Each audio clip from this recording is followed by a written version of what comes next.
Alright guys, I'm starting the recording right here. Listen to this song. I mean, this is...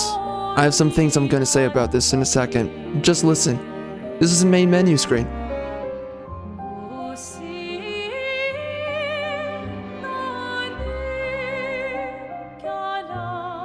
Absolutely amazing. This is so good. I have not heard this good of music in a long time. A long time. This is really good. For once.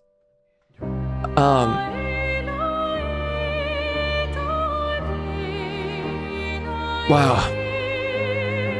This is really good.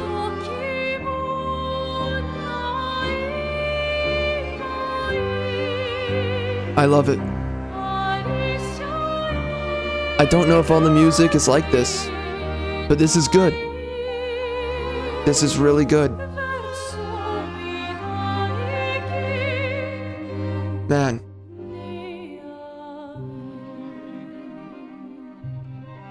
It's proper elegance. It is proper sophistication of musical tone.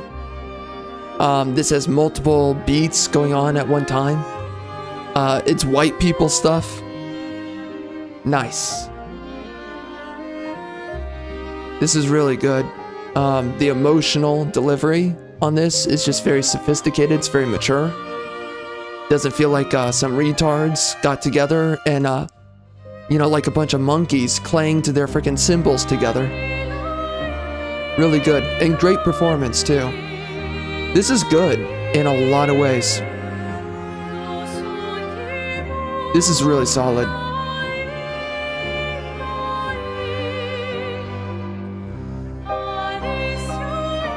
It's just absolutely amazing. I'm gonna say this. This is a really good indicator of the game that we're getting into. This is a really good indicator of the game that we're about to play. Something was telling me before this game came out that this was going to possibly be a good game. I don't think it's going to be a great game. I think it's going to be one of the best games that comes out this year. There's something that's telling me that. The attention to detail. There's a visionary on their team. It's a freaking dude. And it looks like he loves his craft. Again, I don't think it's going to be great, this game. But, and maybe the game's gonna prove to me what it is as we play, but I think this game's gonna be good. And I think that everyone that's working on this, especially the visionary, that, you know, every great... Man, this music. Every great idea, every great conceptual piece, you know, movie, anything. You have to have a visionary. You have to have someone at the helm leading the ship. It's got to be somebody. If you make a book, I'm going to lower the music a little bit. If you make a book without a visionary, it's going to turn out like crap. If you're going to make a movie without a visionary, it's going to turn out like crap. You make a video game without a visionary, it's going to turn out like crap. So this game has a visionary, and that's a big deal. And that ensures that there's a soul to this game. From the menu screen, there's a soul here to this game. I already feel it. It's there. This is a terrific performance by everyone involved on this track at the main menu here. This is huge. For first impressions, I have no idea what the rest of the game's gonna be like. I have no idea if the story's gonna be good. I don't think it will. Well, okay. I think the game will be good. I think the game will be good. I think that the story's gonna be okay. I'm gonna guess that the music is going to continue being good as we play the game. So, I mean, seriously, this is really good. Very few games is as good as this. Seriously. There's games that have come close, but hold up. Frick.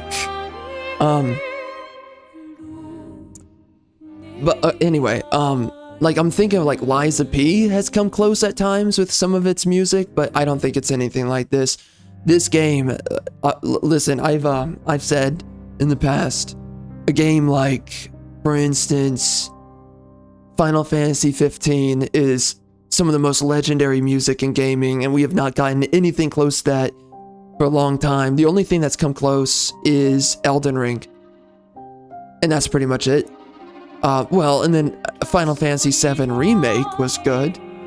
I don't really know what I think about Rebirth and its soundtrack, but Remake was really good. I mean, but those are the only ones. And then it's been forever since we've gotten good tracks. Nier Automata was one of the only other ones.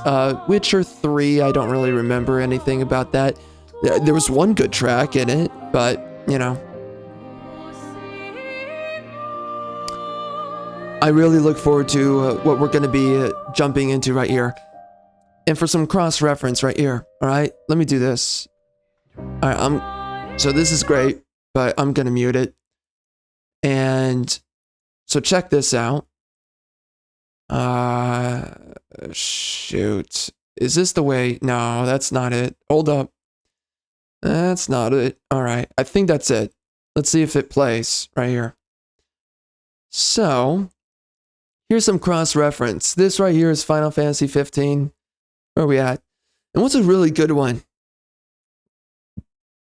This, of course, oh man. I mean, there's a couple of them I really like. Shoot. Oof. Alright, I'll play a part. This is a more, you know, somber one.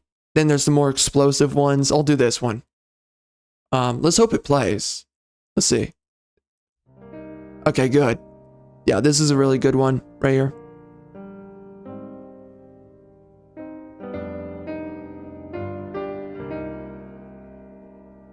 It's been a long time since we've gotten any music like this. It's crazy. It's been a long time. And I've spoken about this many times.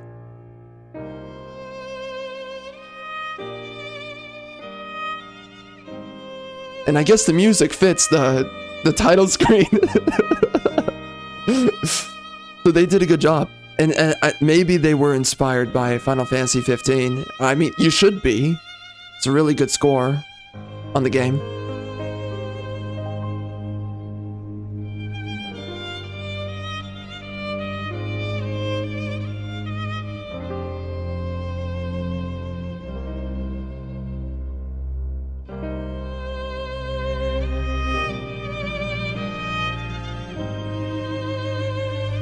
Frickin' white people stuff.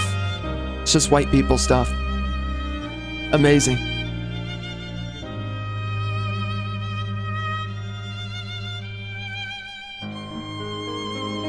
Terrific. And then right here. Man, so good. The progression. It doesn't just stay there. Now we're into something else. Like multi-layered musical design. Something that's lacking nowadays, heavily. Oh man. Man, I miss Final Fantasy 15. I wish that game got finished. I really do. It's one of my favorite games though.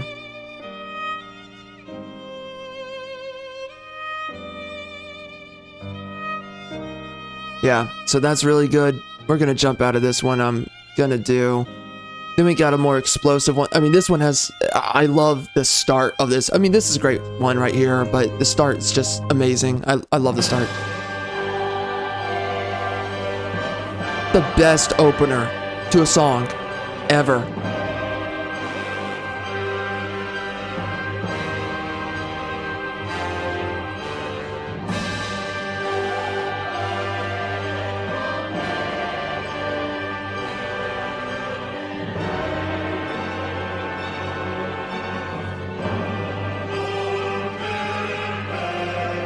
I'm gonna bring it up a little bit.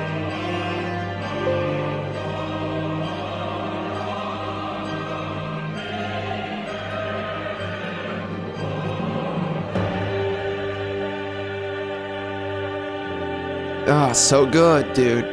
Oh man, it's so good. The musical progression is just so good.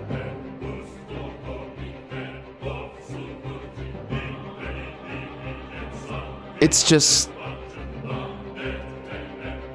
And barely anything comes out like this. Anything.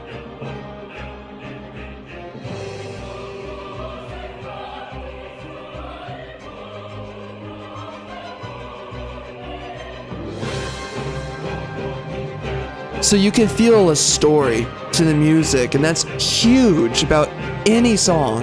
It's got to feel like a story.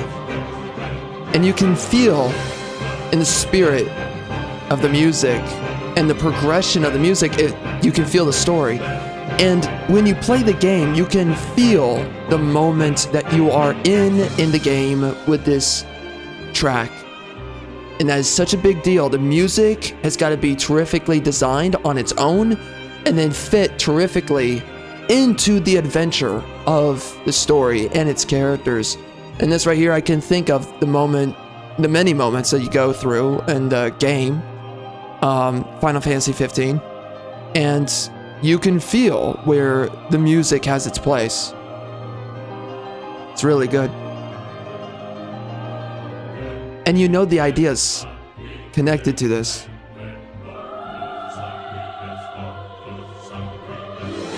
Man, and we've barely gotten anything like this in a long time. In a long time. It's so good. One more time, the start. Terrific. This start is absolutely amazing. Legendary.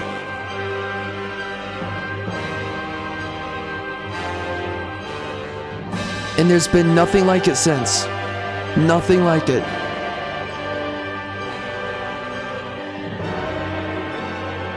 Here's another great one. Right here. Whoop. Alright. Open up, you biatch. Another great one here.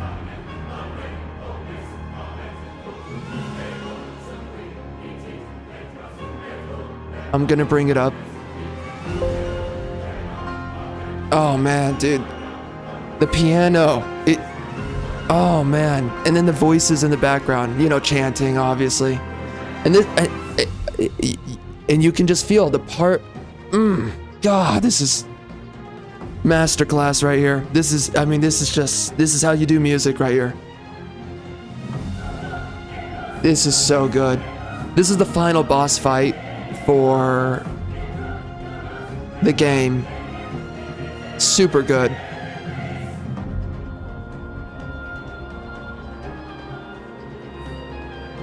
Right, so like this is the pause in a battle, this kind of part of the track here, you can feel that. Kind of thinking, strategizing your next move, and then you go back into the combat. You can feel it, you can feel the battle through the music. It's so good. It's so freaking good. Golly, man.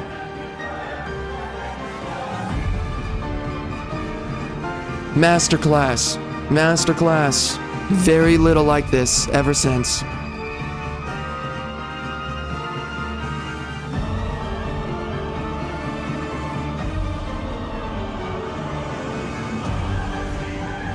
So good, man.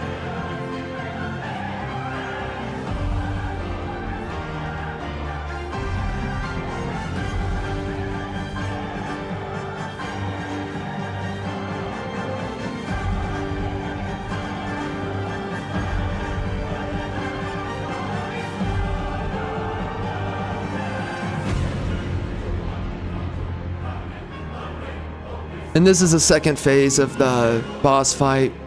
That's kind of the progression that just happened there. God, man, it's so good. And then the minorities attacked. And, you know, everything got DEI and worse ever since. So, here's another great one. I love this one too. Again, dude. Oh, man. So good.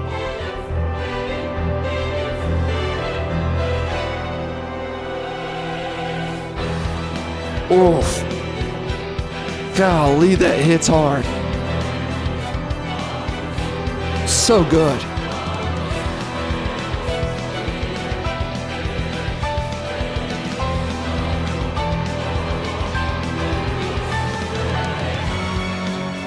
The progression, it's just, you can just feel it.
Absolutely perfect.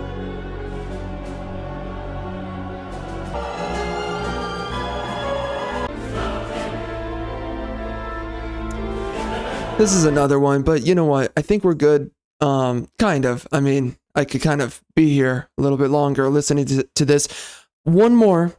And this right here, this is Jesper Kid for Warhammer Darktide. Absolutely amazing.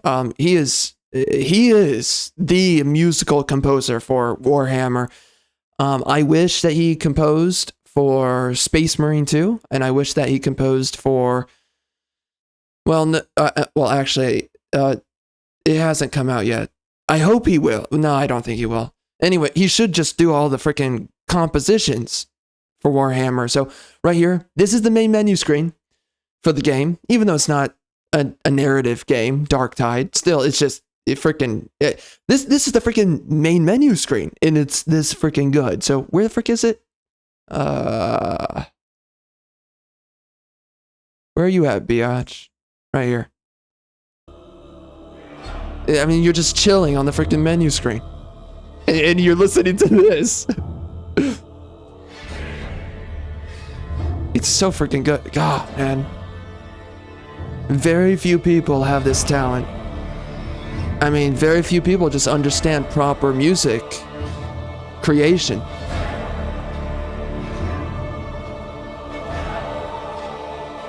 It's too good. It's too good. Oh. Man, that hits.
It's just amazing.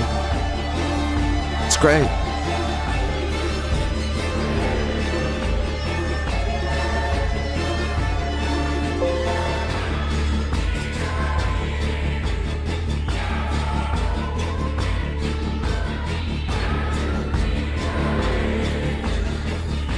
It's too good. It's too good.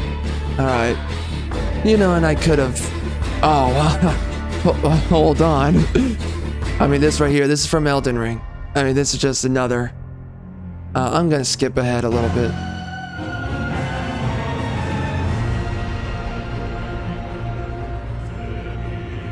Dude, I love dark cathedral organ music. It's kind of organ. It's just dark cathedral in general. You know, the piano. Oh man, so good. And there's a song that I was listening to recently. I forget what it was, but it had a dark cathedral track in it, and I was just like, this is so good.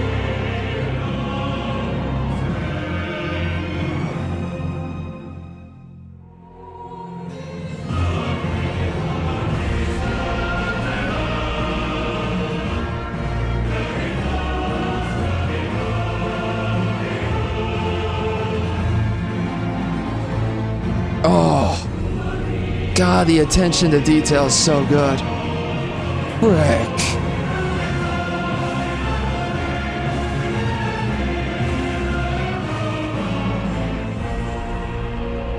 I mean, you can just feel the story through the music in its own way. I mean, obviously it's different from the other ones, but you can still feel that there's a spirit of story to the track. That's so huge. It's expert execution.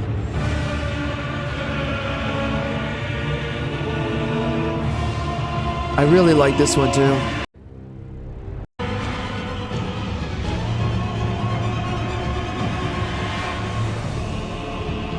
This is when you're fighting Ricard, the dude beneath the castle. I really liked the second half of this track. It's just super good. I mean, man, golly.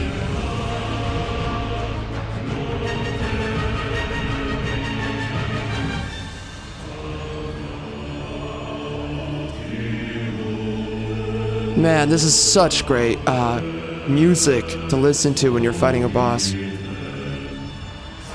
I think it was slightly remixed when you're fighting the boss. Really good.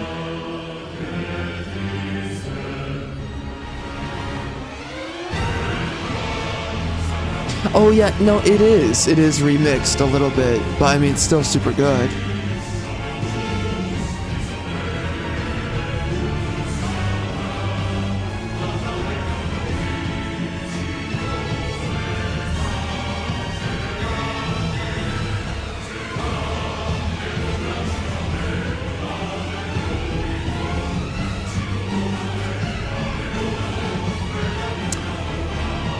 And here's another one by Jesper Kid.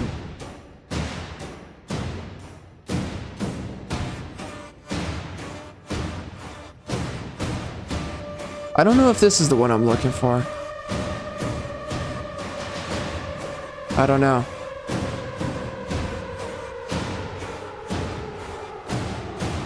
Wait. I mean, it's still good. It's not the one I'm looking for. It's good enough to listen to, though, for like a minute.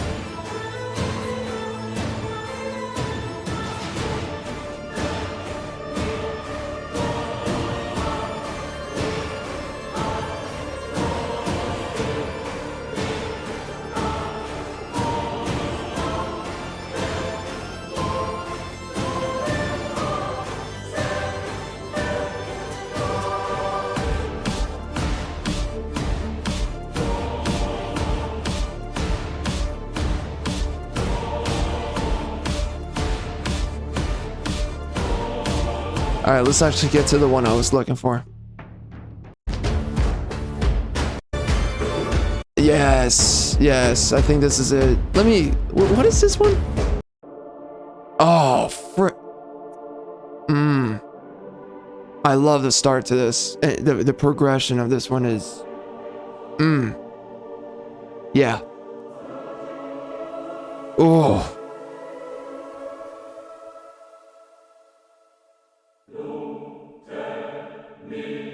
Golly, bro. I've listened to this track so many times, making my Star Wars Outlaws review. I cannot separate it from... Oh, man. That was a great review. Oh, man. Hilarious. But it's still such a good track.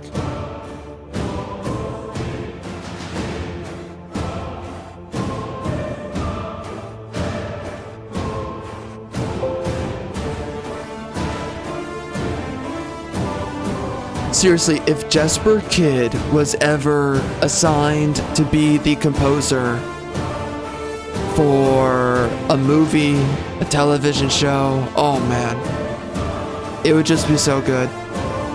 So good.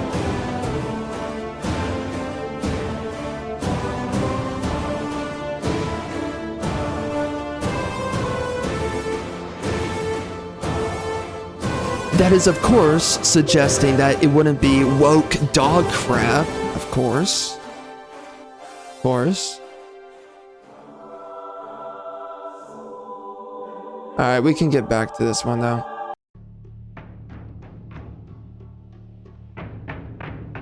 This is another great one. Man, we just need more stuff like this. It's really hard to get it, though. It's almost as if it's like every 2 years that we get music this good, honestly. It feels like it's every 2 years. It's like there's just 1 year that creativity dies. Every time. Feels like it.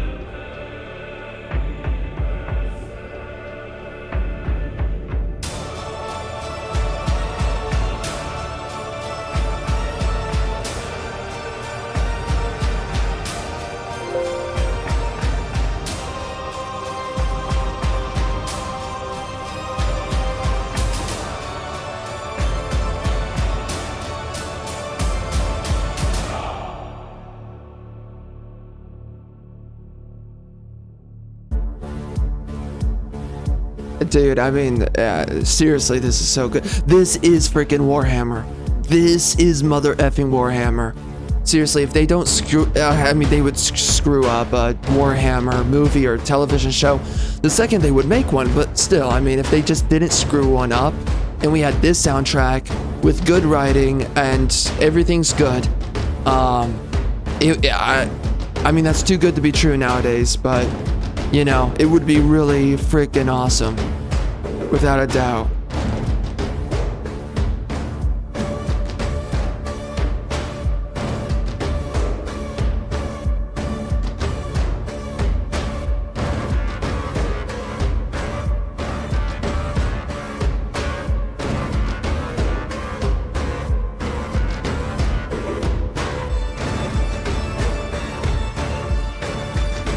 Man, I love Dark Cathedral. It's too good. It's too good. It's too good.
Man, I've been seriously needing to listen to this freaking crap for a while recently.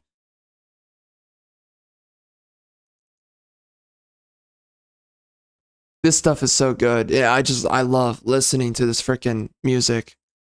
It's worth it every single time. You know, this is the kind of stuff that's really timeless. And when you make something that's timeless, it just has regenerative value. It just doesn't end. You know, you just listen to it over and over and it's still good because there's something core to it that works. There's core elements, features, traits that are just simply functional. I'm gonna skip ahead on this one. Well, okay. All right, all right. We have to have the build up at least. Love of God.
You know, the last time I was sitting on stream, which I don't know when that stream was, it was a while back now. The last time I was sitting on stream, kind of talking about these songs, you've got to be, I guess I can turn this down a little bit. You've got to be in a very specific state of mind to make something like this. And it's not just something that you come up with, it's something that flows through you. It's something that is spoken into you. And again, anything that's creatively done, it is a spiritual process.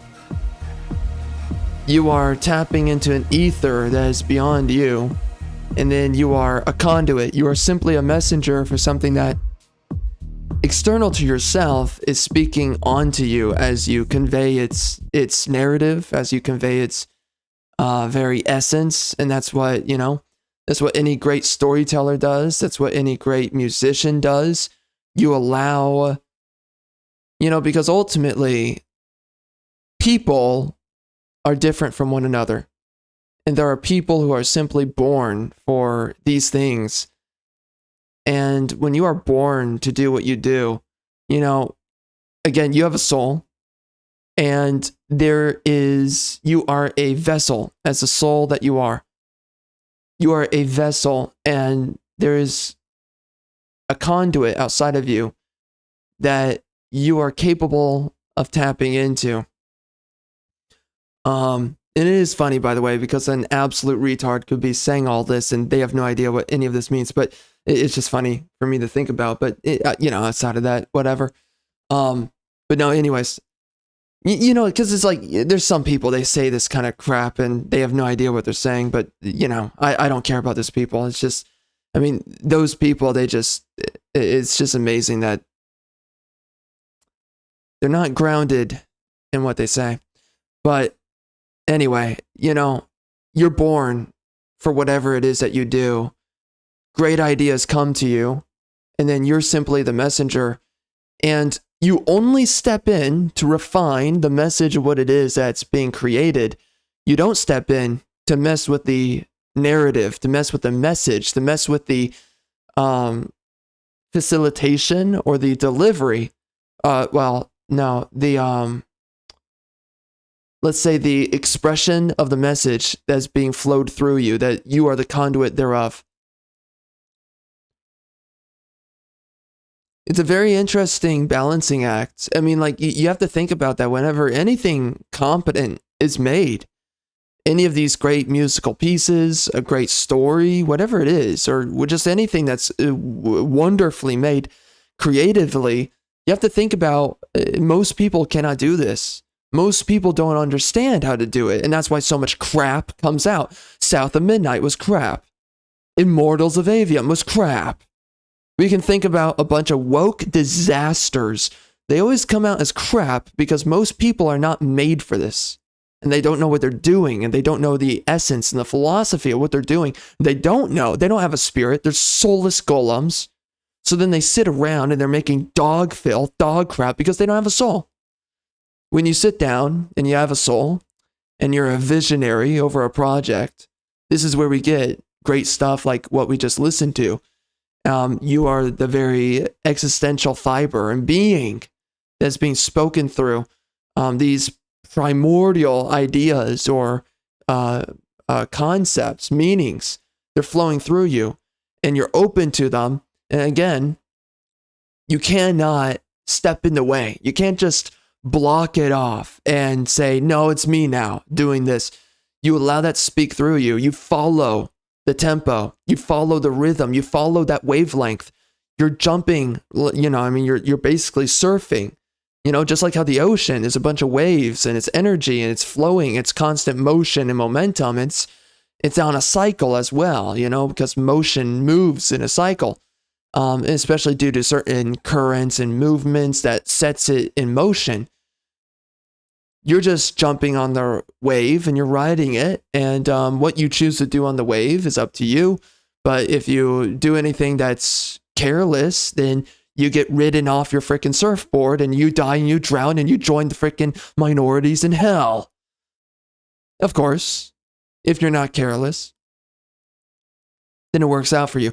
And, you can ride the wave and it can feel really good. It can feel great. And that's what any great story, any great piece of anything that's just made with a true spirit, anything that's truly creative, it always feels great to ride the wave. And whether it's somber, whether it's heroic, it doesn't matter what it is. If it's sullen or not, you're glad to be there for the journey.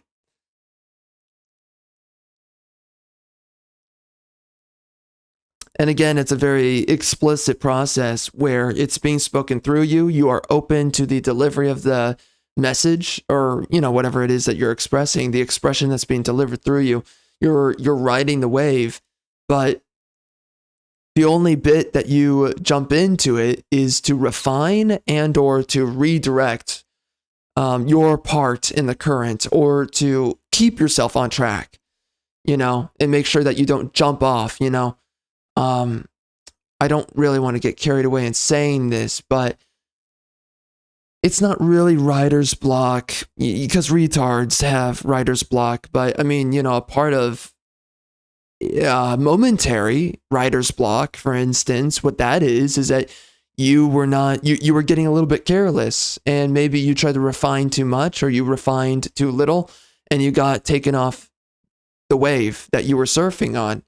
And so you simply have to jump back on, and then you're back. And sometimes, you make do with it, and maybe you lost the wave.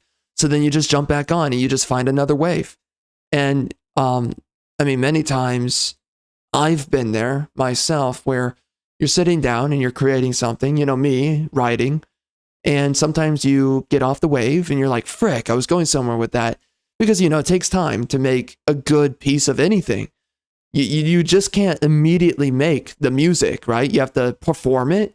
Maybe your performance isn't always perfect, so you have to re-perform. If you don't have to re-perform, then it's just not perfect. And so you have to go about it, or, well, okay, no. Outside of perfection, because honestly, that doesn't matter as much. It takes time. It takes time to do these things. You're not going to get to the last or the end of your musical beats. For instance, in a song that you're creating, you're not going to get to the end of it until you've gone like 5 minutes deep. So there's a bunch of time from when you first start to when you end, and maybe you, at some point throughout it, you lost the wave. The only thing you can do then is, and this is why, people love to criticize any creative medium, and people like to criticize, like, well, that's not perfect, and this isn't perfect, and saying, yeah, it's never going to be perfect. You can't make it perfect. You're riding a wave, and you're being as faithful as you can to it, but you have to also have your inputs in to refine the current. And in the end, you're hoping to God that the end product is good, because it's not that you screwed it up or that you can't screw it up. It's just that, is the best alteration of that current, is it the best expression of what's available or what can be made? And you're hoping that you did a proper, I don't know if the right word is confluence. I think it is the right word, but you're hoping that you did a proper transmutation or translation of what that conduit is speaking through you. And you're hoping that you didn't screw it up in any way. And you will screw up certain elements, and that's why ultimately when you get off that wave, you just hop right back on. And it might not be the same thing, but you're still on the wave, and you're still gonna ride it, and you're still gonna have something to deliver, and still gonna be close enough. And that's why, like, when you're making a story, for instance, like I've been here when I'm writing my own stuff, sometimes you get off the wave. And one of the issues is that it takes multiple days to work on this stuff. So you have to stop, you have to go to sleep, you have to do a bunch of other things. So you're going to constantly, and this is the thing that's very interesting about making something that's creative, a good movie, a good book, a good song. It takes days to make these things typically, and you're going to be pausing multiple times. So you're going to be jumping off the wave multiple times. So you have to get used to getting back on that wave. And that's what makes it interesting, is that, when someone writes a story, the first way that they thought of it is not the final way that they deliver it. And that's where there's so much probability, and there's so many odds, and there's so much randomness in creative processing, because there's many ways that Luke Skywalker could have defeated Darth Vader. There's many ways that Darth Sidious could have died. There's multiple ways that a story can be delivered. Not all of them are equally valuable, but there are many alterations that are actually equally valuable. There's a lot of what ifs that are viable alternatives, and there's other ones that are trash. And ultimately, you're riding multiple waves, and they're all ending to a similar destination. And ultimately, you being the conduit, you have your intentions with the thing that you are expressing. You do have your intentions. You do have yourself, that you are the refinement factor, and you have your own sentiments, your own desires, your own sensitivities that directs and refines the exact way that you will ride the waves and, fall off and then get back on. And ultimately you end up with the book that you wrote. You end up with the song that you made, right? That you composed. You end up with the video game that you created. And either certain parts, there's always a part that feels like a down moment in a story. I mean, geez, like Lord of the Rings. Love of God, there's so many moments in that you're like, what the frick are we doing here? What the frick are we doing? And, it's just like, there's going to be those moments that you're going to have your hills and your valleys. And there's going to be those moments where you feel like you fell off the momentum of the story. And then there's going to be moments where you felt like you just got right back on, and it's like, wow, we're going in. And that's with anything that's creative, and it's always going to be that way. And that's what makes something that's what makes something human.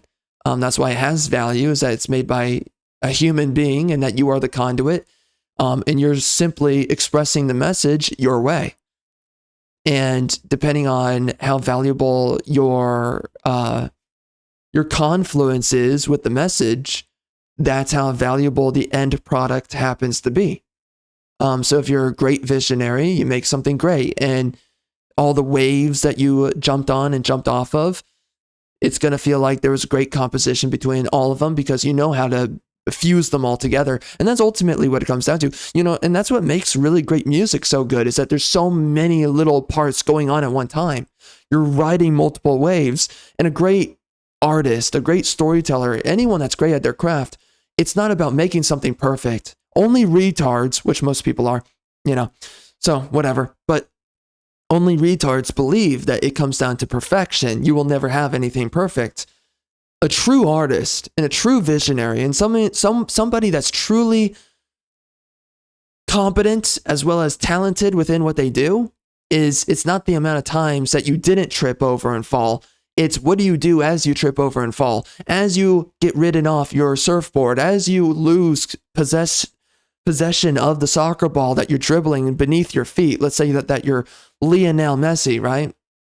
You're a gifted soccer ball player of some kind. It's not about the amount of times that you don't screw up and that you don't lose control of the ball. It's all about every single time that you do fumble, how do you quickly repossess your flow, your momentum? And that's what it comes down to with storytelling is how do you recreate or how do you redesign a screw up or a fumble? And how do you turn it, how do you turn a loss into a gain? How do you, okay, I fumbled right here. I can feel like I'm kind of losing the story that I'm writing. How do I repossess it? How do I come back with momentum? And that's really what makes it human. That's what makes it interesting is that I could feel it waning off and then you got him back. And that's what makes it interesting because if it is perfect, maybe it feels good as you go, but you need to feel the hills and the valleys. You need to be bored and then it needs to come back. You need to feel that emotional turbulence. And I've said it that way a couple of times in the past, and it's still true now. You need to feel that emotional turbulence. That's why there's always a sewer level in a lot of stories and a lot of games. That's why there's always some moment in a story where you're in the pits of hell. You're always in that bottom part. You're always in a boring part. You're always in a part where it's like, okay, do we really need to be here? And the answer is yes. You do need to be bored at some point in a song, in a story, in a video game. There needs to be the downtime before we go into the uptime. And that's what makes the uptime that much better. You got to go through the hills and the valleys. And after you ride on that wave of the hills and the valleys, you feel the momentum. You feel the rush, the dopamine surges. When a song's going through the down portion and then it goes right back up, you feel that surge, you feel that wave. And that's what makes it good. You've got to have those moments. And again, every great artist, they understand not to never lose their pacing. They understand that when they lose their pacing, that's an opportunity to reposition your footing and to continue on from that foot on a different pace, on a new pace, or an even greater pace. It's how do you create opportunity? How do you create your own waves? How do you create your own momentum? And then you ride that momentum. And, sometimes there's so many ways to look at this. And it's been fascinating in the past when I thought about all this. But sometimes writer's block, for instance, it's not writer's block that matters. It's the idea behind writer's block that matters. Sometimes writer's block represents that you just came down to the end of an idea. And what's so good about writer's block is that, no, I was getting to the end of an idea and now I'm hitting a dead end. And now this is the opportunity where, okay, make something out of this. Create your momentum here. Create your momentum there. This is why people who don't have ideas, they're plagued by writer's block because they don't understand that you were not made for it. You're not cut out for this. Just stop. Or, just continue being a hack. And this is why people depend upon tropes. Because they were not made for it. But again, a great storyteller, a great musician, a great any creative visionary, you understand that when you hit that writer's block, when you hit that moment where it's like, okay, we're on this track and then, this musical component, let's start bringing in a piano. Let's start bringing in the orchestra. Let's start bringing in this, that, the choir, whatever. Let's bring in all these random parts. And when you bring in those random components and they're all coming together in unison at different points in time, that's when you create something truly amazing and beautiful. And you understand that, okay, I lost myself here because we're at the end of that wave. We're at the end of that momentum. And now let's pick up a new one. Now let's experiment with this. And what's so great about creativity is experimentation. That's also where people want to make fun of you. That's where people want to mock you. That's where people want to cringe. It's like, oh, Anakin shouldn't have done that in the prequels. But it's like, that's also what makes the story a story. That's what makes the characters the characters. That's what makes you human. You don't talk to people perfectly in your life. Anakin Skywalker should not be talking to Padme or flirting with her perfectly. And maybe there's no good reason that he's fumbling the ball, but that's exactly what makes it feel real. That's what makes it feel genuine. That's what makes it matter.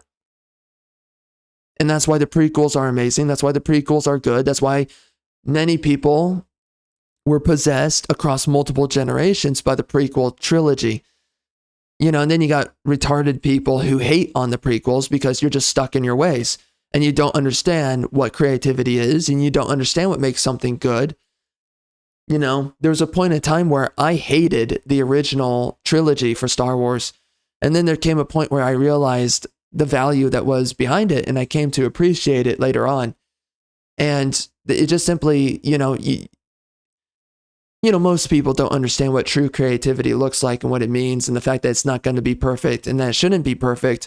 If you expect it to be perfect, you're never going to make anything. You're never going to finish anything either. You have to make something.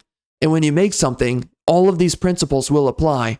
These are all laws of nature. You are going to get off that surfing board. You're going to lose momentum. You're going to get off the wave. The wave is going to lose you. You're going to get careless and get washed out. These different things will happen. And it's not about the fact that you screwed up that matters. It's what do you do after? And how do you repossess the momentum? How do you find the next wave? How do you sufficiently create your own green pastures, or how do you wait and seek out the next green pastures? Whatever it is, how do you play into opportunity for your own benefit? That's really what it comes down to. And that's what any great artist, any great visionary, any great creative mind, that's what they understand to do, is how do you ride varying momentums and how do you make them work? How do you make them to your own benefit? And it's once you do that, you make something that's truly ingenious, because it's tired people, it's mundane people, it's the people who criticize little nitpicks out of great things like the prequel trilogy of Star Wars or Shakespeare or anything that's great. It doesn't matter if you like that thing or not. It doesn't matter if you can criticize it or not. If you don't understand what makes it great and you don't understand why it was ever great, then you don't understand the laws of the physics and the nature behind great storytelling and great creations, great architecture. You have to sleep multiple days to make something that's great architecturally. It takes many days. It takes a long time for the love of God to paint. What is it called? The Sistine Chapels or whatever the frick it's called. I mean, it takes forever to work on these things, and then they turn out beautiful. And it's like, how do you do that? You have to understand that, some days you're going to have lower energy than others.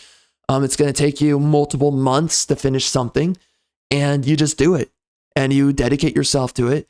And it's through that dedication, it's understanding the riding of these waves. And again, it's why it is a conduit. It is something that's beyond you. It is spiritual. It's something that's beyond you, and it speaks in the ether beyond your own existence. So despite how you're feeling about today, despite where you're at tomorrow, you can still catch that wave. And if you just hop right back on, maybe you lost it and then you hop right back on. Maybe you stopped writing a book for a year. Well, then just remember, okay, where was that wave? Where was I in that momentum? And then you get yourself back into it and you're like, oh, that's where I was. And then you get back into it and then you keep on creating. And maybe it's going to look different than you were writing a year ago. Maybe the musical components aren't going to sound the same, but it's still going to be the story. And now you're making a different alteration of the story now because it's not at the same time, but ultimately the ether is still there and you're still tapping into it and you're still the conduit. You're still the messenger. There's something that you're riding on. There's a momentum there. There's a wave of energy. You're on the wavelength and you're just the messenger. You're just composing it. So you ride it and you finish it, and then whatever comes out in the end, your ability to ride with all these waves of momentum and how you can possess them and how you can create your own waves of momentum if you're lacking any proper waves, or how do you just remind yourself of where that wavelength is, right? Because wavelengths, they repeat themselves. There's a rhythm to them. So you can do it over and over again. So if you lose your place, okay, you just repeat the wavelength. Okay, And you know, you think back, okay, blah, blah, blah, blah, blah, blah, blah. Okay, and then you get right back on. You hop right back on, right? You start up the rhythm again, and then that's where you hop on. That's where you ride that momentum. Again, the currents, they recycle once more because, you know, momentum ultimately is cyclical.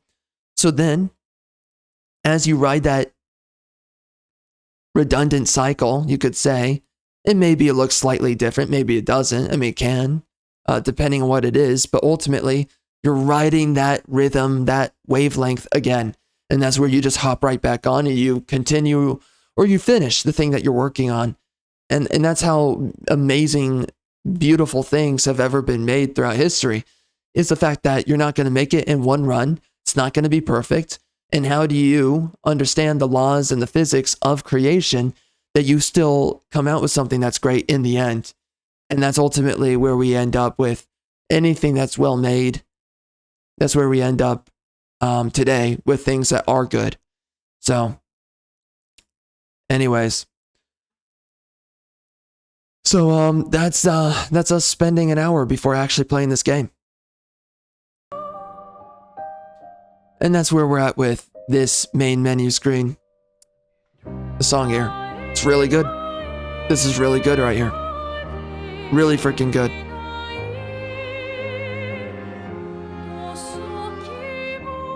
So this was made across multiple hours, multiple days.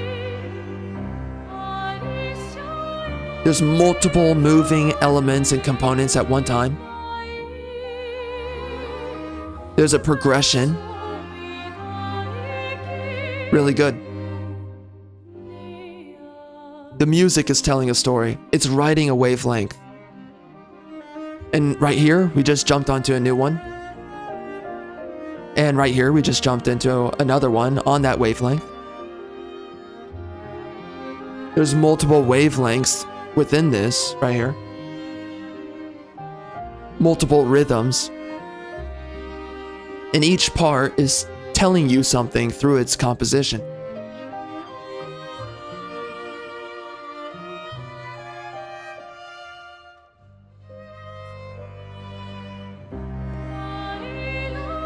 And then we're back, right? So it's you can feel it, right? We were kind of like lost in the kind of like thoughtlessness, like thoughtlessness is where we were.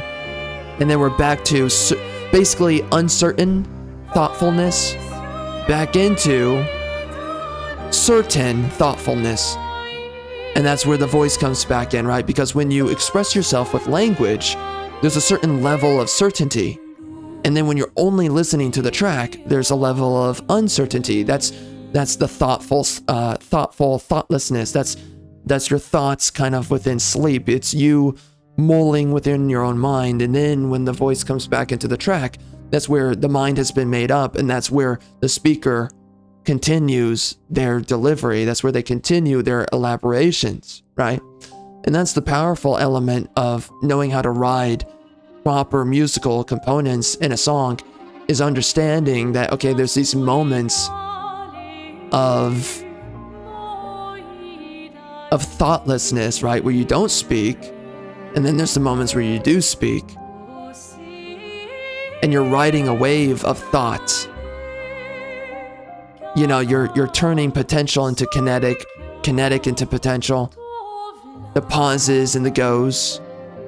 And that's how you make something that really moves the soul. The issue with a lot of stuff that's coming out nowadays, and this is rap music, and there's a bunch of crap like this, in, you know, gaming and whatever else. Everything sucks nowadays. I mean, and this is the issue with algorithms, and this is the issue with like YouTube nowadays. This is the issue with movies nowadays. It's go, go, go, go, go, right? The issue with Force Awakens, right? It's just you know, my biggest issue, I'm going to bring it down here. My biggest issue that I said day one after leaving the theaters, watching Force Awakens, my biggest problem was what?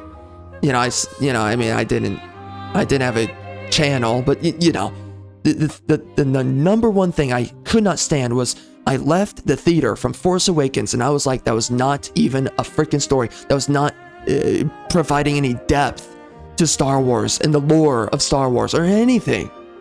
It was just a compilation montage that you see on YouTube of, you know, skateboarding moments here and this freaking, this, I don't know, some random montage. I don't know, a bunch of women in their breasts montage. That's it. That's all it was. It's just, oh, Star Wars moment, Star Wars moment. What's the issue with that? It's fast, fast, fast, fast, fast. It's go, go, go, go, go. It's, we can't have a moment of silence. A moment of silence just to think. And I have said this in one of my previous videos on this channel. I spoke about the fact that, you know, like people are so desperate nowadays for fast, fast, fast, fast, fast. And they don't realize, they don't understand. And this is the issue with modernity. There's so many issues with modernity, and this is a part of the disease of modernity, is that you don't just take a moment to be silent. You don't just take a moment to breathe in. You have to constantly speak. You have to and this is an issue with minorities, by the way, but anyways, moving on from that. You always have to constantly speak. You always have to be loud. There always has to be noise. Constant noise pollution. There's no moment just for your thoughts. Just for you to recollect yourself. Just simply, enough. What happens when you stop speaking? What happens when you stop doing anything? What happens? You are recollecting your energy. You're centering yourself. You're doubling back. You're thinking, okay, did I forget anything? Maybe, maybe not. You're just having patience. A big issue I have nowadays with YouTube channels, movies, video games, anything. It's fast, fast, fast, fast, fast. You always have to activate the freaking dopamine, or other hormones too, like serotonin, but it's really dopamine. We're freaking dopamine junkies now. Constant, you know, my YouTuber has to constantly be speaking, or else I tab out. I'm not gonna be listening anymore. I'm out of here. No, you know what? Silence for 30 seconds. We're dropping the freaking binky. You're a freaking baby, and you're just gonna sit here 30 seconds. No more talking.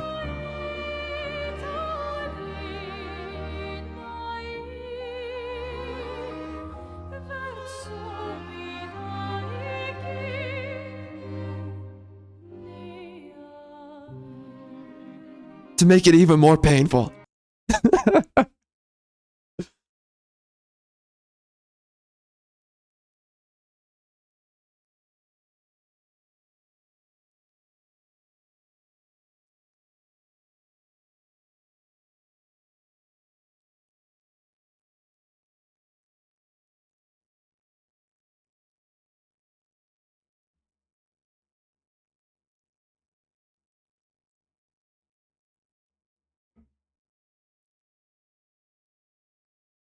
30 seconds right there. About. What is so important about that? This is my biggest complaint, and I've been noticing this for a long time. Nobody has patience anymore. Everyone's go, go, go, go, go. Everyone pretends that they're getting to something. You're not getting to anything. You're fooling yourself. You're getting nowhere. You're getting absolutely nowhere. And you're acting like constant noise. That's how you're getting anywhere. You're getting to something, apparently. Constant noise. If I just keep on, and this is the issue with a lot of minorities, a lot of Hispanics, a lot of blacks. If you actually spend any time listening to them, which, you know, I've done a lot of that, and I hate it. You will notice that they constantly yammer and freaking chatter, and it's always noise pollution. And it's the same issue with other minorities too. You will notice that with a lot of minorities, they love noise, noise, noise, chatter, chatter, chatter. No moment for just silence. No moment for just, what am I thinking? No moment for just, was I right about that? There's no moment for just take in the moment. Just sit on a beach and just watch the waves roll by. Just look at the sun. It's not going anywhere. And you're totally not going to go blind, but just stare at the sun. Just stare at it. The fictional sun. Okay, maybe just look at the sun rays instead. Don't go blind. Anyways, just stare. Just be thoughtless for a moment, but not truly thoughtless like a minority. I mean, that's why they probably don't want to be lost within their own thoughts. It's because they might just have a murderous impulse, but you know, outside of that, or you know, some impulse for substance abuse or alcohol. Anyways, just take a moment. And this is my biggest gripe with anyone and anything modern day. And this is the issue with the algorithms, and this is the issue with everything. And movies nowadays, it's always fast, fast, fast, and fast. There's no slow. There's no just everything's dead quiet. Just no more. 30 seconds, and you're going to be entertained nothing. You're going to be left with your own thoughts. And of course, it appears that most people, nowadays, they can't withstand silence and to just sit within their own thoughts. So they just create excuses for noise all the time. Well, no, you're going to sit down. You're just going to sit there. You're going to think.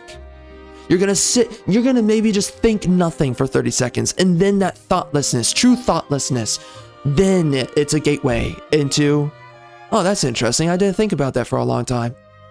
Why didn't I think about that? It's constant noise nowadays. And people just don't take the moment necessary for no more chatter, no more pollution, just to be calm. Just to be serene. Just to remain collected within yourself and just nothing else.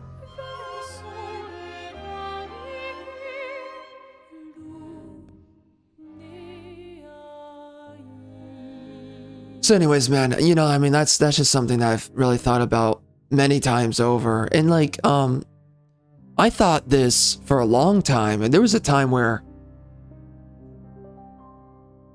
the first time I ever truly started using really the internet, I was like, yeah,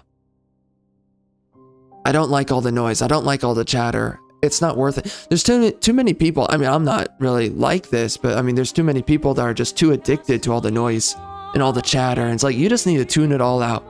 You need to get used to more silence. You need to get used to just more moments of rest, actual rest. And stop trying to create so much noise and busyness for yourself in your life. It's so unnecessary.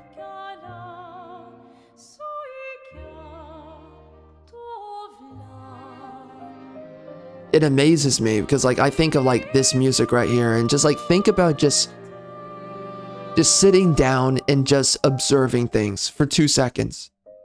Just stop moving, stop doing things for 2 seconds. And just take in a moment, right?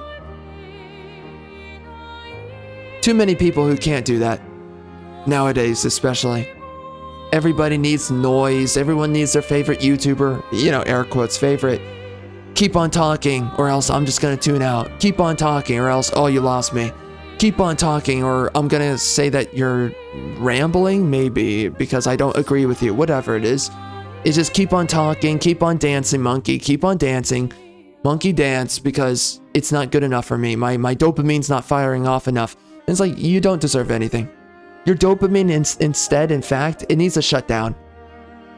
You need to take a moment and take the binky out of the mother effing mouth and learn what it feels like to not cry.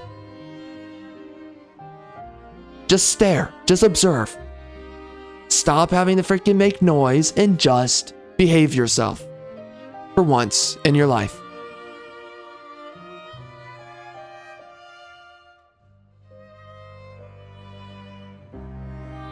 So anyways, you know, I guess I mean, I'm interested to see what this game's all about, you know, and we're going to be diving into it.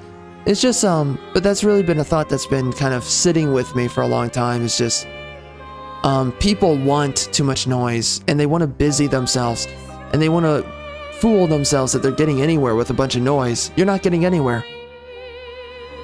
The only thing that you're doing is that you're tiring yourself out. You know, you're entertaining yourself to death is what you're doing. And it's just, it's so foolish. It's so silly. And what you are doing is that you are depriving your soul of what it really needs. And that is proper motion, proper momentum, proper moments of action. Deciding when you've sat around for too long and being like, okay, let's get back to doing things. And then, you know, eventually saying, okay, let's just pause for a moment. Just take in the freaking breeze that's passing through my nostrils and stop trying to be in a hurry about everything. It amazes me. You know, there's something I was going to get to within everything I was saying. I kind of forget it now, but whatever. But you know, it does really amaze me just how much people, they try to hurry themselves about everything. It amazes me how many people, they just can't take the moment. And I was talking about this the last time I was streaming actually, but how many people just cannot stop and smell the roses. You know, it's like, I was talking about this last time where it's like, you're just working yourself to death. You think that working for 16 hours is getting you somewhere. It's like, no, stop. You're doing something that's wrong. If you're working for 16 hours, and you know, and I made a community post about this where it's like every day you have time for love and war. You have time to labor towards something, time to fight for something, and you also have time to sit back, relax, spend time with people that matter, for one, but just also just to chill or do something else, you know, do a different activity, and don't do something where it's like, oh, I have to constantly feel like I'm working or whatever. I don't know.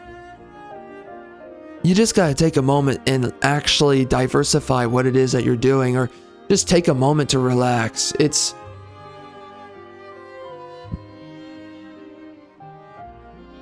There's too much unnecessity.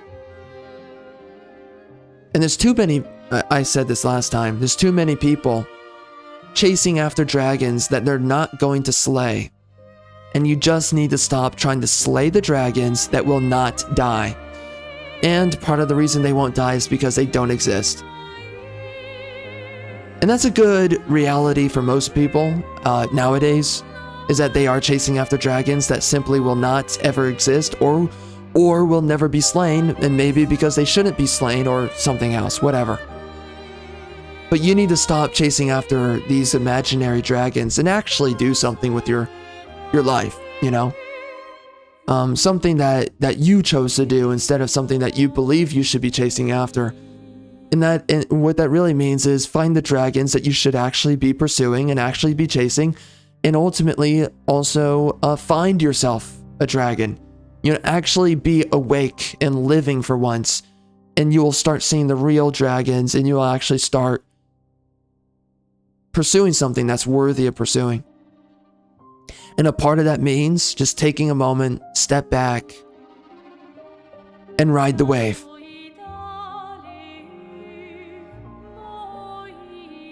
And by the way, I'm doing that exact thing, what I'm doing right here, right now. You know, instead of playing the game, I'm just talking about this. I'm talking about the music in the gaming industry. I'm talking about these things. You know, for me, this is just, stop chasing after the dragon. We don't need to get anywhere. I mean, you know, we're going to be playing the game soon enough. But, I mean, seriously, what do we need to do? What are we so busy with? What are we so busy? Nothing. I don't need to be in a hurry to finish this game. I don't need to be in a hurry for anything. We're going to talk about that, you know, this menu screen elicited thoughts for me. So there's substance to the menu screen. Okay, so we're going to talk about that substance. And if there's substance to where that substance leads, we're going to talk about that. And then once we're done with that, then we're going to pick up the game and we're going to start playing. And there's too many people in a hurry. You need to hurry yourself. Oh, I need to, oh, hurry up, YouTuber. We need to, because this is how a lot of people think.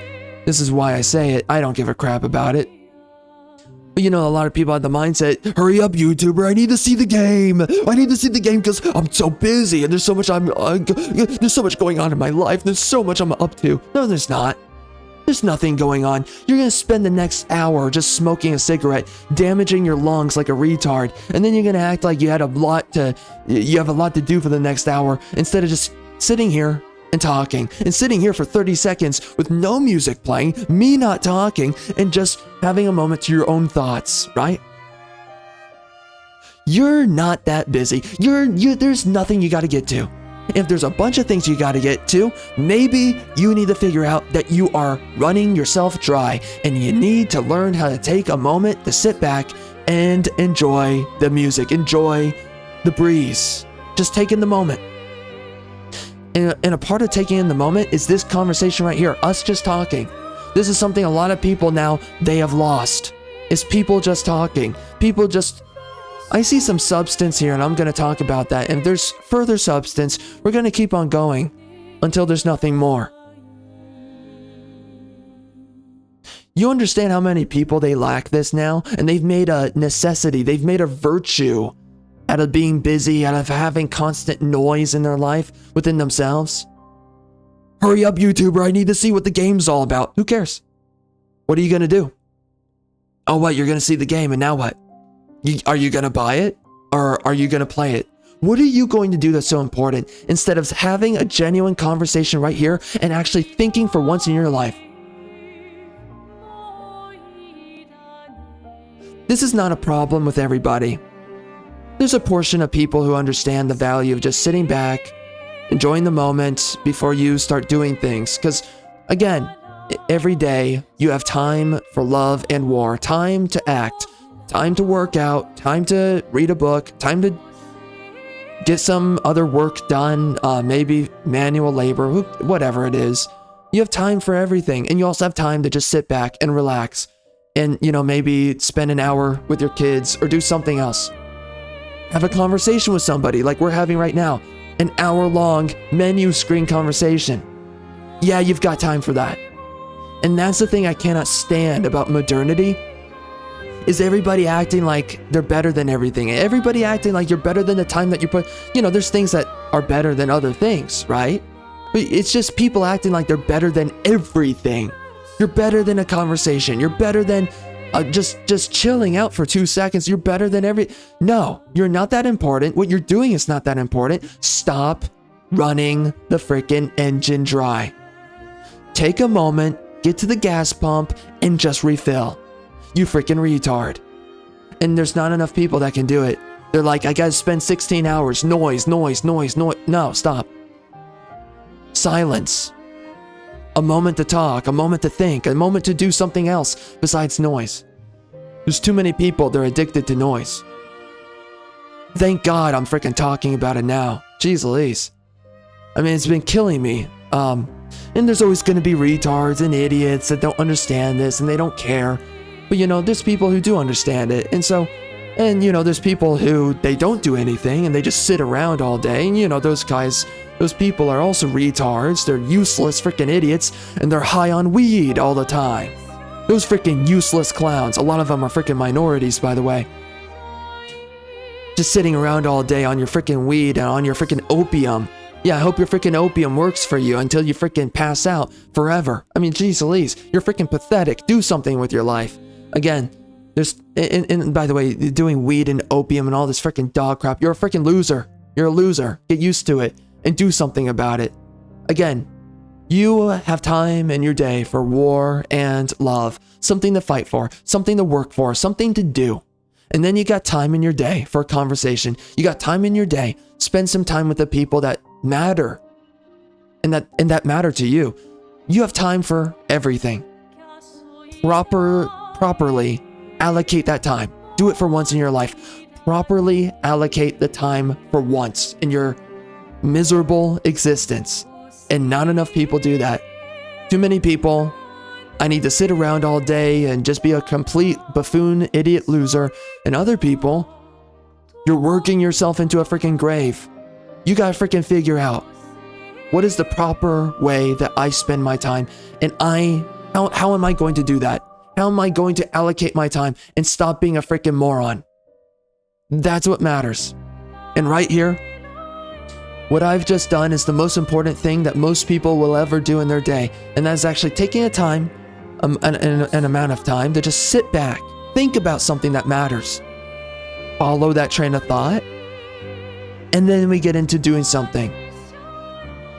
This is something that is heavily lacking nowadays, and I'm glad I did it. Again, there's too many people, too many YouTubers are like, oh, game just came out, we gotta play it right now. For what? Instead of just taking in the moment?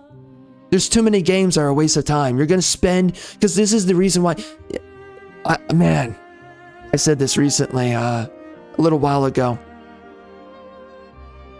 One of the biggest issues with gaming nowadays is that a lot of people play games to finish them. Not to enjoy them, not to experience them, but to finish them. Everyone's so freaking obsessed with, I gotta finish the game. I gotta finish the game. Because I gotta get to the next game.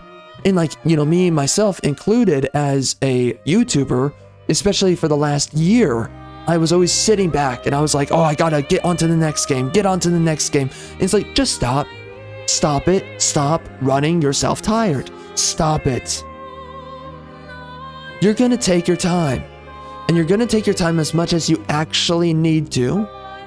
We're not gonna be sitting here talking forever. And we're not gonna be sitting here trying to grind away and play every game that comes out and we gotta max out the playtime. No. You're going to take your time as you need to. You're going to play the games that matter. You're going to have the conversations that matter. You're going to take in the moments that matter. And you're not going to waste your time. Stop running yourself dry. And there's a lot of people who do this. A lot of people who do this. And I would actually say this, when you're starting up a YouTube channel too, stop. Take a moment and stop. Stop thinking you're a hustler. Stop thinking that, oh, I'm a workaholic. Stop. Just stop.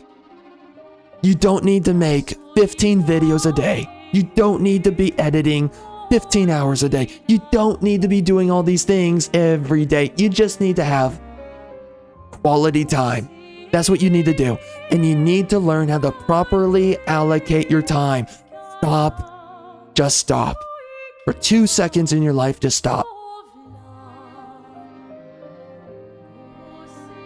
It amazes me how many people sit around and, again, like a game just came out and they're like, oh, we gotta rush. We gotta play it. We gotta get through the opening act. For what? There's gonna be another game and you're gonna be rushing on that game. You're not in a rush. There's nothing important going on. What's gonna happen after you rushed yourself? Oh, I rushed myself. GTA 5 just came out and I gotta be the first person. The second the game comes out, I gotta be the first person that picks up the game and plays the game so I get maximum viewership or something so that the autistic retard losers who act like every moment matters and all this noise pollution matters so that then they're watching my freaking stream or my video, whatever it happens to be. I gotta make sure I get all those views and I get all these people this, all these people that, and it's just stop. How about, you know what?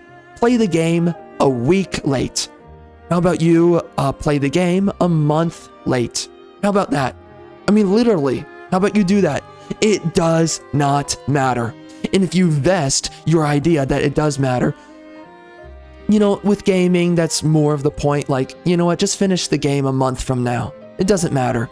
But, you know, with movies, you can just, okay, movie came out, let's watch it, and then I can post up a review. That's different, right? It's not as big of a time investment, but even then, maybe just be a week late when it comes down to a movie, or a couple days late. Who cares? Stop rushing yourself with everything. There's too many people, they're rushing around for everything. It's like, really? What do you have to get to? There's so much time that so many people spend wasting time. And then they act like they're busy and they act like they're like super important, and you're not. You just don't know how to properly allocate everything and you don't know what to value. You know, you think that sitting around and talking through something is a waste of time. Again, I'm not talking for me, I'm just talking about what I know. And what I know is that there's a bunch of people, this game just came out, and right now, how many people are just, they're so busy, they're scattering themselves. Oh, we gotta hit that button for the new game, and then we gotta play it right now, or else I'm gonna lose the viewership, I'm gonna lose this, I'm gonna lose. And how many things are people running themselves tired about every day? And the answer is, it's everything. Just take your moment. Menu screen, 1 hour. 1 hour, 30 minutes now is what we're doing here.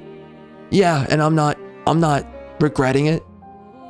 Time well spent. So, you know, we're gonna be getting into the game now, and we're not in a rush. We're not in a hurry. We spent our time well here, for the most part. Maybe you can shave off a minute here and there. Whatever. Doesn't matter. It actually does not matter. And that's ultimately the point I'm making here, is that, you know, too many people running around, wasting their time. Too many people who are running themselves tired. And it's like, stop it and think for a moment. How am I allocating my time? There's a way to run a mile, for instance, in 1 hour, and there's a way to run a mile in 30 minutes.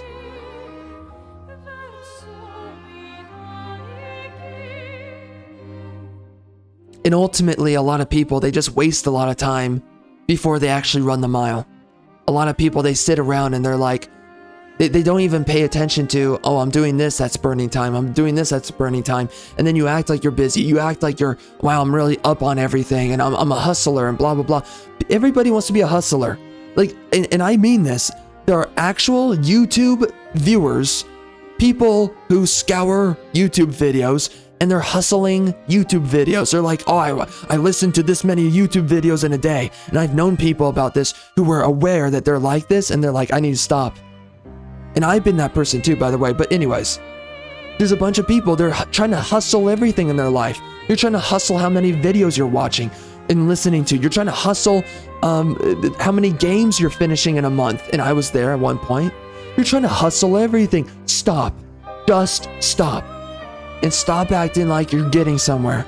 And just take in the moment and actually allocate your time in a meaningful way and spend your time where you want to be spending it. So that's what we've done right here, right? We spent some time sitting at this menu screen talking about the game, talking about all these things. And these things were important to talk about. A lot of retards will sit there and be like, nah, you know, too much this, too much that, blah, blah, blah. Play game, you know, retards will sit there and say that. And it's like, okay, and keep on acting like you're important. Keep on acting like you're busy. Really what you're doing, you just waste time and you just want to keep on wasting time. And you want to think that you're really efficient at wasting your time. No, you just don't have anything important that you're doing. You don't have anything that, you don't have, if you actually got done with the things that are important in your life, you would actually have time to sit around, right? For a live stream, for instance, or something else. If you actually got done with and got busy with the things that matter, you would have time for the things outside of that thing. The fact that you're so obsessed with, I gotta look at this live stream and that live stream, and I gotta see this YouTube video and that YouTube video. I gotta finish this article from New York Post. I gotta read this other article. There's people that freaking try to read articles all day and say, just stop. Just stop. It's a bunch of noise. Stop the noise. Stop it all. Right now.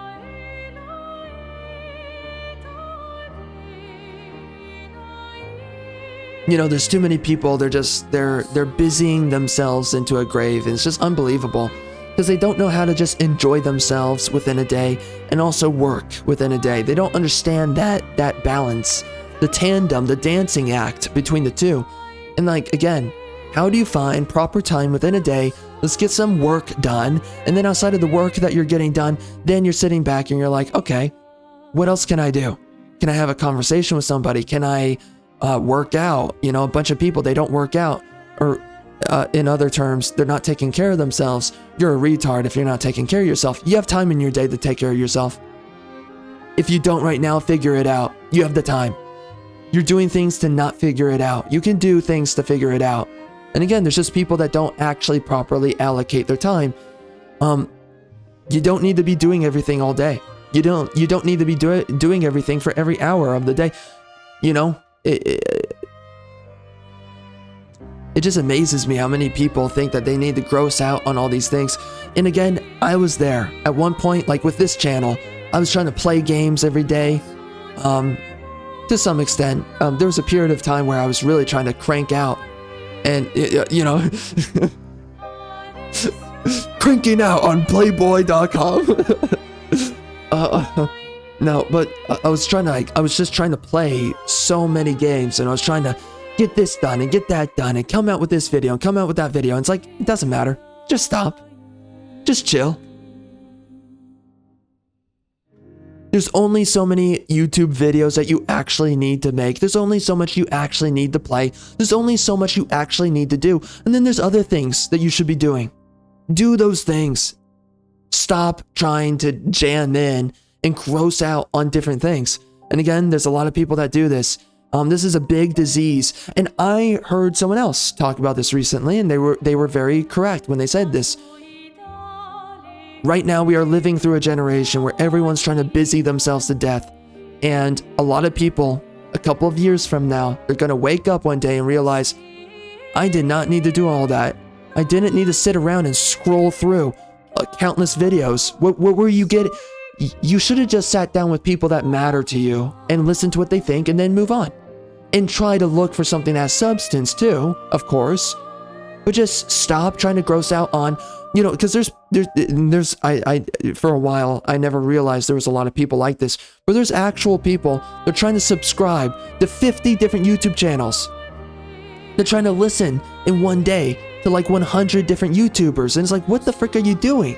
You don't remember the last person that spoke. You're not going to remember the 100th guy 100 videos ago. You're not going to remember. And there's a bunch of these people. They're grossing out on, let me just watch these YouTube videos all day. Let me watch all these YouTube shorts. Stop it. Stop and stop. Get productive. Do something with your time. And then find someone that actually has substance and matters. Listen to them speak. Think about what they spoke about.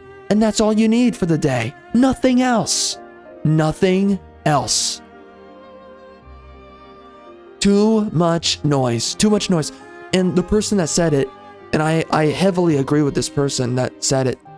They said there's going to be a whole generation of people that look back on all the stupid time that they wasted, busying themselves to death, entertaining themselves to death, just eventually realizing, what the frick was I doing? I don't actually care what I did. None of it meant anything. It's because, because you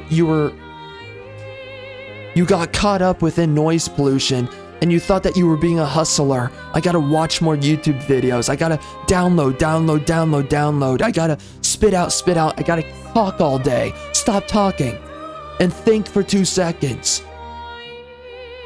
You know, ultimately, diversification of your life, and I don't want to really say this, but like, I know what I mean when I say this, so I might refine how I say this in the future, but I will say it like this right now. Diversification within your life really does matter. Not with everything, but you know, again, diversification of how you live does matter a lot. Stop believing that you have to work all day. Stop believing that you need to play all day. Stop believing that you don't have time for things. You have time for a lot of things. You don't have time for everything, but you have time for a lot of stuff. So learn to properly figure out how much time you're putting into things, and stop trying to gross out on quantity. I gotta listen to 30 different YouTubers in one day. No, you don't. Listen to 3. Listen to 3. That's all you need. I need to get 15 projects done today. No, you don't. Get 5 done. Get 5 projects done. Listen to 3 people, and then maybe spend an hour literally just staring at the ceiling and thinking about something or whatever, or I don't know, watching grass grow. Do that. And that's it. That's all you need to do with your time. But whatever it comes down to, stop trying to be in a hurry. Stop trying to cause all this noise, and we need things constantly happening. No, you don't. You need to be selecting things that matter, do those things for the amount of time that it matters, and then move on. And that's what we're doing right here. We're gonna now start the game. An hour and 30 minutes in. So anyways, it's just really good indicator here. The main menu screen. It's giving me a really good indication of what this game might be about, or the quality of what the game is. We'll see. There's a lot of green flags about this game for me, and something tells me this is going to be one of the better games to play this year. This is going to be one of the games. I mean, now, like, here's another thing with me. I don't care about playing all games anymore. I don't care. You know, there's going to be games that come out this freaking year. I don't care. I don't give a crap. This game, I care. I'm going to play this game. I'm going to take my time with this game. Instead of, I could have played Assassin's Creed Shadows, and I said, you know what? And by the way, I do have a video that's going to be coming out for that game, because I did talk about it, but I didn't play the game because it's like, why does it matter? Do I need to be like the other YouTubers chasing, oh, game came out, I got to play the game. Oh, look, viewers, I'm playing game. Who cares? We all know it's trash. Just move on. I've played a freaking Assassin's Creed game how many times? If the game's good, I'll play it. It's not good, I'm not playing it. Screw that game.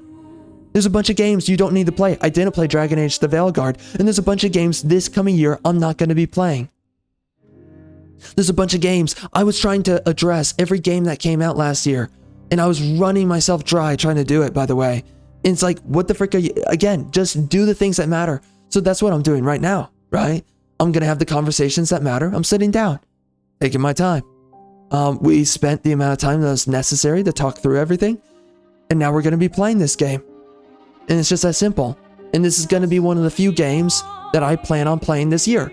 And that's how it's going to go. I've just realized how much it just does not matter to rush yourself with everything. There's going to be a month where you might be playing games, and then there's going to be a month where you're not playing games. There's going to be time for everything, and what you need to do is what matters right now. Right now, what matters? Let's talk about this game and this menu screen, and then let's play the game, and then maybe a month from now, there's no games to play. Okay, find something else to do. And that's how you actually need to live. Honestly speaking, and again, it really, man, you know, I've been thinking about all this on my own, but when I heard that, when I heard that one person that said it, he said, it was really valuable when it was spoken. People are going to look back on now, and they're going to be like, I did not need to work that many hours. I didn't need to watch that many mother effing YouTube videos. I didn't need to busy myself with all these things. The saddest thing about modernity today is that people have fooled themselves that they need to be busy. You don't need to be unbusy. Just be productive. Being busy does not mean productive. Everyone wants to be busy today, and they fool themselves that they're productive. Just stop. Just stop. And there's other people, by the way, that I've been listening to recently, and they've spoken in a similar way. They say things differently than how I'm saying it, and they're also correct, which is just like, again, like, you know, okay, I'm gonna turn down the music a little bit more. There's another guy that said something. He said this a while back, and I heard it a while back, and it's just been very true ever since it was spoken. There's a lot of retards. They don't get what this guy meant when he said it. And he said, you don't need anything. You don't need anything. And more specifically, you don't need to do anything. Truly, you don't need to do anything. Actually, you don't need anything, and you don't need to do anything. You don't need to work 16 hours. You don't need to watch that many YouTube videos, and you don't need the girlfriend. You don't need to eat this amount of food. You don't need anything. You just do. You know, let's make a certain amount of money, $1 million, $100,000, whatever. However much is a certain goal. Okay, do something that's, stop doing the things that you're trying to push to make $100,000. Do the things that just make $100,000. I need to make $100,000. All right. There's a bunch of rich people that need a fitness trainer. All right, so be the fitness trainer for a bunch of rich people or something else. I don't know. Do the things that make $100,000 and stop complaining with your life. Do the thing. If it takes you 8 hours, good. If it takes you 5 hours, good. Now, what else? I'm a little bit hungry. Okay, so get some food. Okay, now eat. Okay, well, don't eat for too long. Now you're done eating. You don't need anything. You don't need to do anything. Just do. Just be. I want to get sex. All right, well, try to find a good area where you're going to run into a chick that might be attractive. Approach to the chick. You know, and there might be complications, but put yourself, because there are zonings. There's areas you can go to and you're never going to get laid. And there's areas you can go to and you will get laid. Go to the places where you're going to get laid. Just simply do it. And then, you know, talk up some chick. Okay, she seems interesting. Maybe she's a whore. Maybe she's not. Okay, let's figure it out. Whatever. You don't need anything. If you want to get laid, okay, figure it out. I mean, there's so many... And just figure it out and stop complaining, right? And like, obviously things are not always perfect, but there's too many people. They stand in their own way. They make a bunch of noise with their life and they just don't get along to doing the things that matter. And they always sit there and they're like, they're trying to force outcomes that don't exist for them in their current circumstance. Again, there's certain zonings you're never going to get laid, and there's other zonings you're going to get laid. There's certain zonings you're going to get laid with a bunch of fat chicks. There's other zonings you're going to get laid with a bunch of supermodels. Figure it the F out and stop complaining. You don't, and again, get it through your head. You don't need anything, you just do. All right, I need $100,000. All right, so do the work. Get the $100,000. Don't complain, do it. Okay, done. And you don't need to do it for 16 hours. You don't need to do it for any amount of time. Just do the work, get it done, make the money, move on. Just do, just be. That's all you need to do. And there's too many people focused on, you know, I need to make money through this. I need this. Just do, just do. Just do. And if there's certain things that you want to do and it happens to, you know, cross off multiple birds with one stone, then there you go, good for you. You know, like J.K. Rowling, she made a book that was not really that good, but, you know, right place, right time and all that stuff. And a lot of people bought it and she made a lot of money off of that book, and then movies and games. Okay, good for her. And that's okay. A lot of people, they're not going to have that. Okay, whatever. And it just doesn't matter. Again, you don't need anything. You just do. And obviously there's things that you want and you feel like you need stuff, and that's fine. That's a part of being human. But there's too many people, they ego invest in what do I need, right? I need to come out with a game review. No, you don't.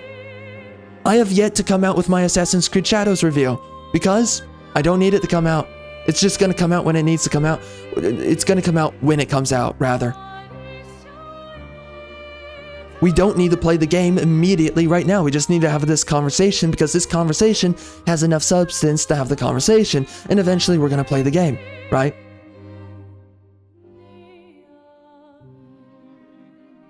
But again, let's remove everything I just said. Just tabula rasa. Let's re-engage this. You don't need anything. You just do. There's things that you should do. Okay, do those things. You're done. You're done. Now, there's other things to do. And it is within the same kind of thought process that I've had with all of this, where there's time within your day for everything. Now figure it the F out. You might not figure it out right now, but figure it a month, 6 months out, whatever. A month from now, 6 months from now, figure it out. Figure out how to have time for everything within your day, because you can do it, and you've lived your whole life up until this point not figuring that out. And that's what you need to do. Figure out how to have time for everything within your day. Time to get your job done, your work done, whatever, and time to just chill. Time to just have meaningful conversations. Time to, okay, let's watch a YouTube video and no more. Do not watch all day. Do not whatever. And that's what we're talking about here. Put your time as much as it is necessary. Too many people nowadays, they're trying to busy themselves to death. It's really depressing to me to think about how many people are doing that. The fact that I've done it, you know, I've done it. I've done it, especially with this channel. I did it for the last year. I was doing it. I was pumping stuff out, tons of stuff. Just, you know, another video, another video, another. It's just enough. Just chill and just come out with stuff. You know, just whatever. Something's gonna come out. Just come out with stuff. That's it. Whatever. You want to make a video? Make the video. All right, come out with the video. Don't do a crappy job or whatever, but just, you know, just do the thing and move on.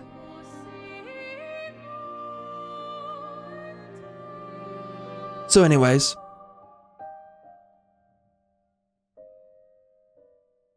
and you know, that also comes down to when you're creating like video games, making a good song, making a good book, whatever.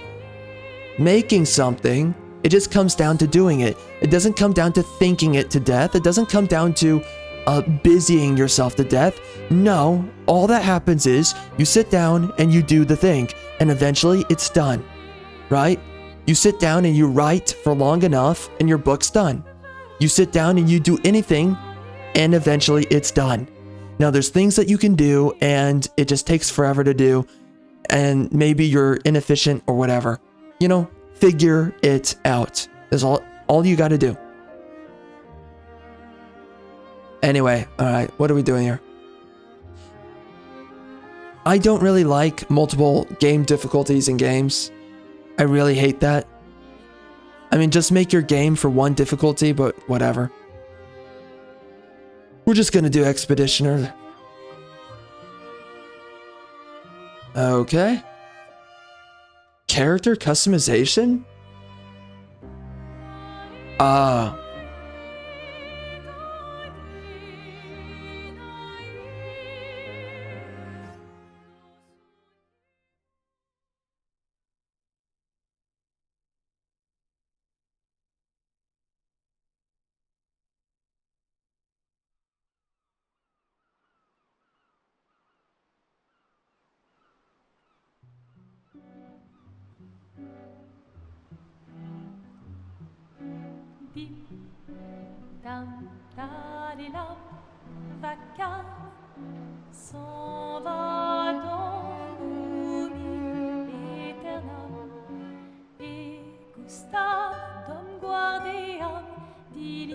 And I do know that this game's really existential within its, I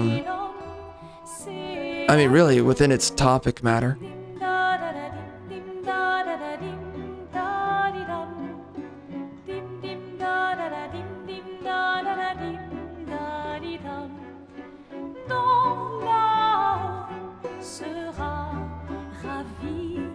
I mean, look at the fact that we're just taking our moment within this scene. This is the best way to start a story. It's just start out slow. Because you're setting the pace right here.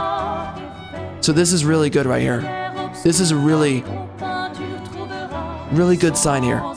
I'm not saying the game's great. It's just... If you're gonna give someone flowers, you should probably do it before they wither and die. What, the flower? Or Sophie? Ooh, dark. Sophie would approve. Hey, you said it, not me. The others are waiting for you. You're supposed to be helping with the festival. With what? Putting up 3 tables? They'll manage. You underestimate Lumiere's enthusiasm for the expedition. There's at least 5 tables. Marvelous. Man, you can tell that this chick is such a fetish character. You could just tell. With your other arm instead. This is such a kink. Paintress directly, that would actually be useful. You know, hobbies don't always have to be useful. I'm enjoying the uselessness of today and readying my usefulness for tomorrow. And soon, I'll get to do a lot more than throw rocks.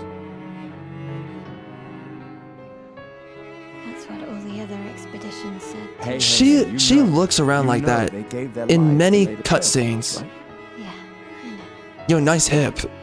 Yeah. I've got a new kink. The jetting hip. You've still got a flower to give, no? Yes. Yes. Just... I'm not sure how to start. After 4 years apart, what do I say to her on the day of her gamage? You're asking me. I don't know. Sun's about to set, so be direct. Hey, Soph, been a while. Could we...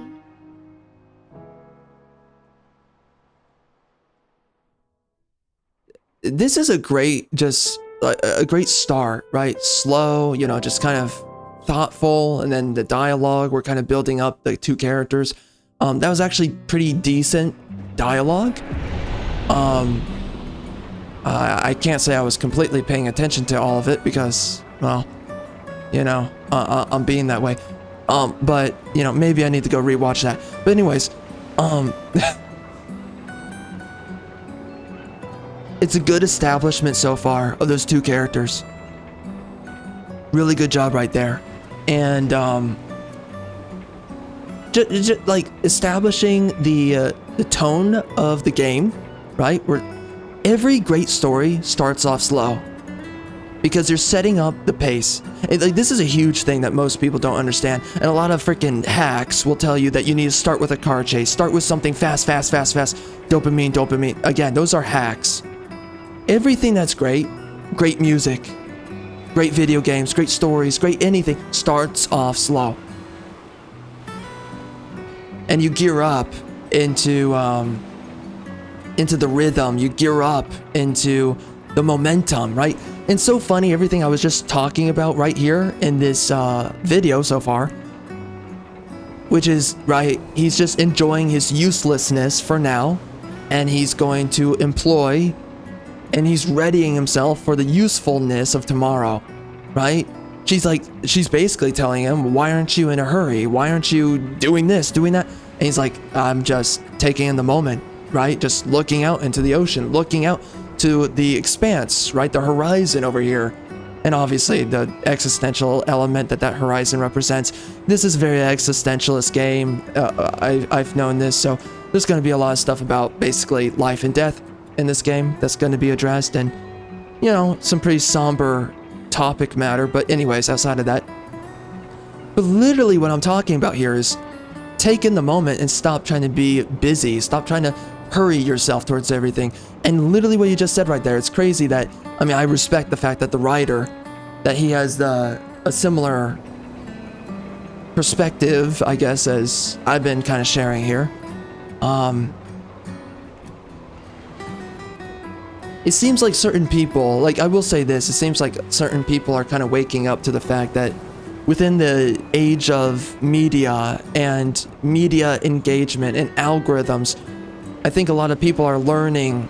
It's not a lot of people, but I think the more that people kind of talk about this is the more that people kind of awaken to it. I think it's very select minds, of course, because very few people actually talk about this, that are waking up to this reality. And like, I've always thought about this, but like, I got lost within it for a while, despite being aware of this. Like, from the very get-go of me getting lost within content loops and cycles and just constantly busy. I gotta finish this, I gotta finish that. Because, I mean, even a year ago, I was talking about, like, I gotta read this book and I gotta read that book. It's just stop. You know, but like, not that long ago, I thought about this where it's like, why am I feeling like I'm always making myself busy for all this stuff? Like, why am I doing that? And then I got lost in it for a while, and only recently now I've been really talking up a lot more about it, where it's like, yeah, we are way too, we busy ourselves too much nowadays. So anyways, I really appreciate that writing here. You know, just enjoying being useless right now. Just so that you can be useful tomorrow or within the next couple of moments, right? So, anyways, I also appreciate the fact that, I mean, yeah, that freaking ginger chick, she's definitely a kink character, which, whatever, I'm not gonna complain. Definitely attractive. We don't get attractive characters at all anymore. She could be bustier, but whatever. Yeah, she's attractive. And this game feels properly French, feels properly European, and I really love that.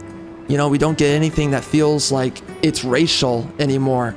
I don't feel like I'm in America anymore. I feel like I'm in a freaking crappy melting pot where civilization's burning to a crisp, like today. No, I feel like I'm in a European setting, and I really appreciate whenever I feel like I'm actually in a racial zoning, you know, where it's honorable to its heritage and the core of its civilizational spirits. You know, what does it mean to be French? What does it mean to be Irish? What does it mean to be German? And nowadays we've lost these things, but once upon a time we knew exactly what these things were.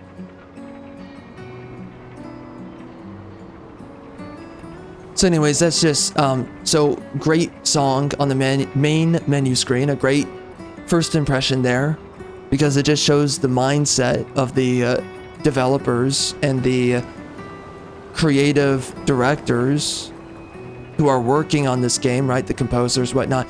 It shows how serious they take what they're doing. It shows that they understand that what they're doing is a craft. Again, I don't know if the game's going to be good or great. I just know that so far we've got a lot of good indicators for the game. And then it starts off slow. It starts off kind of, oh shoot, what did I worded it a certain way in the past. In my first Descendant trailer reaction.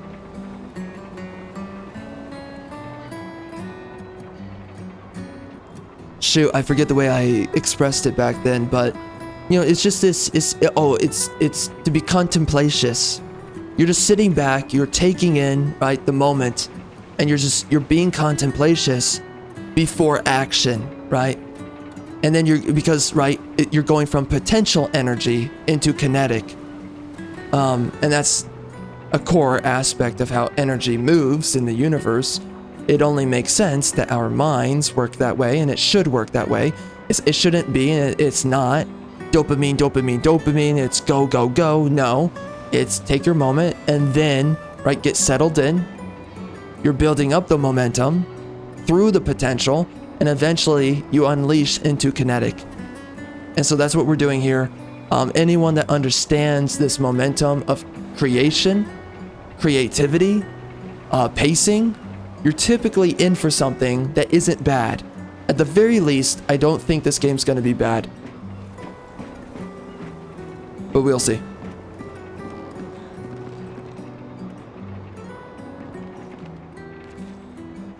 Come on. You're not going to forget your flower here, are you?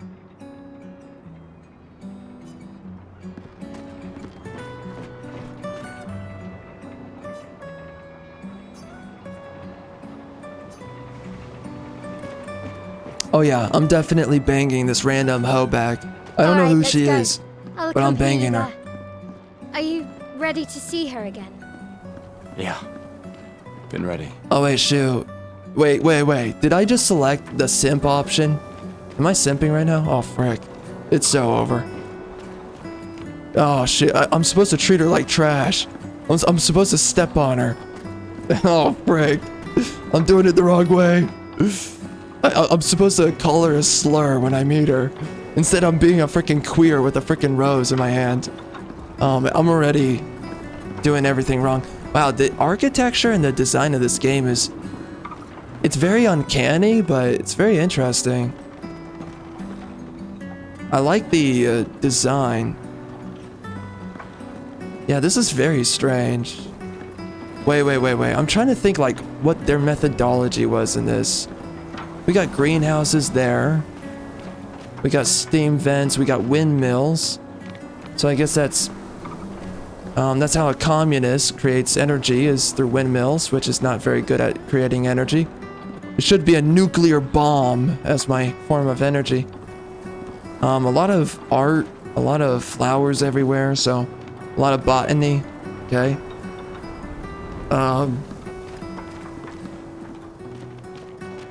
Yeah, wow, and then random crags of rock or whatever in the sky. Shards of rock. Which kind of look like islands. So, a shattered kind of world. Fragmented. Obviously. So yeah, it's like the crust blew up and then it got put into a stasis, I guess.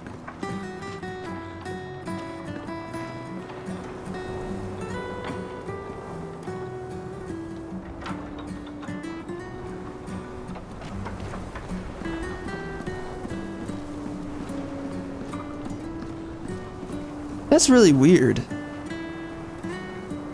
I think the recording is more saturated than my screen. I set up these grapple shortcuts. Nice, huh? Don't tell your sister, though. I sort of borrowed the hooks from the Expedition Academy. Wish I had them when I was working as a courier.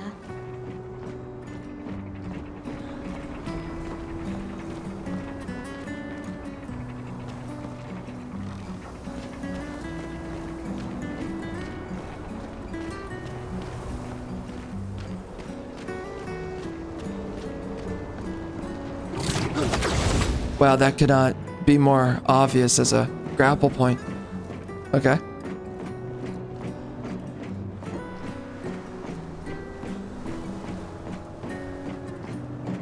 Come on, Gustave, speed up a bit. Sophie will have already gamaged by the time you've arrived. My head. Gomaged? Is that a real word? Why is there a piano up here? Man, that guy yeeted himself after playing a note. He's like, this is my final song. I'm going out today. Can't believe Sophie already turned 33. She looks so much younger than you. Thanks. She's popular. I'm sure she already has a Yeah, but necklace she's full of washed up. flowers. She's used. She's not worth it.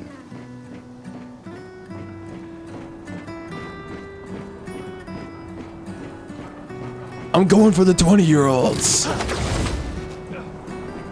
Wherever I can grab them. Like an alpha male. What?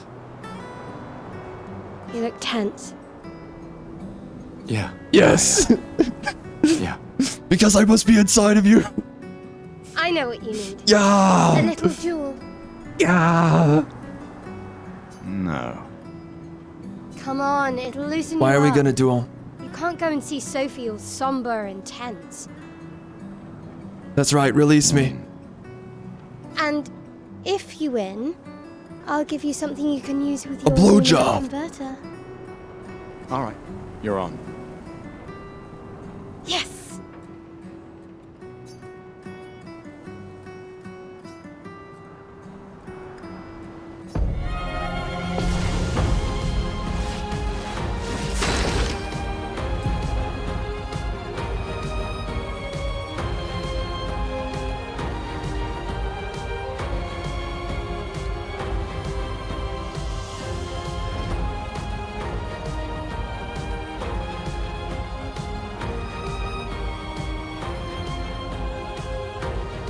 Okay.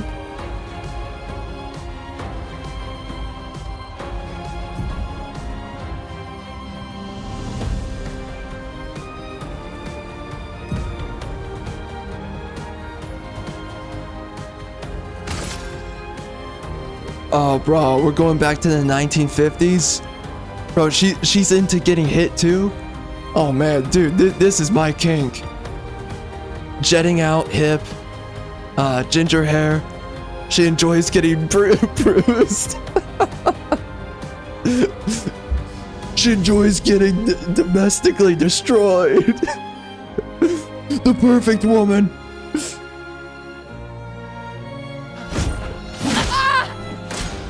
Scream louder. I'm nearly complete.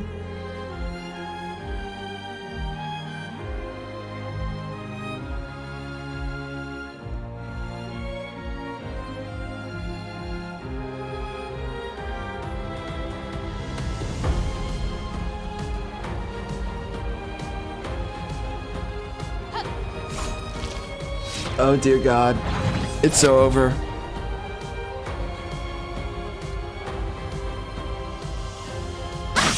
Ooh. Alpha male.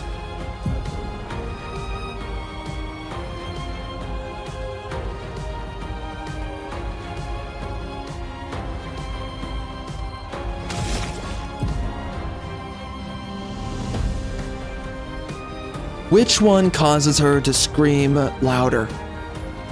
Just which one? I'm looking for one that just causes the most noise.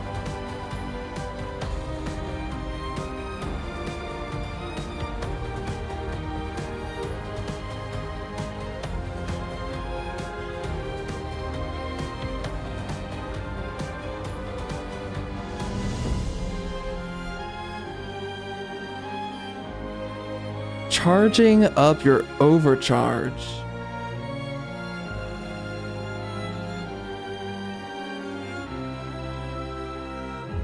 Okay.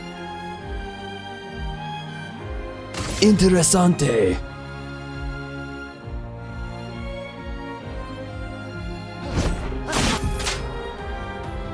Oh dang. I'm beating my wife once again.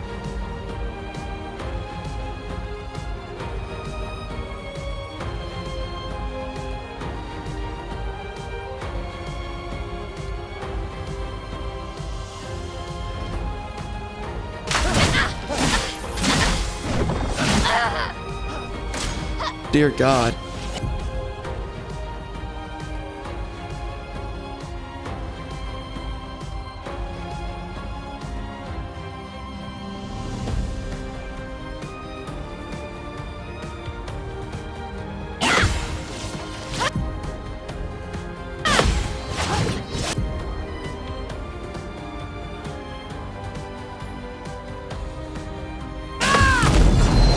Kablam!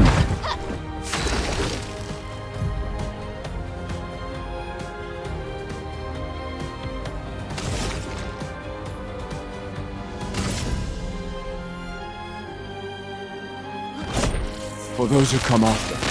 Oh, frick. Oh my goodness. I need to, okay, well, I need to do something about the volume. The volume's a little bit, oh dear God, no wait. I wasn't supposed to kill my wife. Oh, frick, man. How shit, man. Now, don't you feel better? I see your smile. Yes, that's good. Now call me master.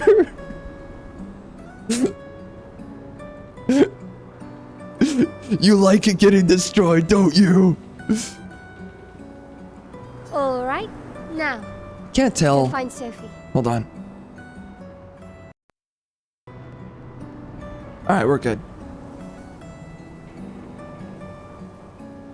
I saw her near the red and white tree. Yeah.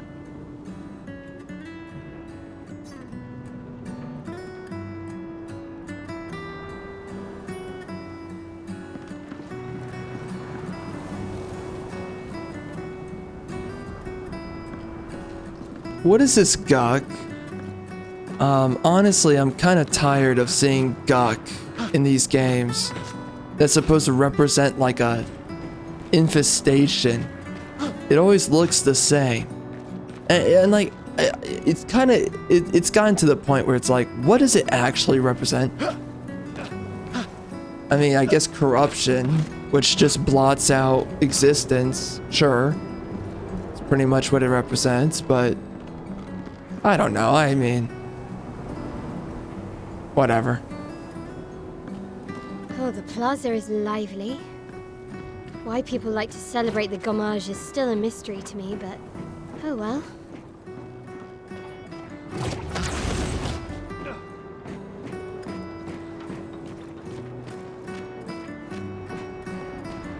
The red and white tree. I've always found it beautiful. I don't really understand. You and Sophie broke up so long ago. 'Cause she's a whore. Clearly, you never got over her. Why'd you wait Because that until today punani to say tastes too something? good. A bit late, isn't it? Oh, jeez.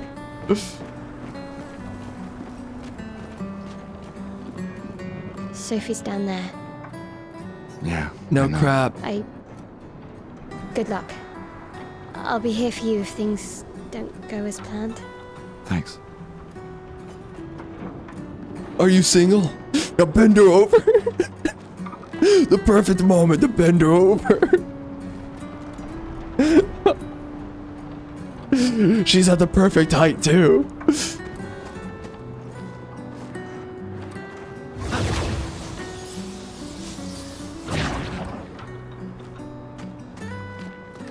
Well, that was gay.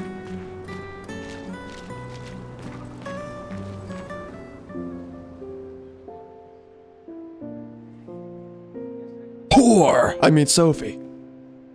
The last few days meant everything. Wow. There's such an uncanny valley to the faces. At times. Can we talk? Gustave. I love you all.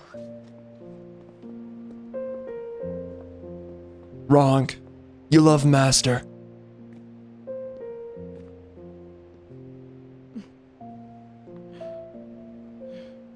That's for your, Wow. Dude, she is the proper BMI. Proper European BMI too. There's always Wow. room. Yes. Yes, there's always room. You raging whore. Of course there's always room. There's always room for someone else. You don't love me like you love the other men. How dare you? Okay. I'm sick and tired of sharing you. I loved you. you know how I feel. I wish things had been, you know, I often think another path, you know. Nice another breasts, by the future. way. Still can't finish What a your motorboat. sentences, can you? Yep, that hasn't changed.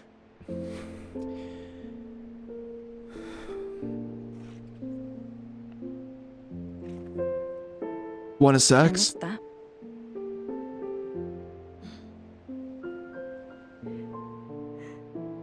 I never faulted you for wanting to believe. You're fighting to change things. I understand, just There's another man, isn't there? in a different world, right? We'll break the cycle, so she can't steal anyone else's future. Stubborn people change the world. And you are the most stubborn person I know. I can't tell if I'm like supposed to take in the moment or think that's stupid. I don't know. It's like part of me thinks like, should I be critical of this or should I just take in the moment? I don't know. I don't think I have a good reason to care. To the harbor? Yes. I feel like there's reason to care, but I feel like I have to force myself to care. It's a really weird feeling. Like in Final Fantasy VII Remake, I just care about the characters. I just do. The characters in the game, in the world, it's so charming that you're immediately like, dang Tifa, I would motorboat. And you know, it just captivates you. It entrances you, and so then you're like, I guess Cloud's cool too, and yeah, you know, you really like the characters though, and it just wins you over. You care immediately. Now with this, and here's the reason why. Oh shoot, is this the right word? Oh, I might have to, okay, I'm gonna look up the word. Maybe. Yeah, let's look up the word. Compunction is I think what the word is. Nice breast, by the way. Nice waistline, by the way. Bend over. Alright, compunction. Feeling of guilt or moral scruple that prevents or follows the doing of something. Well, that's not exactly it. Anyways. But you know, there's a succinct nature to the dialogue in Final Fantasy VII. Yeah, I'm right here, biatch. I'm right here. I'm talking for a second, love of God. There's a concise, succinct nature to Final Fantasy VII Remake where dialogue stays as long as it needs to, and it goes as soon as it needs to. Now, I have some criticisms about Rebirth. I feel like they were trying to rush some of the dialogue a little bit too much. But, at times. But for the most part, I think it was just largely well done. And, you know, Final Fantasy VII Remake, the characters, they don't overstay their welcome with most dialogue. With this game so far, we're spending too much time within the emotional content of what people are saying. So we're not really getting to the substance of what's being said, but instead we're just consistently,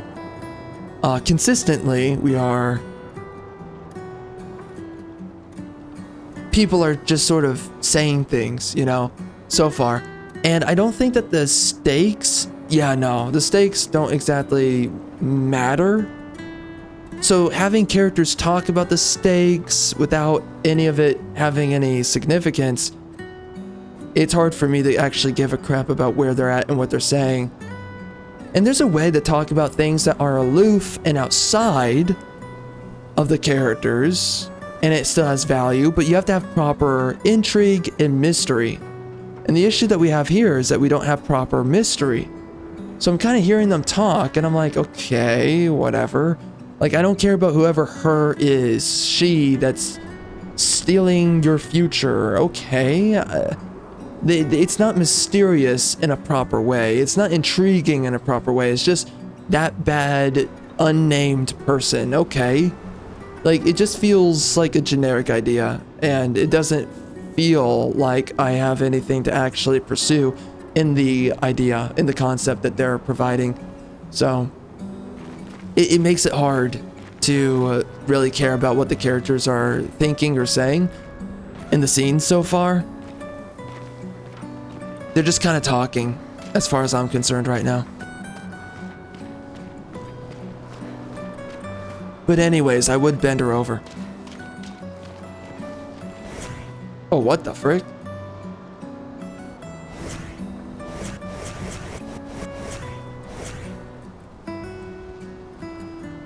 Dang it, I can't look up the skirt. Oh, this game's terrible. Really, bro?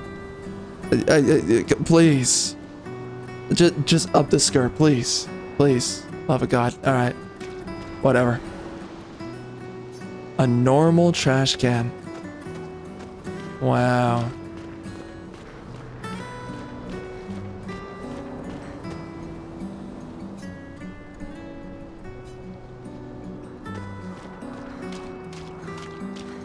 Oh, hi, Sophie. Oh, She-Girl, what's up? So Gustave really did come, huh? Oh, I came. You did. Over her skirt. I knew he would.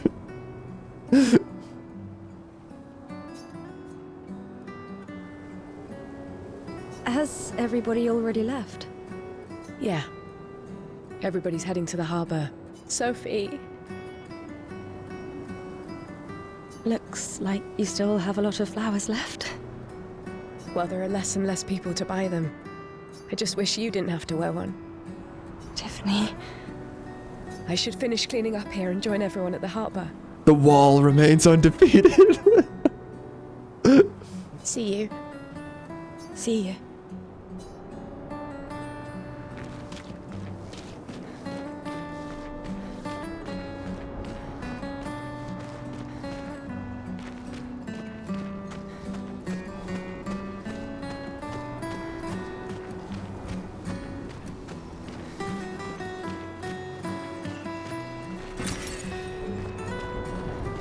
Some of the chroma.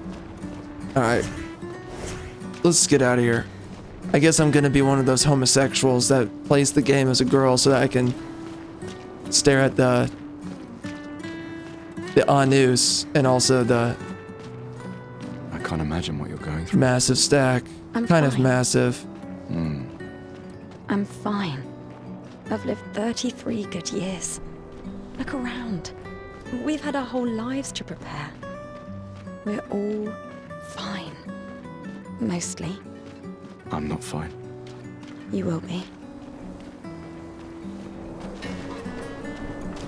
Well, I'm glad that we're depression maxing already in this game. Feeling proper depressed. It's so over.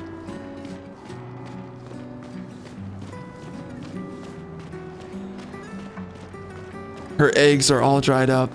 She can't have any children anymore. Oh, look at these very diverse French people. Wow, we got whites and we got blacks. Yes, black people are very French. Indeed, sir. Ah, yes, yeah, yes, yes. A black French person. Yes, yes. By the way, the same person I think over here.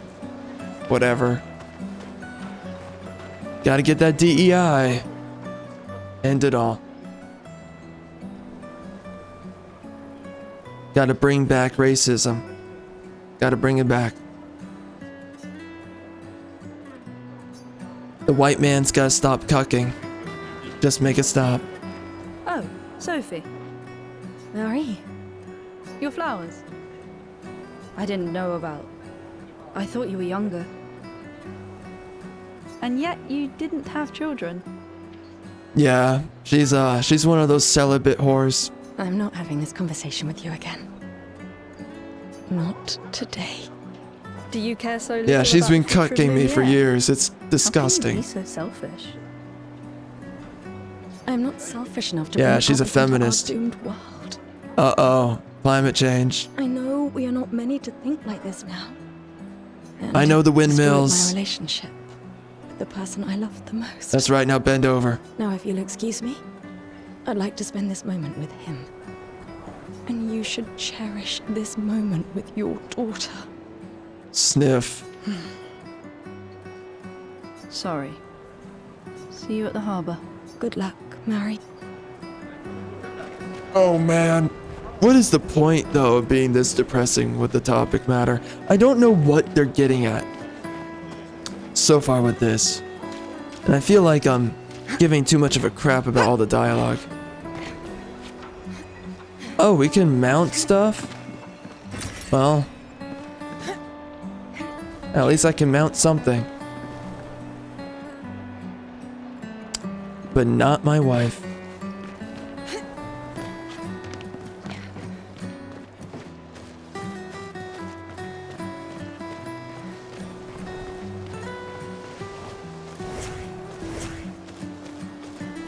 Oh, so I could be talking to all these people as Gustave, right?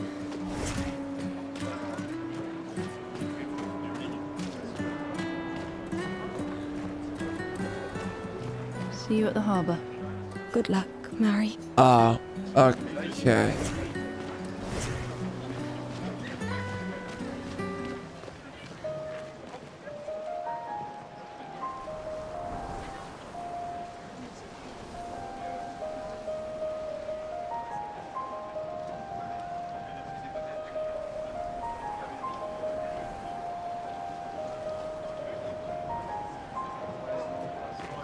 I'm really good.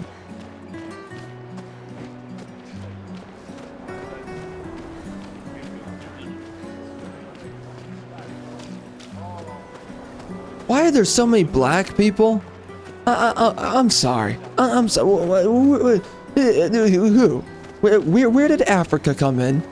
I'm sorry. I'm sorry. I'm sorry. Who invited Africa here? Genuine question. Too many blacks. Too many blacks. Oh, wow. Thank God we have a female tinkerer. Oh, a female blacksmith, a female carpenter. This is a hallmark of DEI. If you look at a lot of games, the firstborn of all this dog trash is female blacksmiths.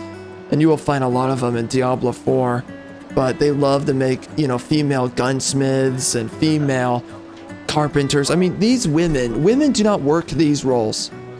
It's only because of DEI, literally, like DEI actually pushes this crap, and you will, once you start spotting it, you will not be able to unsee it, unless you're stupid. DEI literally pushes this dog trash propaganda down our freaking necks. Hey, you! Yeah, you're not real. You're not real. You seem like a woman with exquisite taste. Nah. I just finished my sculpture Yeah. of the legendary Expire. Yeah. A lot of women out there are sculptors. Yeah, I believe that. Yes. This may be my life's finest Yes, and work, also, yet never not a single mind. soul seems to Yeah, care. no, and also women just invent everything, even though it's all invented by men. How could I make it better?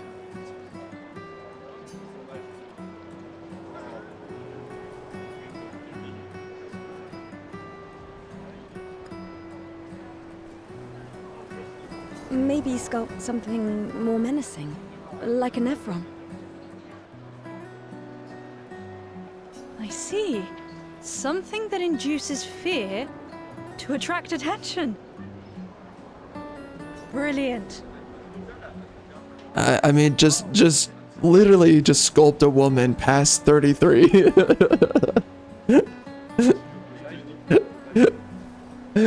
I knew you were the right person to ask. Thank you for your insight. You're most welcome. I shall get to work tomorrow. I see you're wearing flowers.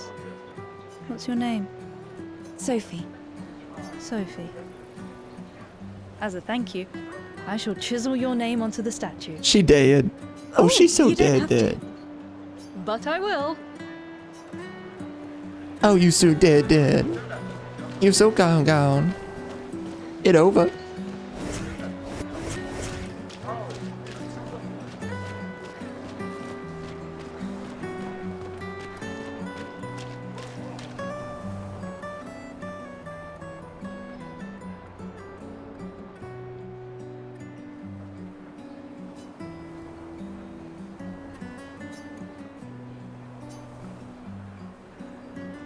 We can use that.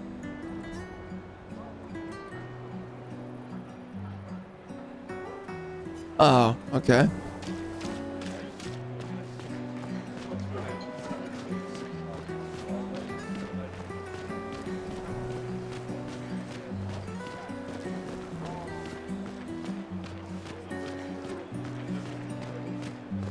Oh, Sophie. What a lovely smell. Thank you, Richard. Yeah, smells like rotten fish. I could recognize it from miles away. Yeah, I bet you can. Good you're here, Sophie. You freaking homo. I have a favor to ask of you. Anything for my beloved sewing teacher? Yeah, I bet you're beloved. You freaking whore. I I know we- why he likes your smell. Lord, today is my gommage. And my son and I had a fight last night. He said he wants to join the expedition. He wants to waste the last year of his life. I didn't want that for him. I used to think it was a bad choice. Today, I no longer do. I know I made a mistake. I tried to impose my views on him when he is much braver than I will ever be. So I sewed a special uniform for him. That's my last. Could you bring it to him? Of course. I'll bring it to Jules. He won't join the Gamage ceremony, but he will be at the Expedition Festival tonight for sure. Oh, but you... Don't worry. I'll ask Gustave. Gustave, are you back together? For this moment.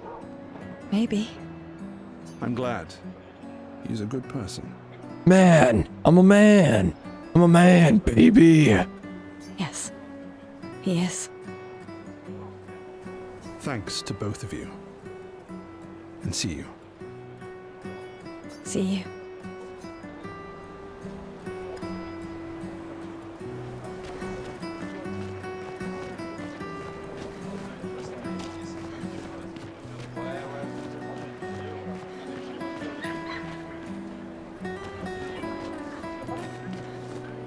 Why do I have the irresistible urge to just punt children on the spot? Just full on yeet. Yeet these mother effers. Oh, dang girl. Oh, what's your name? Oh my god, the white woman's. The white women's. Yo, you're looking good. Oh my goodness gracious. Just let me get on up there. Come on, girl.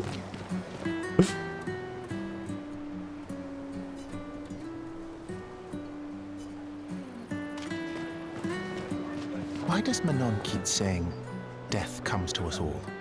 You haven't heard that before? No. Unofficial expedition motto. You never heard Lucien say it either?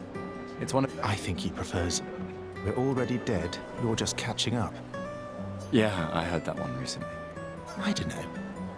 Kinda nice in a way. Having a deadline forces you to prioritize. It's a bit freeing as we get closer to the end. You can really find the silver lining in everything, can't you? No, it's just...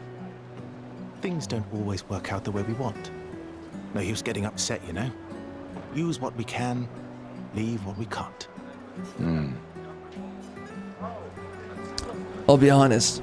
Okay. You know, this is the biggest issue with a lot of modern day writing, modern day storytelling. It's all this somber existentialism, nihilism. It's what it is. But you know, creeping up to nihilism is somber existentialism. Constantly kind of mulling over the essence of death and ruminating on it. And it's just like,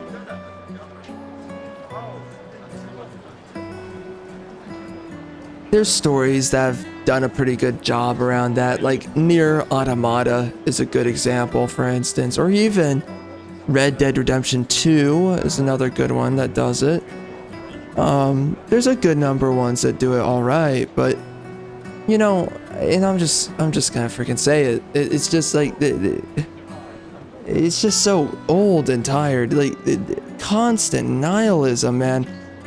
It's in everything, and I'm just really gonna say it.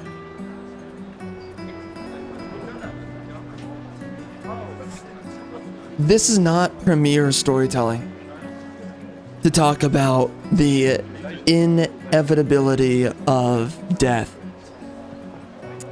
It is a modern disease that has possessed so many people. Same thing with trying to make yourself too busy all the time. But it really is. It's a modern disease. It robs you of your gratitude. And also,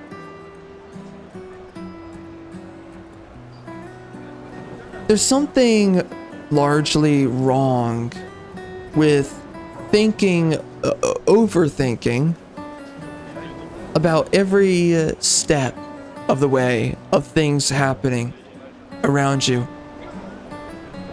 You know, there's one thing as analysis, but then to reminisce on information, ruminate on it, and then just bask in the same information, especially in this way, it's not very productive, and it's also not of very good use. I don't like these nihilistic games. And again, as I said, I don't know how good or bad this game's gonna be. I know that I like certain things about it, but of course, right? Anyways, moving on. There's too much nihilism in everything. I mean, literally, like, almost every single game I played last year was all nihilistic, or had nihilistic tone and spirit to the work. You know, lamenting every step of the way that you exit being 0 years old, right? It's no way to enjoy your existence, just honestly speaking. It's no way to really make the most of being alive in some essence. And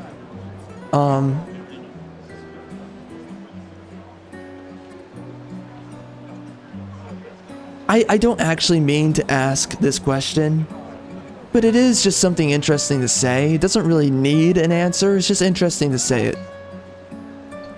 Which one's a greater cope? To think about your death, or to ignore your death, or whatever. Or, you know, just not to concern over it. Which one's a bigger cope? It's a big question that, I mean, you could hypothetically ask. You don't really need to ask it, though. But it is just, you know, it's just like ruminating on this stuff. No. So, it's just not. It takes you one step away from living, and that's the problem.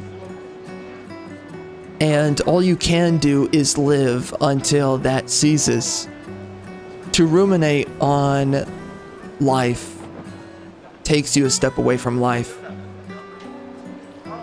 And you know, you can analyze life, you can analyze, but to ruminate, again, you're taking yourself a step away from life, from living. To be alive is to think and to observe and then to do. That's what it truly means to be alive. To sit around and mull over, you know, I mean, you know, nihilistic tendencies and whatnot. But that, again, it's the great disease in modern day, is nihilism and ruminating on nihilism. And that's all this is. And this is after the death of God. This is why people, I've spoken at great length about this whole topic here. A lot has been spoken about all of this. It connects to a lot of things, but it's because of the death of God that we sit around all the time just lamenting about eventual death. And again, it does you no good.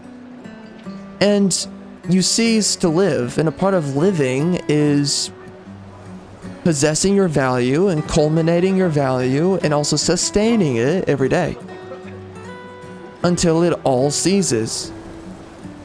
You have to focus on living because that's the only way that you can regenerate yourself. You know, I mean, what? Are you gonna sit around and lament when you're 14 years old? Oh, the day's coming. Oh my gosh, it's all over. Are you really gonna do that? Because you're gonna just stop trying at a lot of stuff. Why would you keep going? And that's the issue with nihilism, is that the end results and the final destination, the logical conclusion of nihilism is to just end yourself. That is it. The end road of nihilism is death. So either you're going to choose, I'm going to put it all to an end right now and just do it just do it. You know, stop playing the game, just do it. Or you're going to sit there and you're going to make the decision, the choice for yourself, that you're going to look past the any form of inevitability. Instead, you're just going to live, and you're going to culminate the now. You're going to bask within the now. You're going to create experiences now. You're going to live out what you are as you will be, right? Until that ever happens to cease to be. And you deal with it when it comes or when it is, and that's it.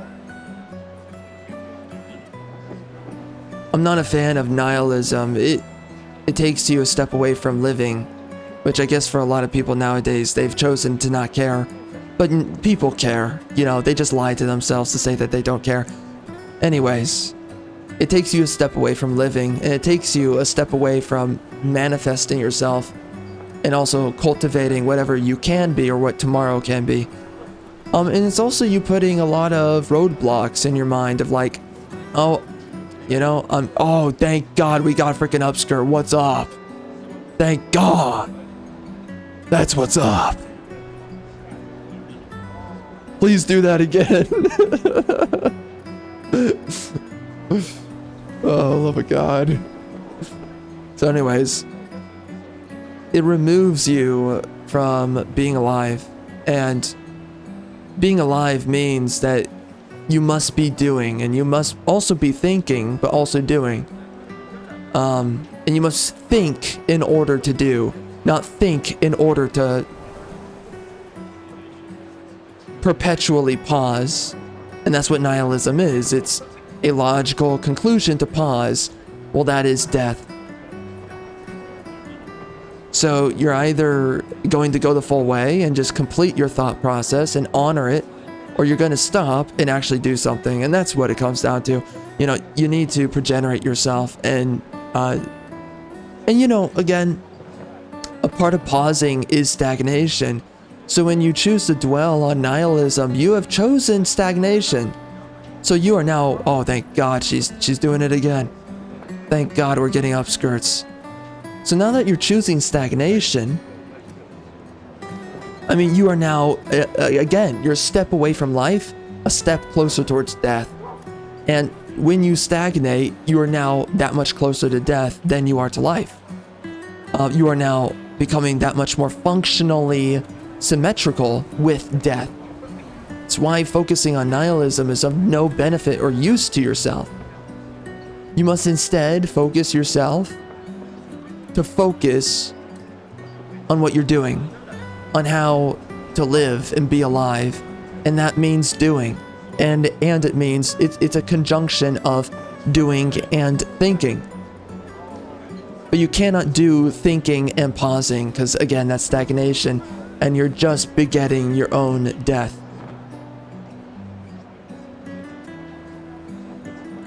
It's my big issue with all this stuff. There used to be a time where all of our stories were heroic, and as much as I don't like Harry Potter and J.K. Rowling, end yourself, but in Minecraft, on the PvP server. Anyways, you know, stories like Harry Potter, stories like Lord of the Rings, stories like Star Wars, they're all the heroic journey. And that's what we used to get in all of our media was heroism, because heroism is about no matter where you're at, no matter what age, you still strive to become. That is what the Iliad is. That is what the Odyssey is. You know, the Odyssey nowadays We would write freaking Odysseus as this dude that's like, well, I'm past 50 and it's over and I'm just gonna do myself in. No, he's still going on journeys. He's trying to get back home. He wants to thank God for the upskirt. He's still trying to get back home. He's still trying to reunite with his wife. He's still going on this massive journey and also trying to reunite with his son. And that is the grand adventure. And, you know, the ultimate thing is to be alive is that the adventure never ends until you die. And that's what being a proper hero means. Your adventure never ends until you die. I'm gonna write that down.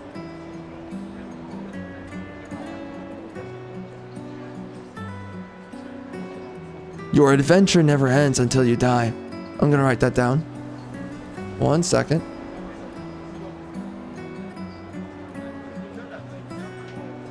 A part of the hero's... a part of the hero's journey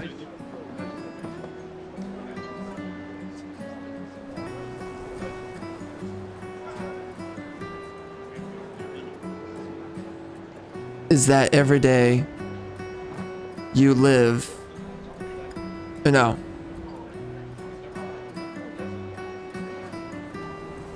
A part of the hero's journey is that the adventure never ends until you die. A part of the hero's journey is the adventure never ends until you die. A part of the hero's journey is that the... Alright, so a part of the hero's journey is that the adventure never ends until you die. And that's the proper way to live in the end. You never stop seeking out your adventure until you can no longer journey. That's really what it comes down to. And that's what I hate so much about all of this, because this is an inferior concept and idea compared to heroicism and the heroic ideal. The heroic ideal is to pursue doing and being and living until it's forced upon you that the journey's ended. You know, and I've thought about this for a long time. Like I've like this thought has occurred to me many times over for a long time. Just the reality of it all. You know, a lot of people nowadays, right? Again, if we wrote the Odyssey nowadays, it'd be so nihilistic. Odysseus would just have given up, be like, oh, I'm done, I'm washed up, and blah, blah, blah. Instead of being that he's just an older guy that's still a legend and he's still capable of what he does. You know, he's just older, but, you know. And clearly he takes care of himself and whatnot, but, you know, nowadays...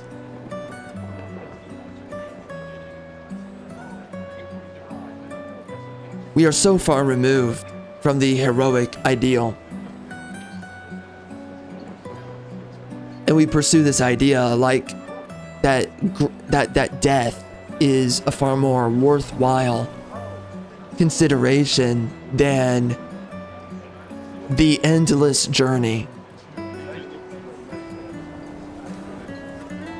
And so anyways, the thought that I've had many times over is that it is far greater to be a warrior who lives every day until you at some point die than it is to be a mauling and scoffing at times, belligerent at times, what's the other term? Despondent at times. Just being this wayward soul that is lamenting every day of continued existence. You know, would you rather live an adventure before premature death, or would you rather seek out to lament every day for going another day longer? And a lot of days, people are choosing to look at their days as I would rather lament about my own continuation rather than making every continuated day count or mean something. And so in some way I've said that, well, you know, other people say this and I happen to concur that you don't need anything. You just do. You don't need to,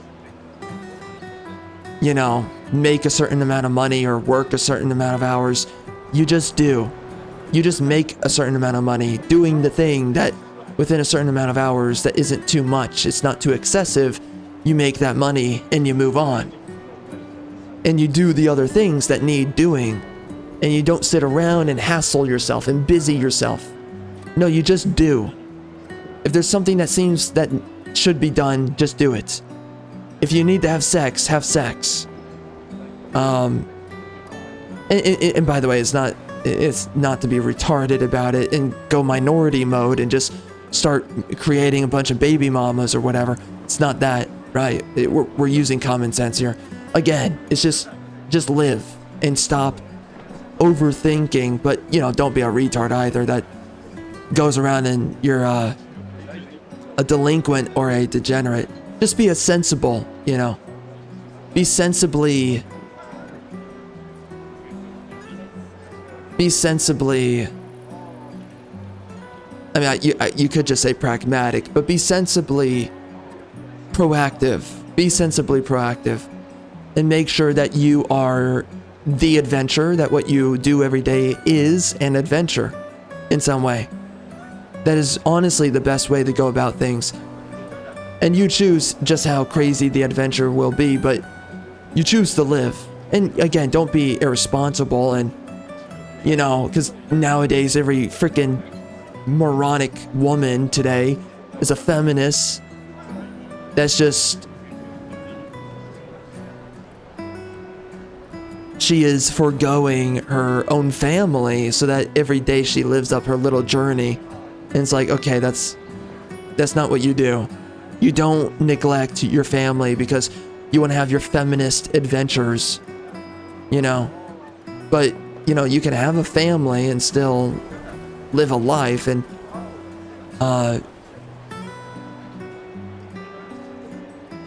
you know, for men, the Odyssey is a great example of just, you might go out on an adventure, but you still come back home and you still look forward to home, right?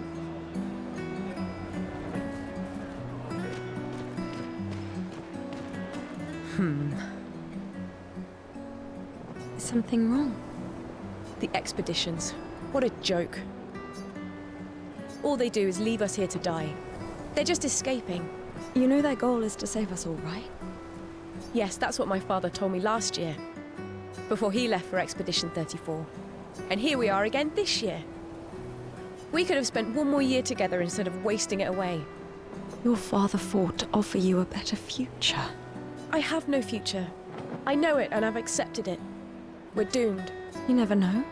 This expedition might be different.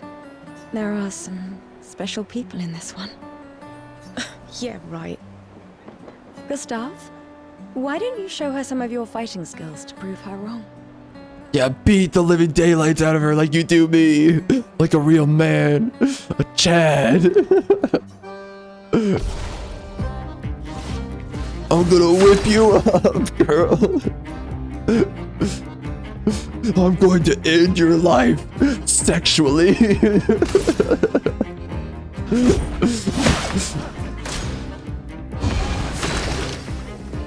Wait, I have to impress her? What am I, a freaking gay? This is homosexual.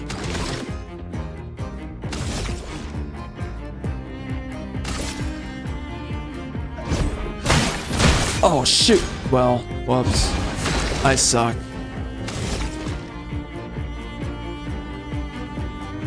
Alright, let's do that again.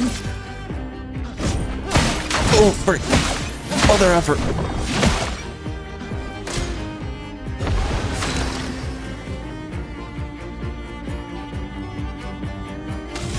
Kablam?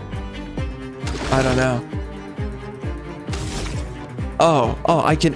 It's your last day. Bend over with. Bend over right now. Oh gosh. Wait, can I get the bad ending? Oh man.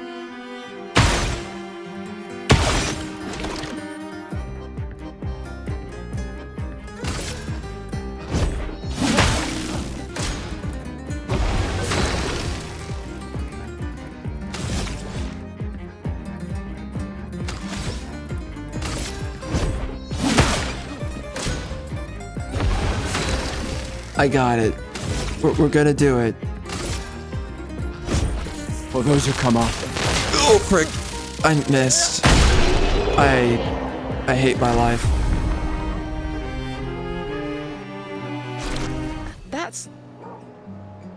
This guy is strong. It's not the only place I'm strong. They all train their picto skills. I'm feeling really strong right now. I see two women ready. And so did your father.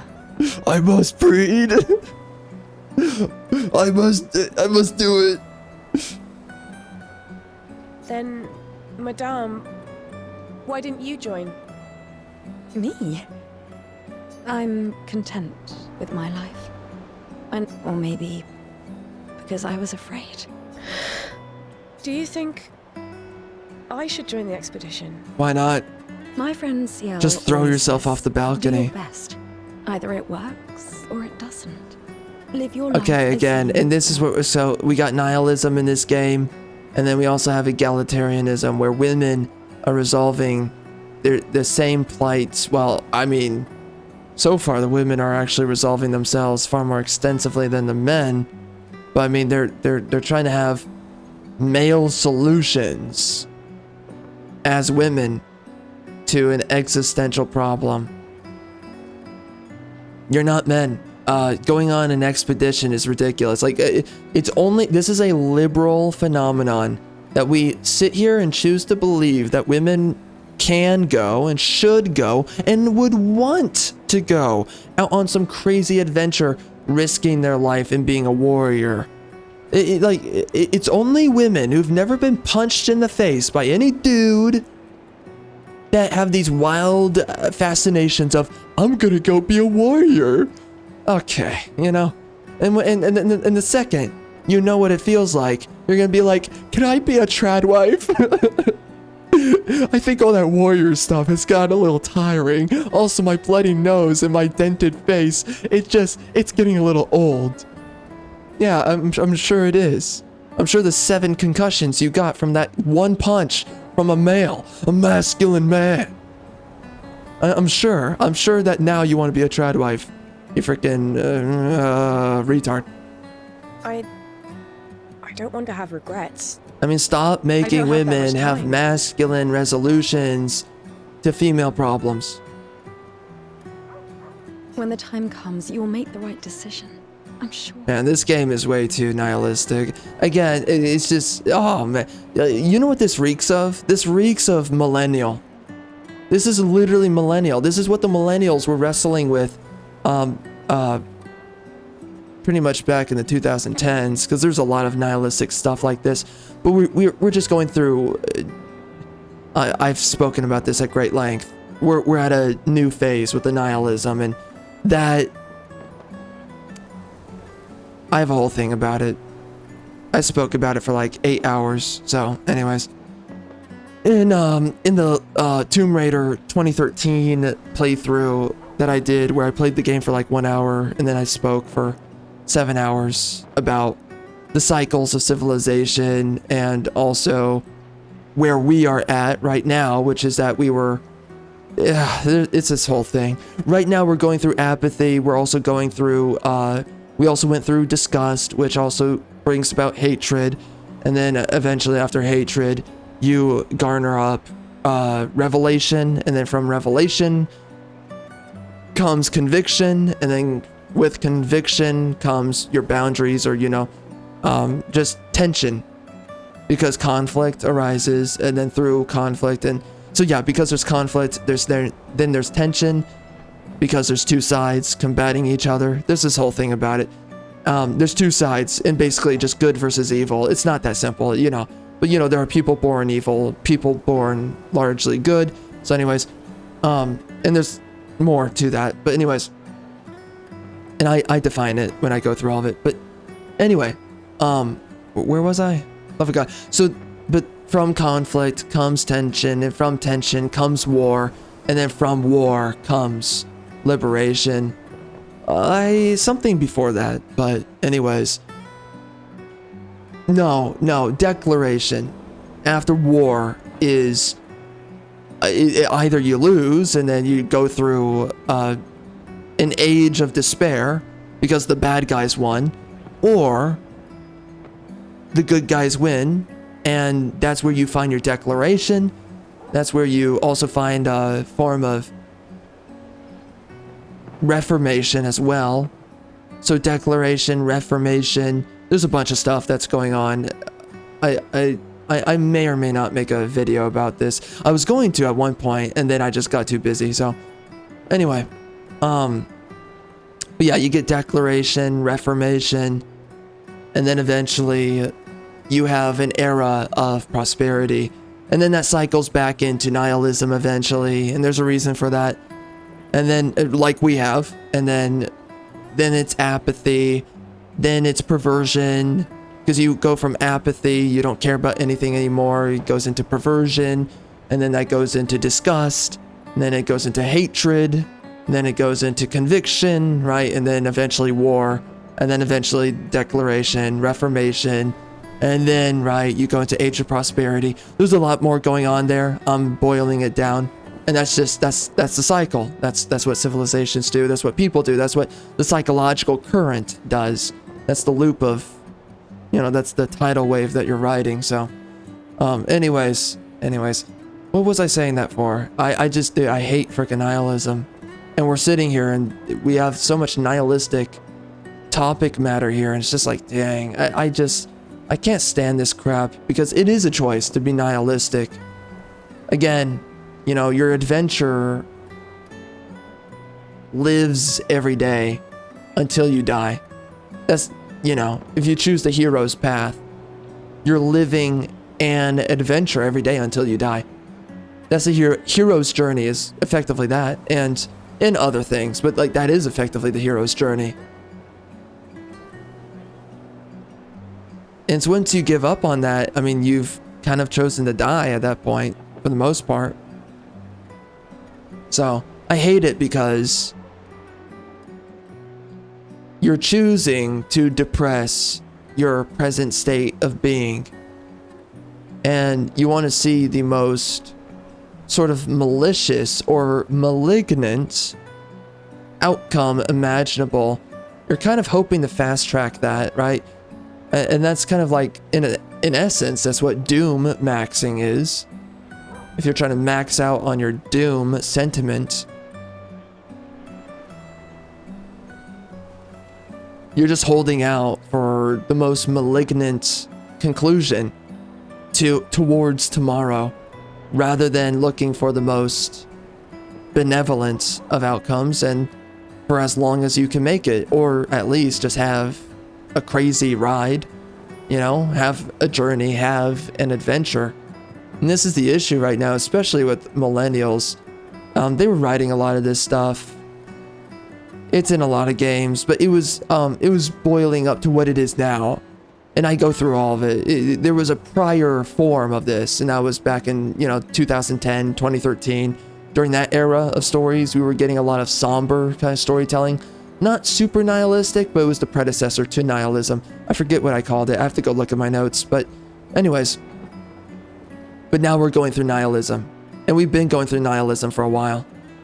And eventually we're going to be getting out in a lot of the things surrounding nihilism. Eventually we're going to get out of this. Now, I don't know what we're exactly actually going to get after this. I mean, maybe we're going to get culture war games. And I could see that. Like games that just directly start calling out the bullcrap that, like all this wokeness era that we've been going through. We might start getting games that just start making fun of that stuff. That might be the next phase. and then eventually we get back into heroic storytelling or something. I don't know, but maybe, or I can see variations. It really just depends. But I think for public consciousness, I think there is going to be a phase where we make fun of and we mock the woke era before we head back into proper heroic storytelling, I would say. But, you know, I will say this, the only proper storytelling is truly, it's a share of things, but like the proper form is heroic storytelling. Because again, it's the mindset that you make the most of your existence until it all comes to an end. And either you die tomorrow or you die, you know, in 80 years or whatever, you know. But at least you're living and at least you're pursuing that journey. It's a better mindset. I miss those stories. I miss those games. I miss those characters. That's what everything used to be, by the way. If you go look just 15 years ago, I mean, Ninja Gaiden 2 Black it's a retarded game, but it is that. That's, again, Harry Potter, whatnot. We used to get a lot of heroic stories, heroic characters. Of course, by the way, heroism is what? Masculine. So, of course, the main characters for these stories are what? Men. And then you got busty chicks surrounding the dude. By the way, call me Rachel from Ninja Gaiden. What's up? Aryan Princess. How's it going? Thank you. Now I think I know. That easy, huh? Give this to your boyfriend. My father gave it to me, but it might be more useful for him. Okay.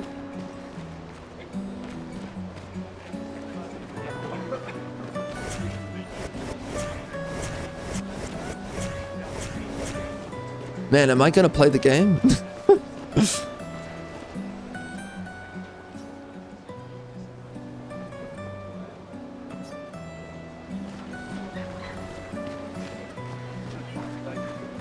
Hi, Gustave. You're back. Want a sax? Oh, did you want to pick out a different flower? No, the one you suggested earlier was perfect. Oh, I'm glad. These garlands are our last farewell. I want them all to feel special. I have a garland saved for you too. But it's not a farewell garland. It will be a welcome home garland. Good luck, my friend. Thanks, Ophelia.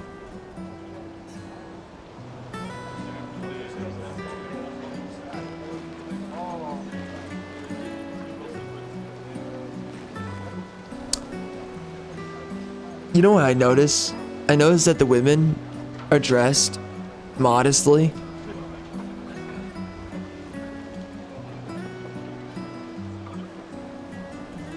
Man, that's really lacking nowadays. You know, it's weird. Like, by the way, I hate freaking women that are prudes. Freaking hate them. But anyways, outside of women who are prudes, I've always liked proper clothing on women more than looking like a skank whore. Always liked it more. And it really shows where we've gotten to, that women don't dress like this. Again, I don't like prudes. I'm not saying that. I'm not interested about chicks that are raging, autistic. What the heck is going on with their legs? Man, it's over for you. You know, like the chicks who are prudes are annoying, but like women who dress up in a more prim and proper way, but still sexually appealing, it's just more attractive. And I've always liked that more. When women, they dress in something that is appealing, but it's not revealing. You know? Maybe a skin tight dress. That's fine. I mean, you know, there's a point where skin tight goes really skin tight, but still. Or you know what? Maybe skin tight. Let's go the full way. Let's go full on dominatrix in here. Yeah, you know what? Screw what I was saying. I'll take the whore. Oh man. No, but geez, man. when attractive chicks, specifically attractive, when they wear stuff like, what are they called? What are they called again? I think it's called a sundress or whatever. Man, it's so freaking hot. Dear God. And I have one particular chick in mind, and dang. I saw this one chick once upon a time in a sundress, and I was like, man, I would get on one knee. No, both of my knees. If you say so. Oh, Maybe man. something already happened, huh?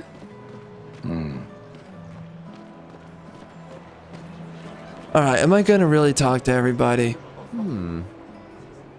This lady truly is exquisite. Oh, that's my other whore. Not quite. I am only in love with her art. Homosexual. My inspiration has been quite lacking recently. Gay. Nobody buys paintings anymore. Just because she is called the Paintress doesn't mean painting is evil.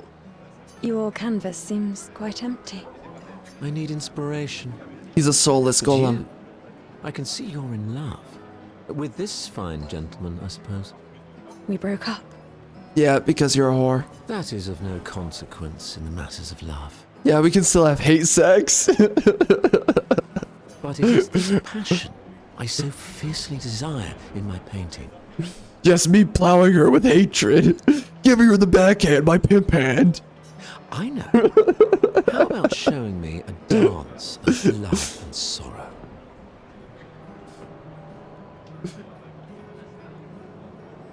Yeah, me pimping my ex-girlfriend, that's love and sorrow. I am think. also the official painter of the opera. Will you help me? If you inspire me, you may become the main painting of Lumiere's opera. I don't care. Whatever. Fantastic. You may start. Here, gorgeous lady, take this paintbrush. Don't you and hit on show her. me. That's my property that you're speaking to. Okay, I guess. I will literally execute you publicly for this. Come on, dodge your lady's beautiful moves. Oh, I guess I'm... Uh-oh, frick. Oh, frick. Oh. Kablam! Don't counter your loved one. This is not a duel to the death. Oh, no, it's... No, this is my domestic disputes that I have every day. Come on, don't counter your loved one. This is not a duel to the death. Can I dodge? Ugh. Ugh. Yeah. Man, I'm so good. Splendid. One more time. Kablam! Come on, don't counter your loved one. This is not a duel to the death.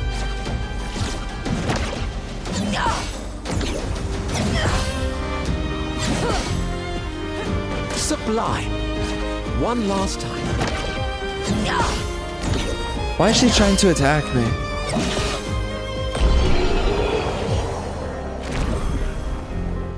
Oh, so that was the right way to do it. Not beat my wife into a living pulp. Okay, got it. That was splendid. Splendid. I was so enthralled that I completed the That's painting in not... an instant. That's not how I... Listen, bro. She was trying to domestically assault me. That's not how I was feeling. Okay? This guy's gaslighting my own life.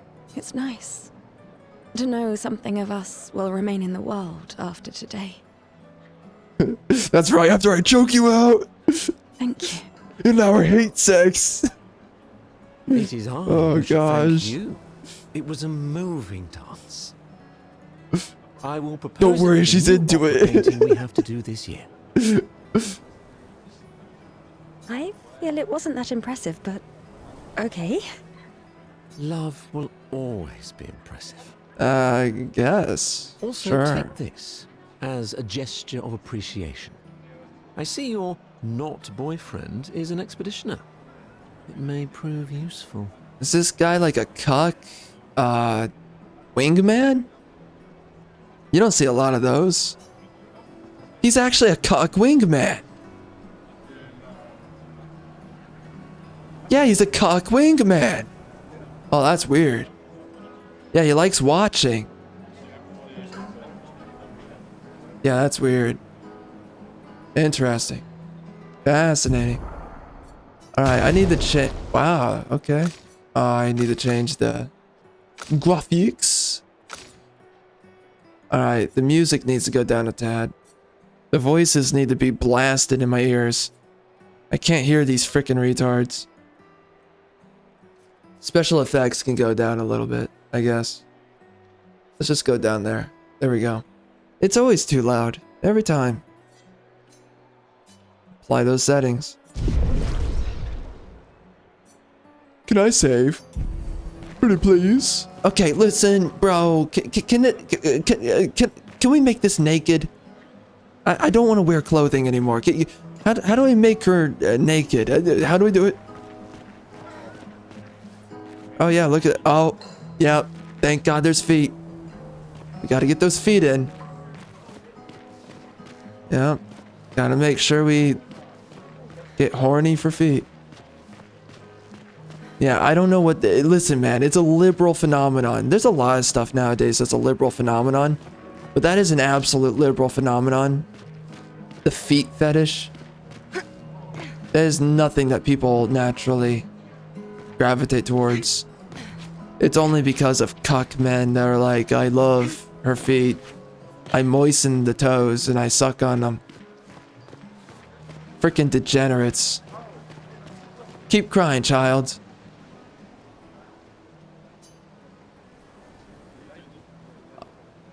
I'm sorry.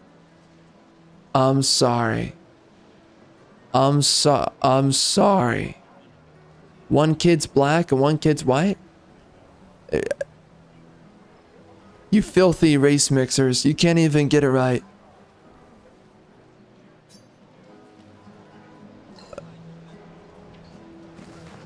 Ew. Ew. Sometimes I feel sorry for her. Who? The Paintress? Look at her. She looks sad. Who is she? Maybe she's a prisoner too. Stuck in the same cycle with us. What, is God a woman in this game? Only you could choose empathy at a moment like this. It's one of the few choices I can make. I couldn't do it. It's okay. Women do not experience You empathy. don't have to. Lies. Also, women are not real. It's also a lie. Why are you so tall? Okay. Man, the beginning of the game is taking too long to get through. I want to freaking... Oh, what is up? I see females. You'd have to be crazy to use pictos on your own body. Why? Aren't you enjoying the show? Nah, the show's great, but etching chroma onto your skin, oh, that's brutal. And just for a dance. I'll stick to painting pictos on my machines. Wait. I'm not cuckoo enough to put them on my body. Who is this voice actor? I don't know. Could be useful though. The expeditions rely on them quite heavily. Yeah, they're crazy too. But at least you can remove pictos pretty easily if you change your mind. She mine. Not real for real. Finna for real. Wait. Shoot. Oh man. What's my freaking ebonics again? I have to remind myself. Finna for real. No cap on God for real. There we go. Yep. And then, you know, just throw in some broken English. Okay, where's photo mode? Yeah, that's not photo mode. How do I zoom in? I want to zoom in on the breasts. Frick. Well, I'd smash every single one of them.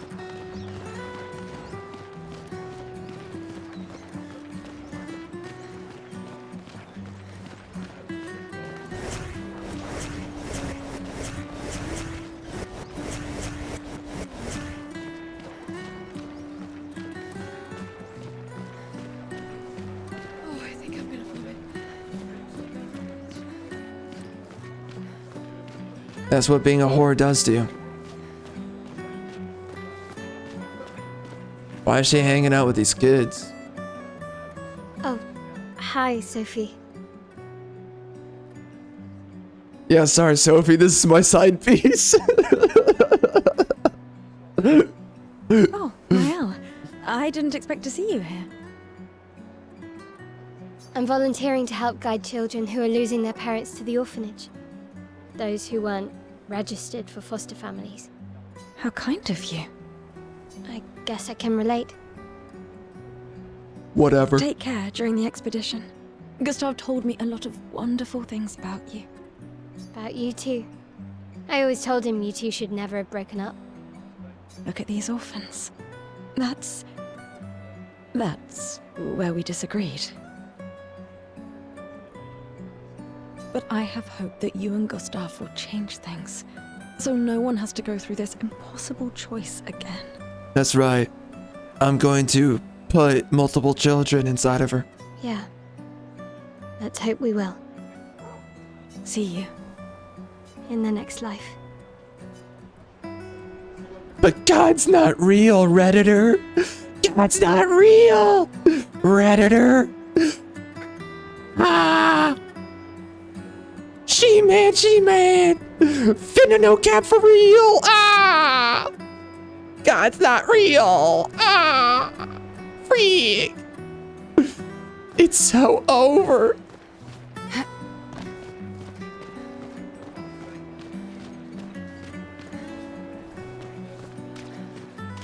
God wants you to be gay.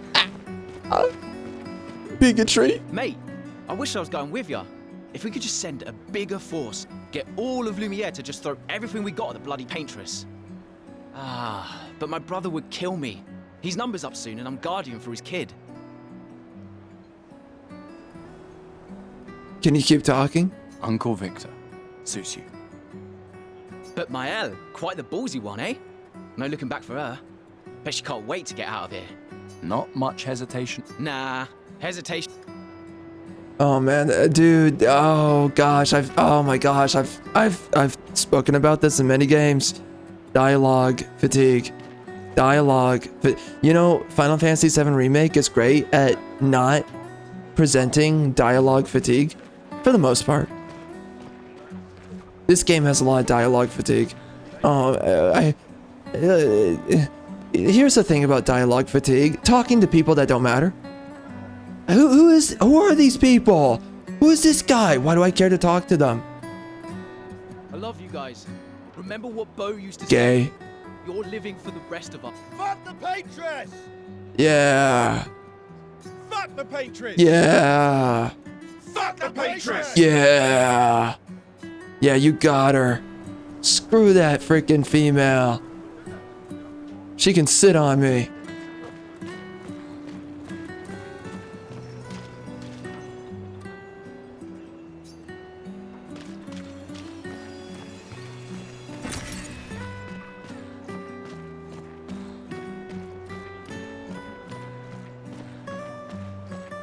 Oh look, another dude to talk to. Thank God. I'll see you soon enough. Gay. Oh my, yeah, here we go with the Redditors. Oh my gosh, did you see that foreshadowing to the homosexual relationship in my favorite game, Clair Obscur, Expedition 33? Oh my gosh, it was gay coded all over. I could just see it in the hairline. I'll see you soon enough. Oh my gosh, they're so homosexual for each other. Oh my gosh, sisters, I can't wait to express to dead God how I love homosexuality. Oh my gosh. I won't. I miss you still. Thank God. I'm coming. What? Is that a photo of yourself? Who is that? Okay, bro, are we actually trying to push some homosexualism freaking dog crap in here? I mean, I'm gonna get, maybe that's his twin brother, and he's like, frick, he died before me. I've always loved the harbor. I like the punani more.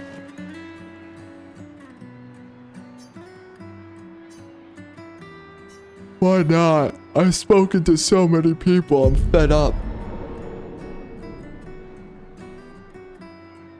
I just want to see this stupid painting chick already. I see your apprentices. Oh. Gustave! Gustave! What? Here, Sophie asked us to bring you your coat. Thank God they're diverse. Sewed up the sleeve so you don't What have to the keep frick is rolling that it up. face on the black one? What the? You guys What know is that how to face, sew. bro? Sophie helped us. Turns out it's not that hard. You really should have done this ages ago. Do what? I'm not did paying this. attention. Gentlemen, that was supposed to be between us, yeah? Man, the uncanny aspect of the Wanted faces. to do something for you. Well, you could have bent over beyond. Thanks, guys. This is... Yet another This is retarded great. woman. She doesn't know what I want. See you at the festival? Dear God, I talk about it every day. Of course not. What are you waiting for? Jeez Louise. You're built to get broken into. What? I know that face. You mean a lot? I can tell. Yeah, they mean a lot to me too. Legacy can take many forms, right? Yeah, You told me that. right. What does that mean?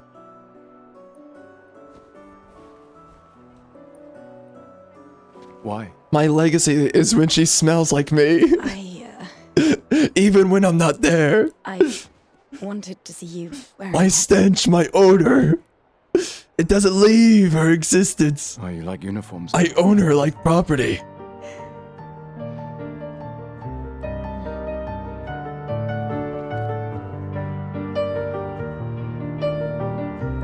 The frick is going... Oh, is she pegging him? Oh, dear God, it's the iron dildo of pain. No, not again. Frick, man. Legacy. In a way. Man, that piano's going hard. It's her legacy too? What does that mean? You're doing all the work, dog. Okay, I like the mood of the scene. They're doing a good job there, even though it's depressing AF and it's supposed to be. Nah, this is gay. Don't touch her hand. You grab her by the vagina. do what Father Trump does. Grab her by the vagina. Just do it already, man. Take what's yours. You own her.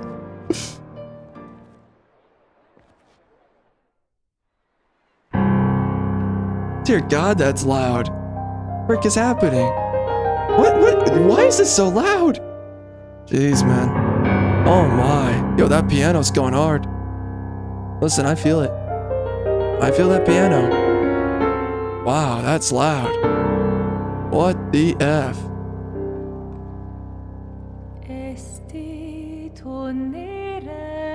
I don't know what she's speaking in. I'm already caught in a trance.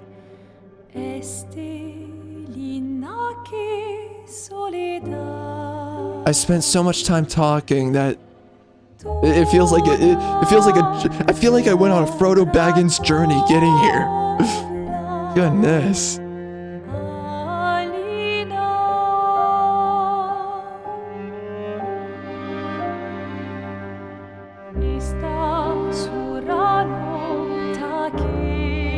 Hoop earrings.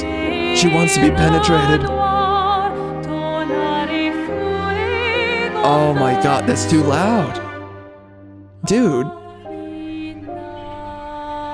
Good music though. 34. Yep. Yep, she's freaking dry. Yep, those eggs, it's gone. Ew. Ew. Jeez Louise. The wall approaches. It actually approaches. Oh dear God. Oh no. Oh no. Oh freak man. Oh my gosh. No. Her eggs are gone.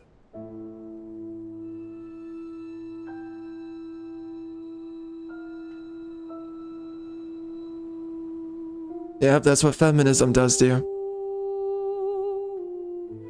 You're dry, biatch. I told you many times to bend over. Oh no, and they're all gone. Oh no. No, my fresh punani. Please. Stay. Oh, the frick. Oh.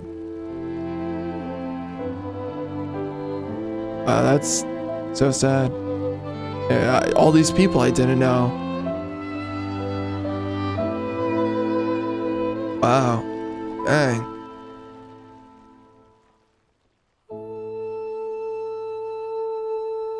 Oh no, climate change. All that methane in the air. Oh no.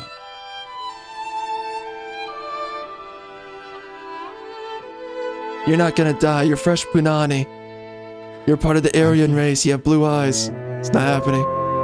I'll bend you over, I'll save you. It's not too late. I can still impregnate you. No! Oh, frick. Oh, frick, I should have bent her over. No! Frick! It's so over. No! Why is it so dramatic? Frick! Oh my gosh, it's freaking climate change! You piece of trash! You took my freaking panani from me! How dare you! Oh, global warming! It's killing everything I loved! Frick, man! The oceans are rising! The air is getting so warm! Oh gosh!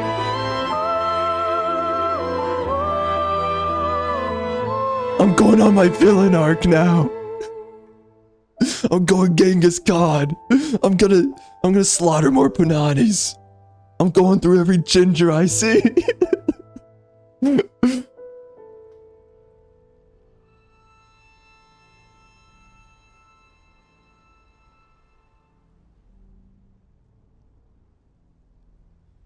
If only she was 19.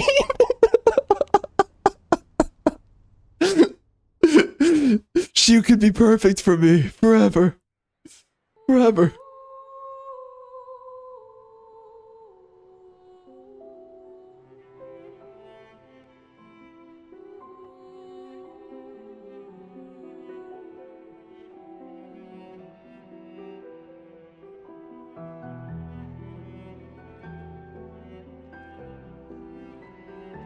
So, any hot 20-year-olds around here?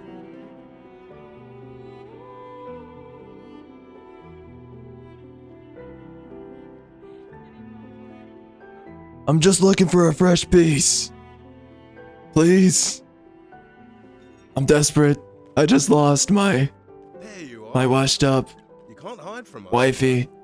Like I said, mourning's best done with friends. Man, that music was so loud. It is. Grieving alone's the worst.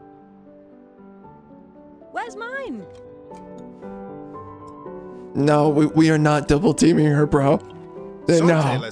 No, if you were white, I would not double team her with her. Yeah, Double team her with you. I would not do that. I would not do that. No, I refuse to double team. No. 5 tables this year.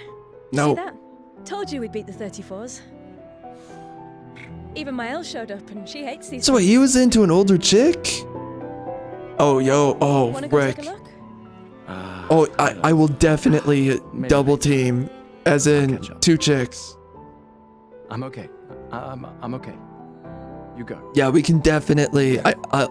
Yeah, this guy can go into the cuck room, not the chair, in the pantry. There's an You can go sit in the pantry and listen to me.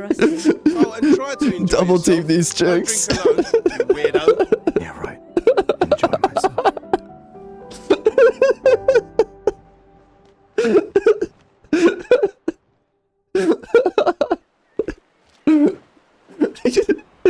You can just you can just listen to me alpha male on these 2 chicks in the pantry.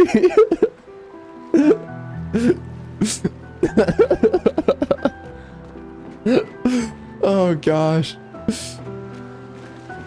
Perfect. Let's at least check on Mael and my apprentices. Yes, my new wife. Well, no, my side piece just became my main wife. Yo, are you a whore? You look like a whore. Do you wanna get on these nuts? These all yours? You gonna lecture me on drinking? I wouldn't dare. Not unless you Just sit on me. calculating how much it'll hurt to catch up. You can start now. Here, let's have a toast. Sex me. Sophie, who was always unapologetically Sophie. My fears. She wasn't really that fiery. To Soph. Seriously though, this is gonna hurt tomorrow. Tomorrow comes, but it ain't here yet. Sober's better than deathly hungover. No, not for that. Ah, Go have some drinks. Why can't I live forever? Freak, man. We used to live for 900 years. And then God said, no. Nah, man. That finna over. You're gonna live for 33. It over. Gustave, check out the new pigtails I made. looks a bit rough. I've been working on this for months. Your personal What a masterpiece, seems bro. little- It's dead useful. Trust me. Modern art. Come on, give it. Sure, why not? Great. I'll trade it for one token. I have tokens. Call Yeah, it take morbid it, queer. curiosity. Here, your token. You won't regret it. Probably. What is that? What the frick are you? What? Why are you dressed up like a frickin' retard? Hey, Amandine. Having fun? Oh, hey, handsome. Yes, sex me now. I'm styling everyone before we ship out. Good. Certainly important. Can you... On it. Just bring me a token.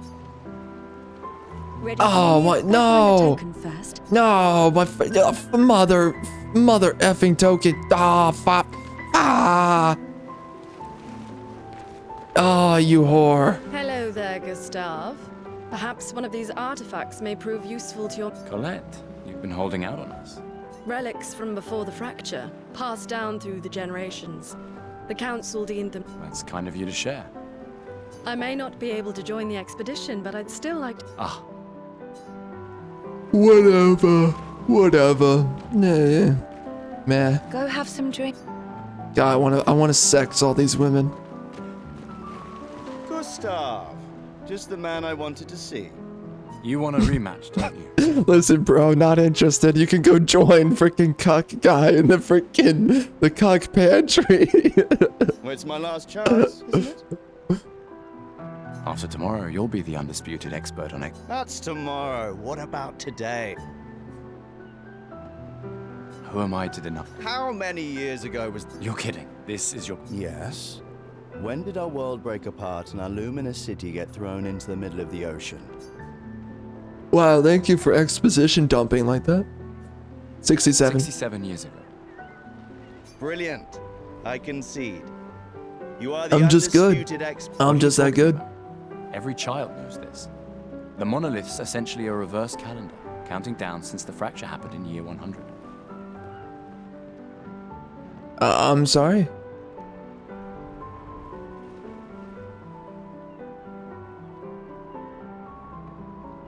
All right, fine. Another one then. Which was the first expedition to depart for the continent? I don't know, dog. Frick. Wait. Which was the first expedition to depart? Oh, no.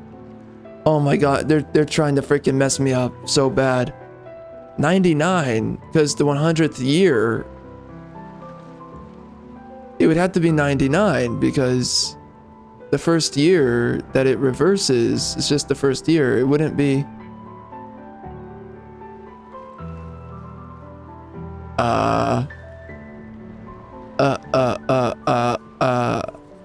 I mean, when did they start the expeditions? I don't know.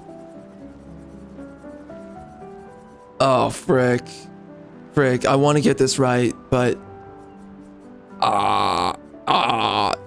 Expedition 99. Are you even trying? God, you should end yourself. End yourself. Expedition 100. Are you even trying? Oh, what is 0? Which was the first expedition to depart for the continent? Expedition 0. Correct. That still annoys me. They left in year 100. They should be called Expedition 100. Makes no sense. Lumiere will be long gone before Whatever. the monolith hits 0. All right, last one. Get it right, and maybe I'll give you a token. What is Illumina?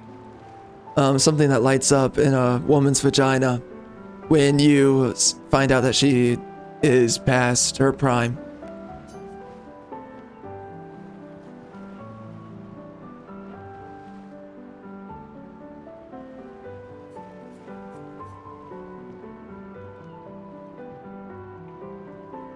Abilities you internalize by using a Pictos in battle after enough times.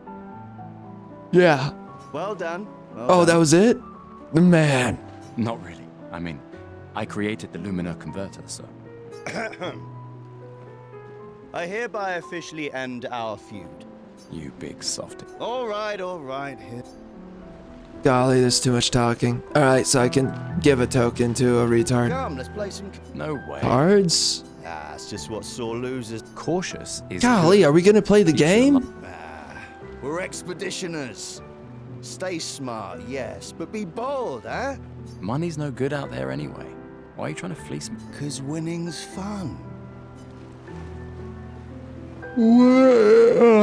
Whatever. Commander? Gustave? Wow, he's straight out of a woman's romance fantasy book. How's it going, Fabio? Saw you with Sophie. You talked?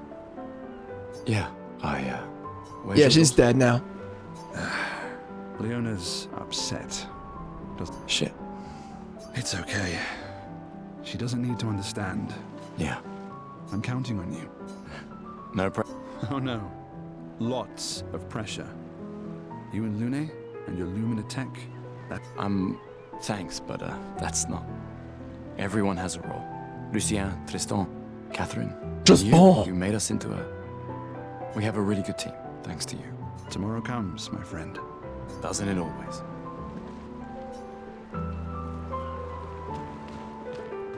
I'm sorry, I need more depression fuel. I need to feel like throwing myself off a freaking state bridge by the end of my time playing this game.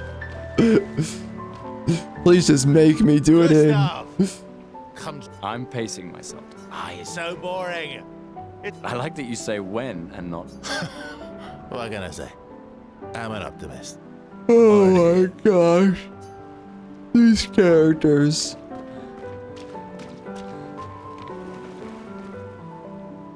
I think there's others of... Doubtful. But not impossible. Maybe if they have shield domes. I don't know who these people are. Why do I care about them and their story? Why do I care? I like that. I don't know you people. You don't matter to the story. My freaking, my virgin wife, ginger chick. She matters. You came. Fresh punani. I wasn't sure if I should. You've been avoiding us. I heard Seba. Yeah. Do you think I'm a coward for staying? Do you? Not anymore. Not all of us can change the world. Meaning what? Make yourself accept the unacceptable? Make believe that happiness is... More like... rediscover. Happiness. One Gomash left.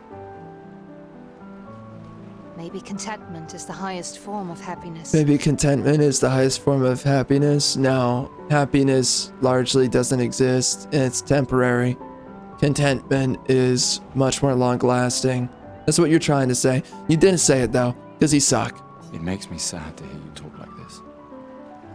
The Paintress stole so many things, including your capacity to dream. No, you misunderstand. My mind is where I can be free. She can't touch me there. But I can touch you. This is my final act of defiance. You can't defy me. Expedition is yours. I'm master. If you say so.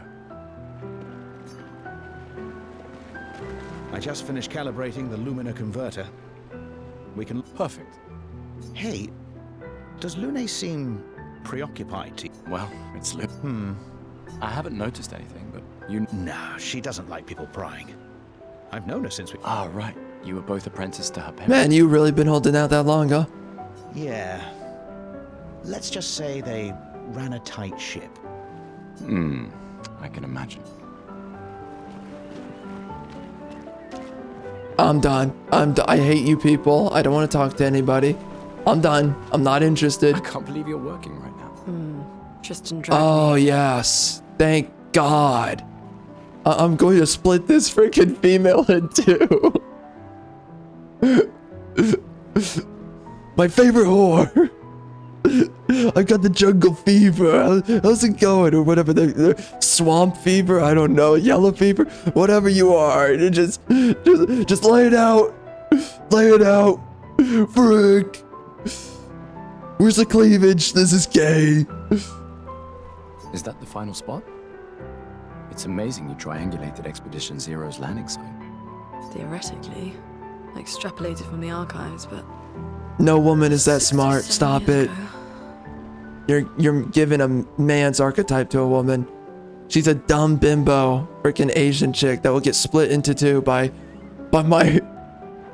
Oh, love a guy. By my enormous power. My alpha male power. So much of the landscape has changed. I trust your calculations. Thanks. It's a good strategy for tracing their steps.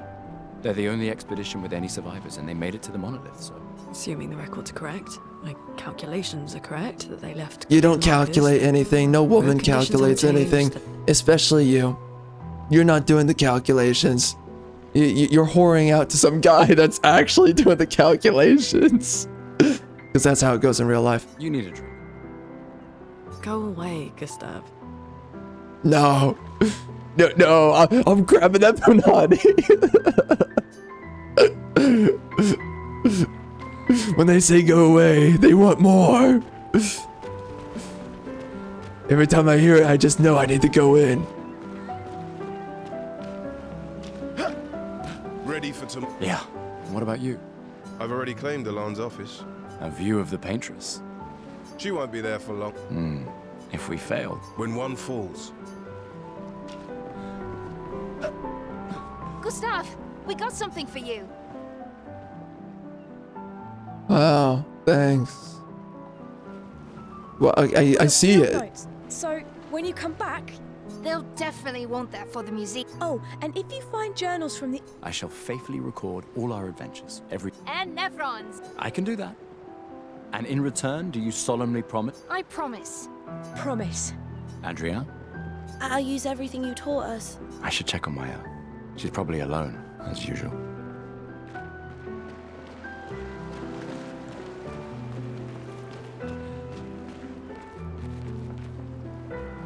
Welcome back. Yes, I'm curious. Take good care. That's right. Ready for your new hair? Go find a tape. I hate you.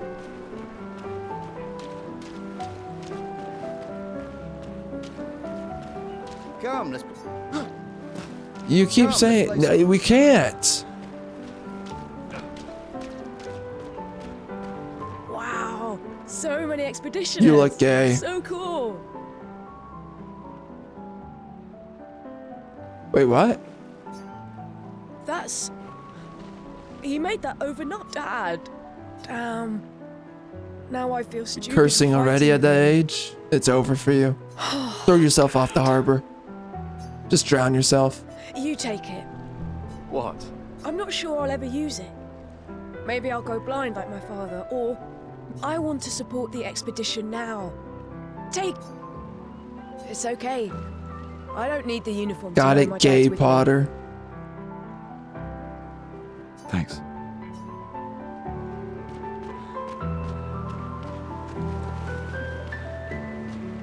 Oh, thank God. No one's here to watch. I can finally bend her over in peace. I knew I'd find you here. Having second thoughts about the expedition? Please. I'm more ready to go than you are. Yeah, I know. Look, I know we've been over this, but as your guardian, I need to say this one more time. The rest of us only have a year left, but you've got 9 good years before your gommage. You don't need to leave yet. It's a lot to risk. 1 year out there is better than 9 years in here. I know you think that, but it's... If anyone should stay, it's you. You have friends and... So do you. No, I don't. Emma thinks of you as family. Lumiere's not my home. Not the way it is for you. Besides... That's right, now call me this way master. I can keep an eye on you for Emma. Right. Because she needs eyes everywhere. Shush. You're lucky you have a sister who cares. Doubly lucky. Since now I have 2. No, that's... Don't do that. Do not do that. No, this is a weird kink, bro. You don't want to go there. You do not want to do this. This is not the kink. This is not it. This is not it. No. Take that back. No. She's your war slave. Okay, she's the war slave. She's the whore that we picked up somewhere random, and we penetrate her on the daily. All right, that's it. That's all it is. That's the kink. All right, she's my ginger war slave. All right, that's it. Enough chit chat. Come on, old man. Let's have a duel. All right. Okay. Well, see, now I need to punish her. Don't you call me that again. My pants ready. Now bend over. There we go. Now we're role playing. Now I'm the war master and she's the war slave. There we go. We're back to normality here. Old man. You're pretty much the oldest man in Lumiere now, no? Come on. And that's what turns you up. Oh. This time, I'm not messing around.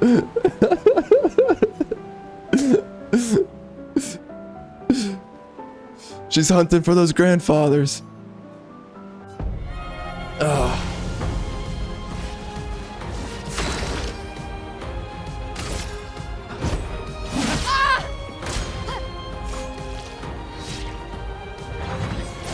Oh, frick. No shame losing to a superior fighter.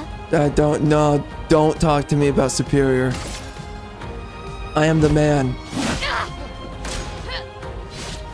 Oh, my mother. Mother. Hope your Lumina converter works better than your dueling. I'm sorry. What is this about disrespect? Did I not discipline you enough? With my penis.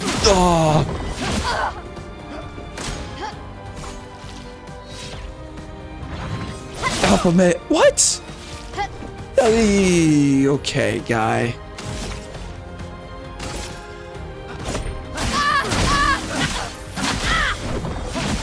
Yeah, you suck. Suck on these nuts. Oh! Oh! Ah!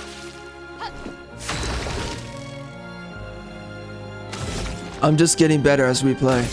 Yeah, totally better. For those who come after. Oh, frick. Mother. Get blasted, biatch. My pee-pee in your face. I blocked you.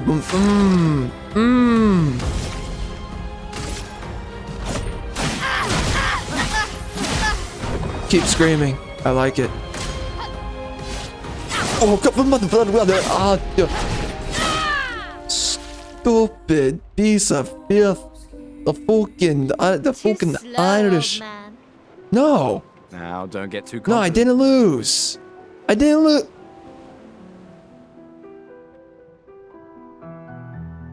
Whore. Oh, looks like fresh tail. Yeah, I'm taking advantage. The second I get the chance. Emma's here. Your sister's going to Frick. for you. No, you can't do that to me. You can't say stuff like that. Nope, I'm not into the kink. Stop it. Nope, my other war slave. It's my other war slave. Nope. Our beloved chief counselor. Of course she's a girl boss. She's got to be a girl boss because, you know, oh, men and women do the same things. Don't get too whatever. drunk tonight, okay? My darling sister has arrived. She'll kill No, me if I war don't slave survive. number 2. Yes! Yeah, I'm beating those cheeks. You're going down forever. For real, on cap and stuff. Blam! In your mouth. Yep, how you like it. Alpha male. Kablam! What? No shame losing to a superior fighter. I pressed the button, dog. What's it really take? Oh, mother. Ah. Hope your Lumina converter works better than your Stop. dueling. Stop talking to me. I don't talk to women.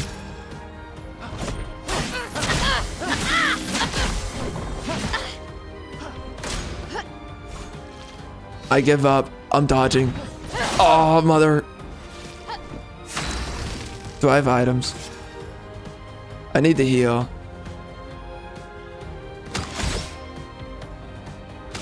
Blam, biatch. What you gonna do? Oh, is that free? What? I guess so.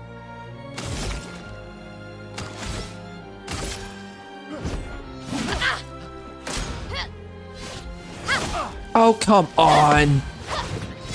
Come on.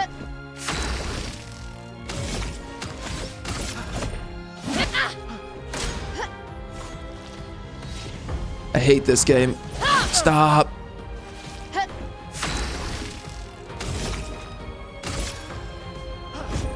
For those who come after. What the?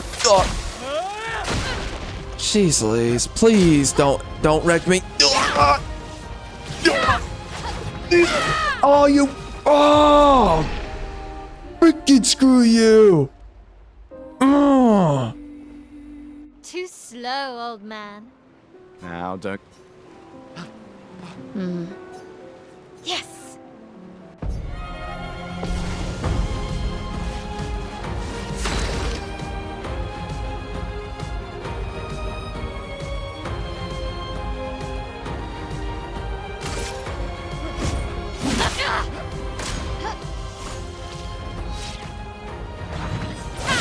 Okay. No shame losing to a superior fighter.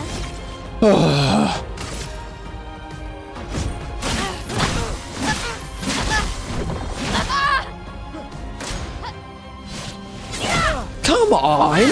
Come on! Oh my god, the Your Lumina parrying! converter works better than your You dueling. suck!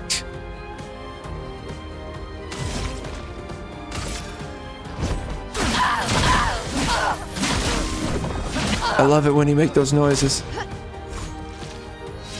Yeah. Keep doing the same thing, you freaking. I hate my life.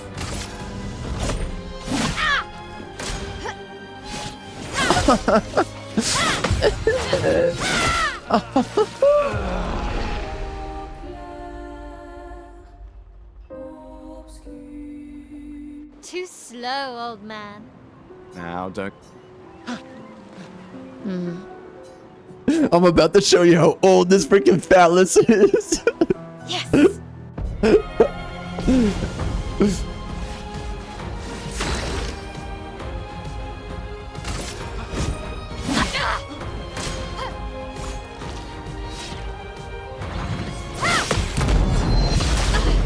That's what we're talking about.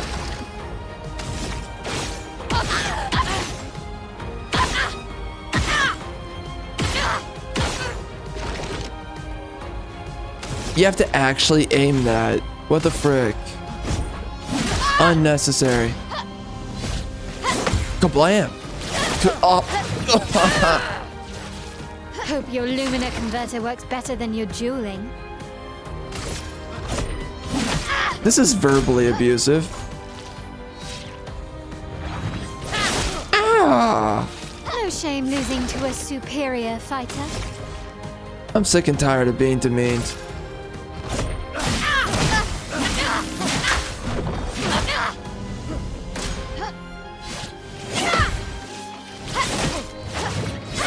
Whatever. I've become a soulless golem over this one. For those who come after.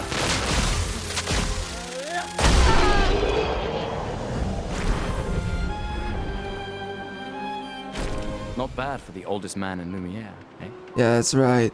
Yeah, this PP still go long, biatch. Congratulations, you beat a teenager. Nope. Take this token as your Nope, well-deserved not true. prize.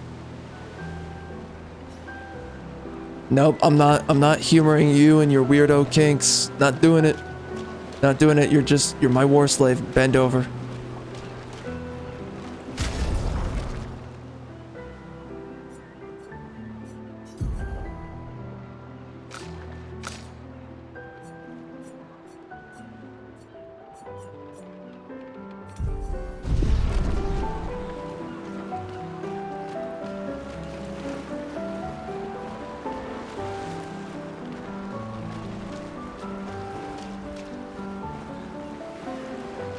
Ready for your new haircut? I'm breaking your tailpipe. All right, let's see what you've got. My journey in this game is just to bend over every single woman that exists. What the frick? Looking very fine indeed. Don't let a woman cut your hair. Got it. Alright, how do I F-slur myself?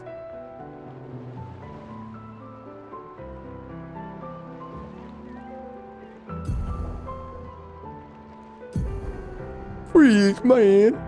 Freak.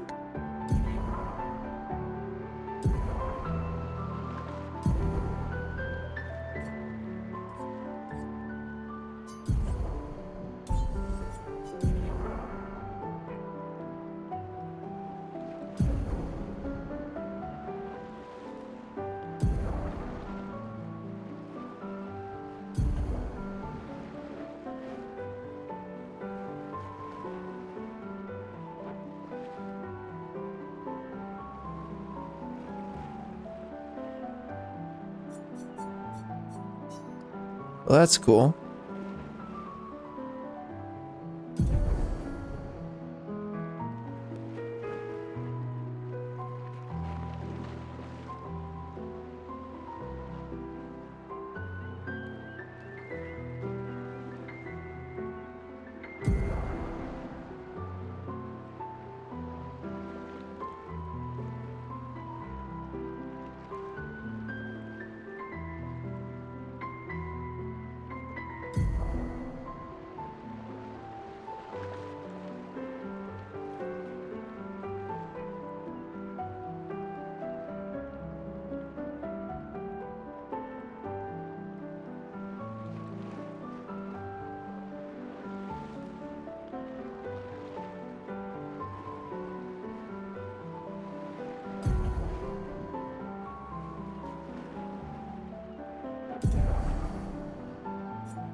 So the developers wanted to go with red, but then they were like, I guess we'll do black.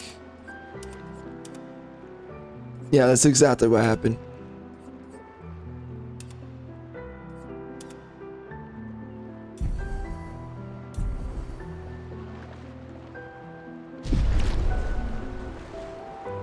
I guess it works, I don't know.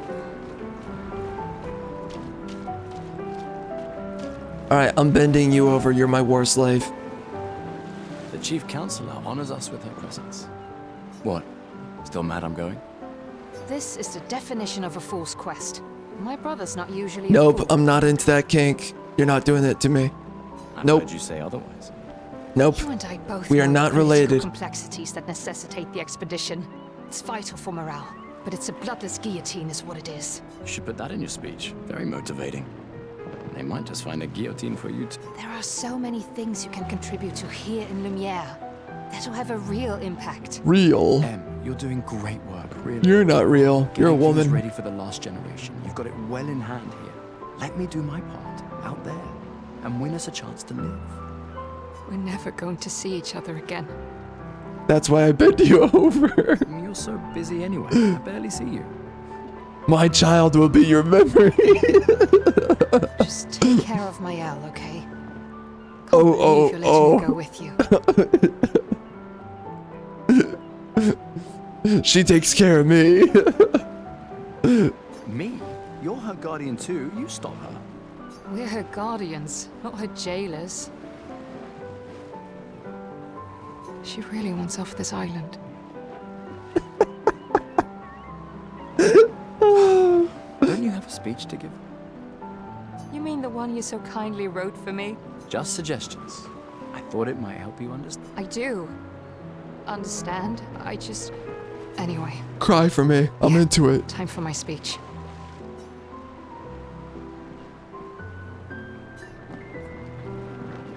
There's something hot about a woman that cries. If she's sobbing in pain, it's even hotter. Why am I so turned on?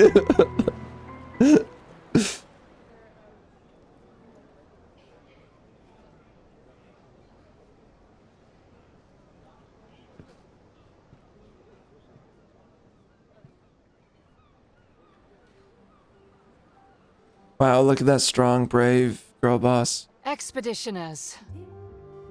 Why are we listening to a woman speak, bro? We honor your dedication. Yeah. We do not take for So granted. we're just making wokeness attractive you now. dedicate your final year of life. Yeah, do it, cock. For all of Lumiere. Yep, do the weird hand Some of signal. you I don't know what that leaving to is. change the world. Others to discover the secret. Man, of I'm our gonna split that universe. Asian into two. Some to protect loved ones. Others to find meaning in our all too short lives. As you sail Why do I into look the so unknown, depressed? Know that Lumiere stands. Oh with yeah, you. that's right. I had a fresh piece of punani that. When you battle Well, the whatever. Paintress, I got this chick now. know that Lumiere fights with you. Why is a woman giving me a battle speech? Stones of her monolith crumble. I don't care about this Paintress The chick. end of the world. Unable to paint another death. Let the stars no longer be hidden by her oppressive silhouette. Man, I would seriously do it, that freaking Asian chick. Without the shadow of her cursed figure. I would definitely go in. May the wind of renewal take you to the ends of the earth. Is this chick talking? I don't. What? Okay. That's the hand signal that we're showing to each other. Man, I would bend her over. Tomorrow I would totally bend her over.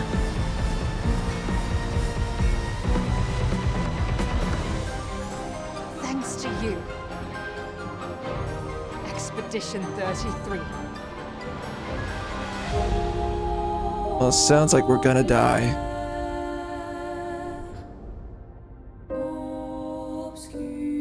Wow, they're really going for a near automata feel with this track. But like, if the French people did it, which is like barely any different.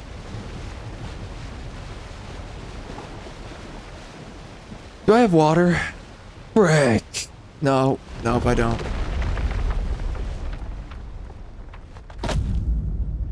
It's over.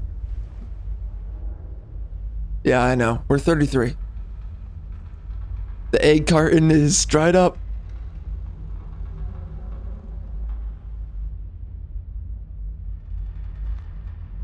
But I still bend them over.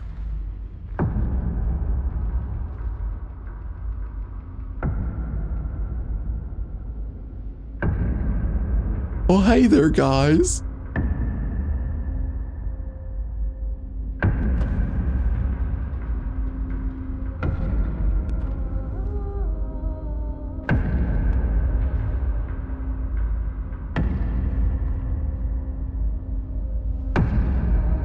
This guy's super cool. Guy's so cool. Dude, this guy's so cool. Frick, he's my favorite character.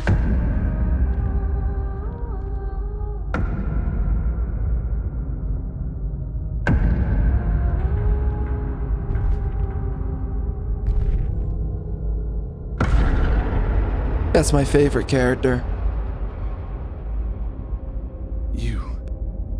You're old. How did you survive the Gomage?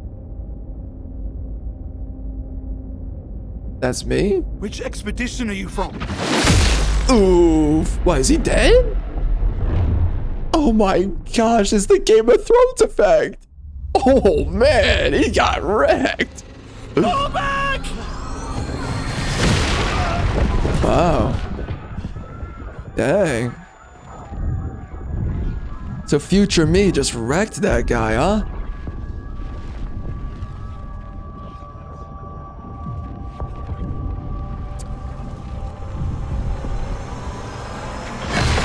Gustave, come on, we need to go!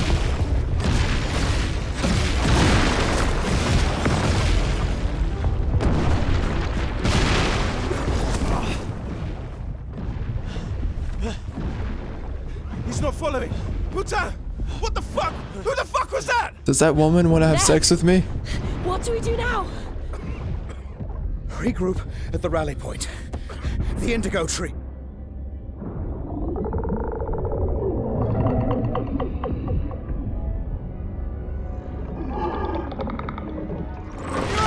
Oh, okay.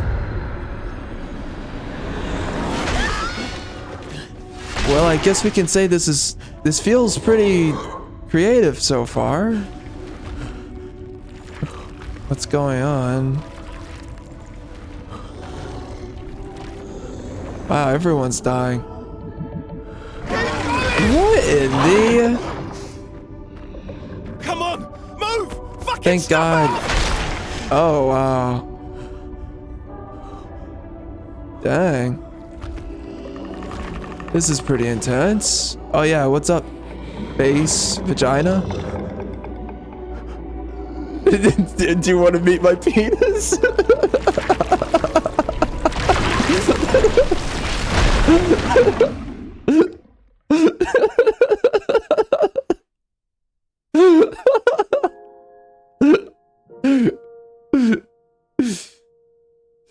Well, the main character's dead. He died doing what he loved. King is conning the whole world. He literally had sex with everything. We wanted him to die. Dear God, that man was a degenerate.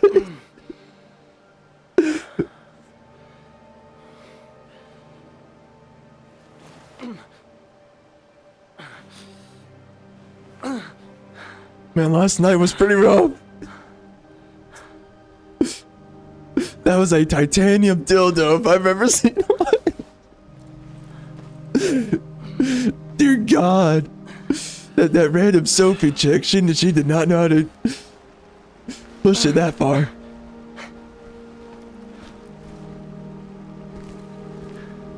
So I like how I get spared and everyone else is, I guess, dead? Question mark.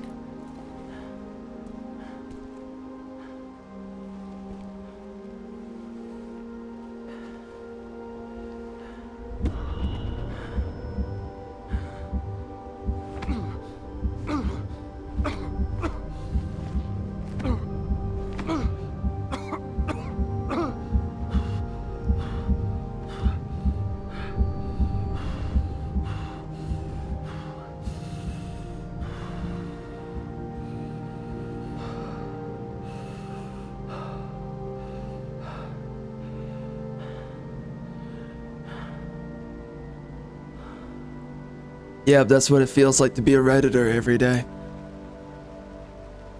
Lifeless every couple of seconds.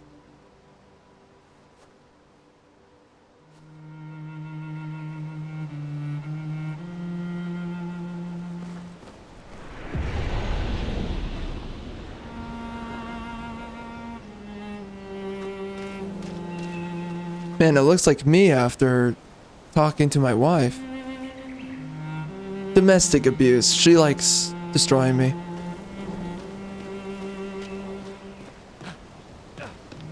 Specifically sitting on me is what I mean. She sits on my face. I nearly choked to death, but you know, it works out. I'm still alive for now, you know, that kind of stuff.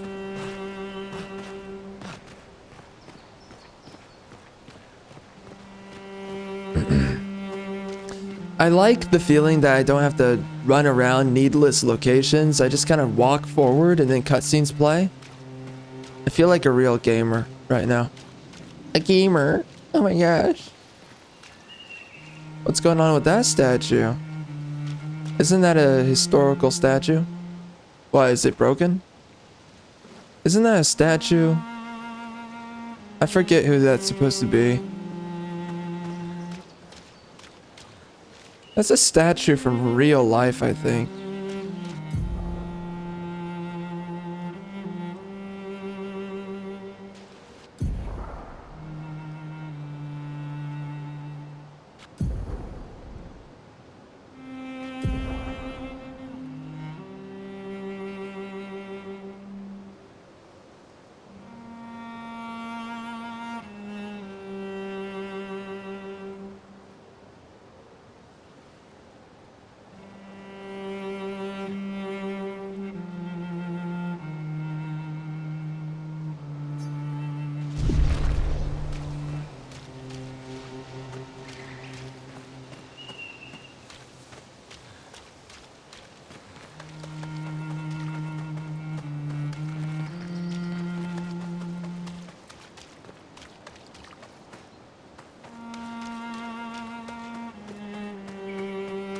Wow.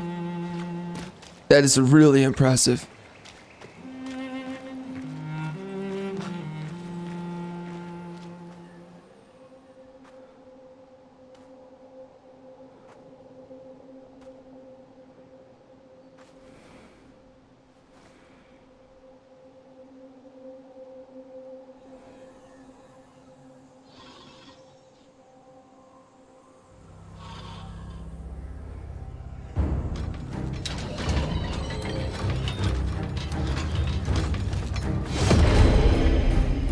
Not again.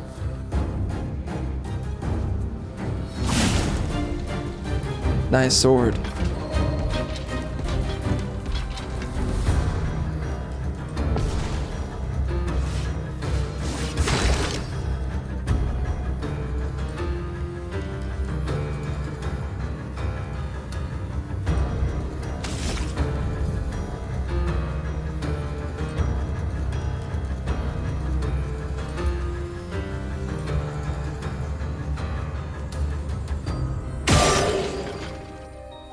Wow.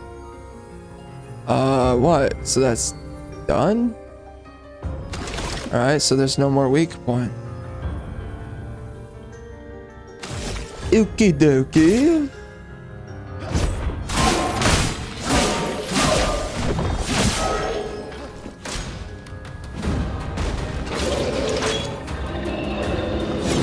Ow.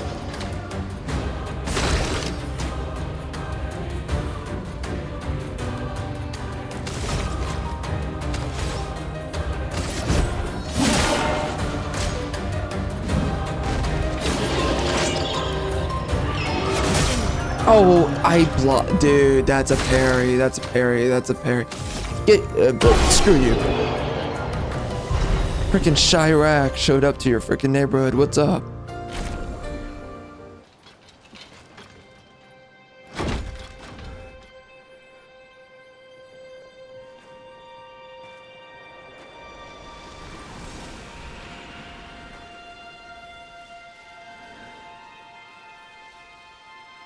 Urinate on the corpse.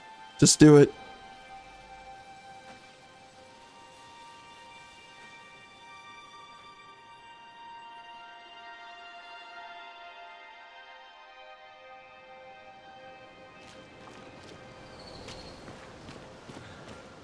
What's this? Okay.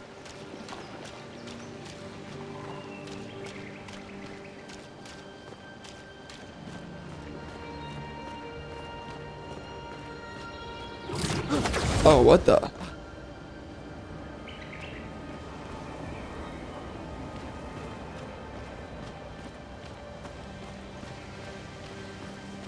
Oh, look, a park bench.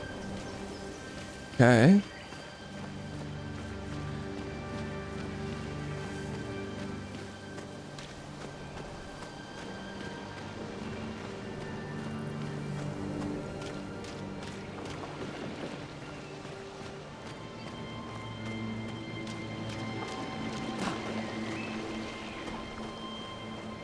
You know, I just now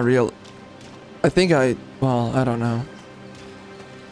I think I just now realized, or it's just now occurred to me that maybe I put in the wrong title for the stream on this game.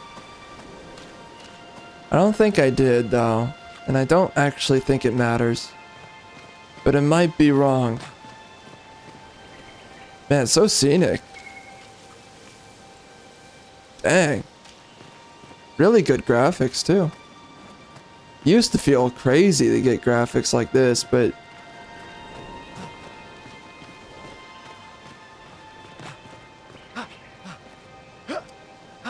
pretty consistent now.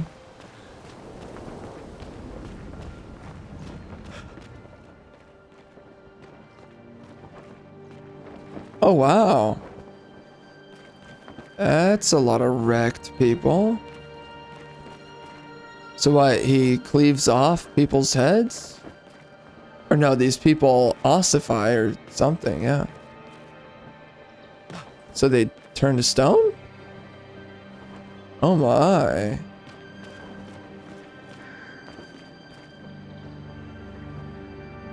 That's no fun.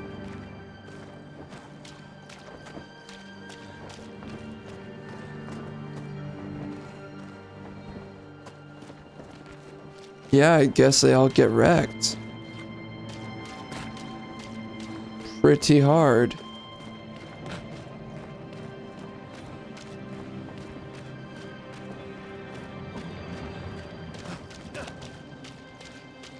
This game is more trippy than it is actually, so far, gonna be honest, compelling.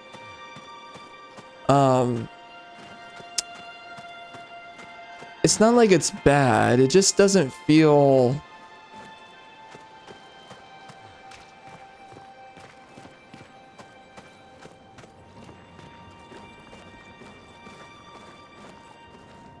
I just don't think that the ideas are all that we're getting into here. It's pretty much where I'm at.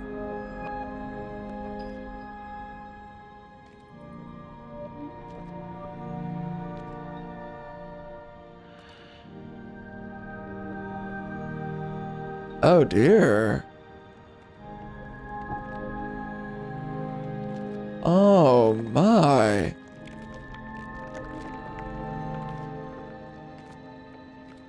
Well, that's pretty horrific.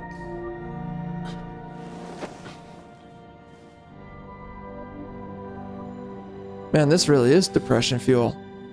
Oh no, she was hot. Frick. Wait, the body's still warm.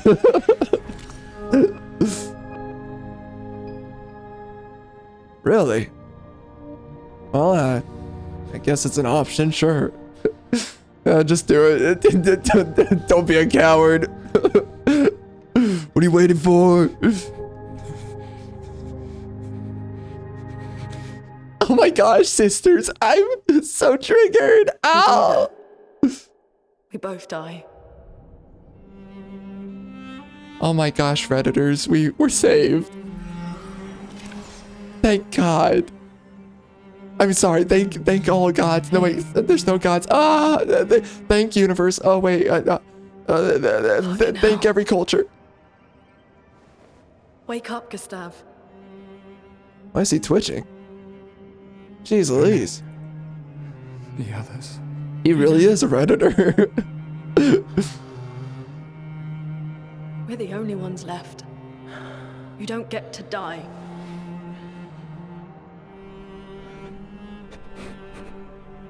It's just a matter of time before we Can you help me? The body's still warm. Look around. Look. This is not a foregone conclusion. When one falls, we continue. Get up. We need to find a safer place. There are Nevrons around. Lucian. Man, I want to bust those cheeks. This is not the place.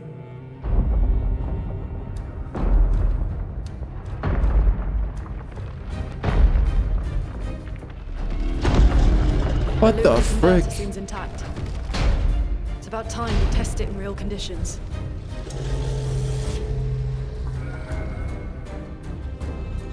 Putain.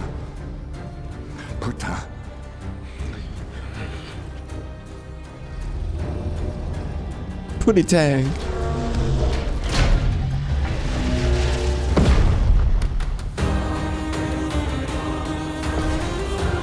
Oh frick, man, I'm feeling like, yeah, wow, that music is making me feeling like a alpha male.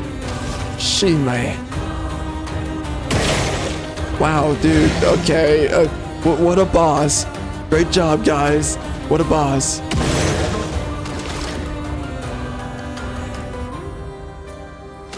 Yeah, the music's really good in this game.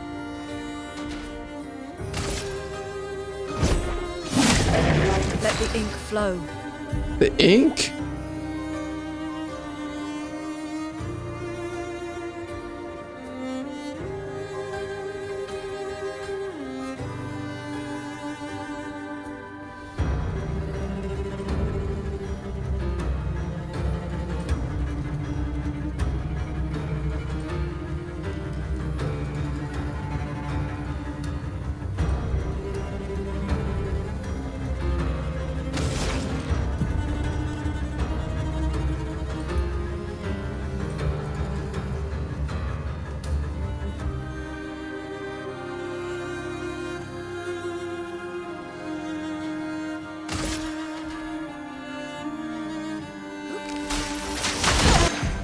Whoa.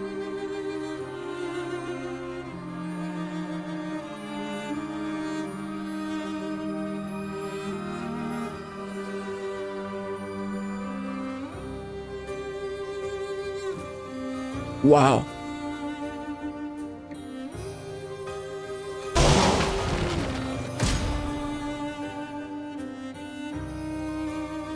Brace yourselves.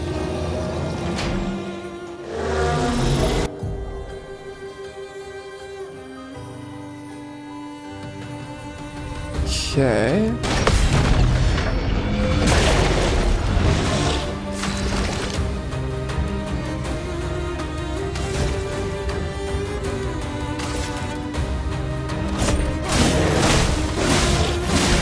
The game is so loud.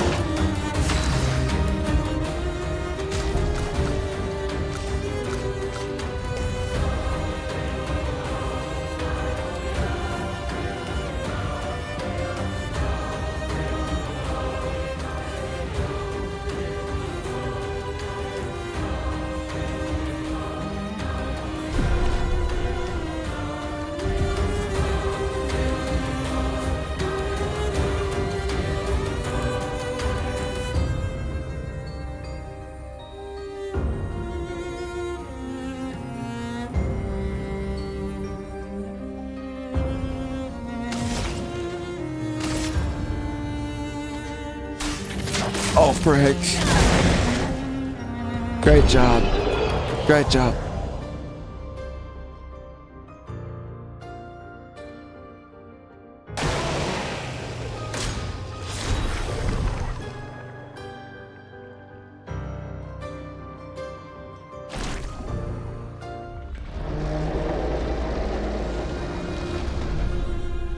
We did it, Gustave. Let's see if your invention lives up to its Man, I am reputation, down shall we? bad. I am so down bad.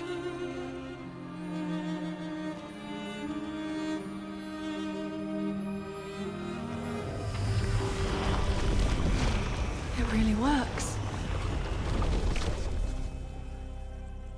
We're not dead yet. Yeah. Come on. Nice There might be other press. survivors in the indigo tree. Good job. Good job on the press. You're doing great.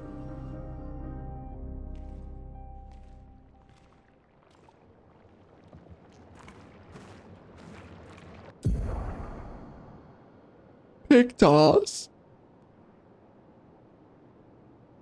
Wow.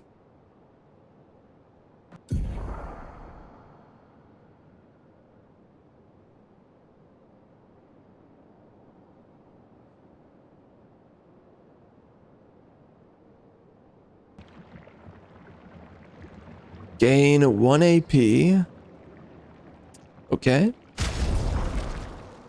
Yep, that's my new side hoe. I will never well, I'll never forget you, Sophie, but you know, I mean, this she's looking pretty good, so I might forget about you, honestly, but I think I was in love or something.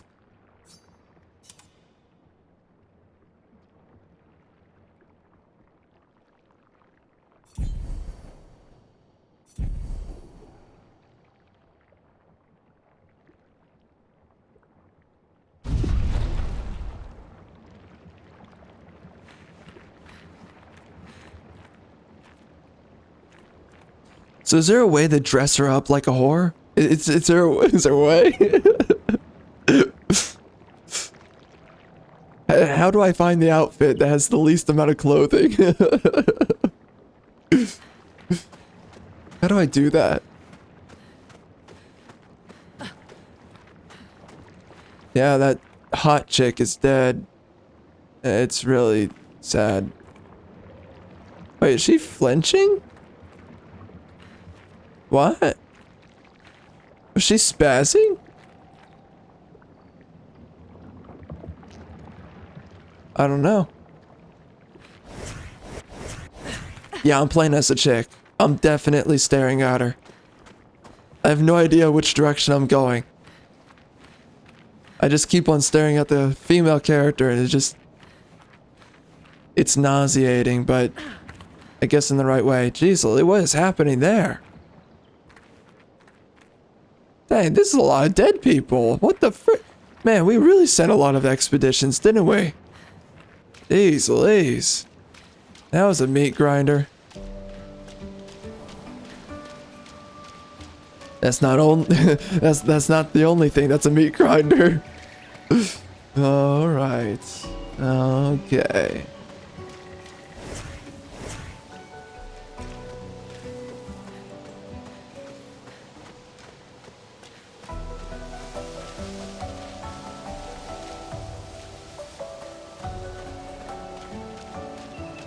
So this is like an open linear game? It does a good job at making you not. Oh, let's go in the water. You smell. Loon chick, you smell really bad. You jump in the water. Take off all your clothing. It's time. You smell. Just do it. Oh my god.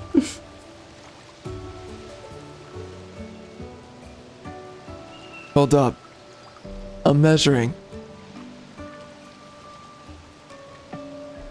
Yeah, it looks like 32 centimeters. Alright. I don't know how long that is, but it's long enough to me.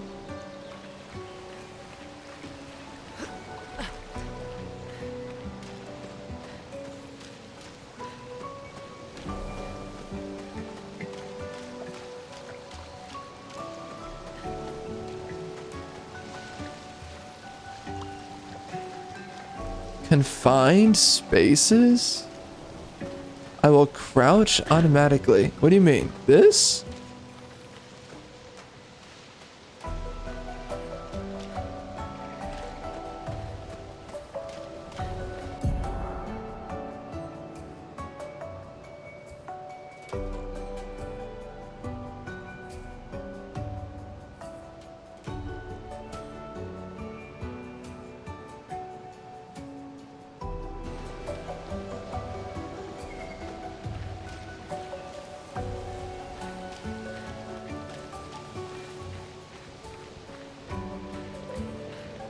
I can't tell how good the frame rate was right there.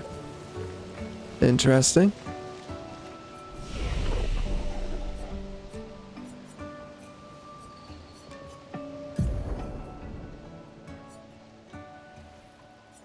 Vitality, might, agility, defense, luck. Oh, makes me play more often. Defense, agility.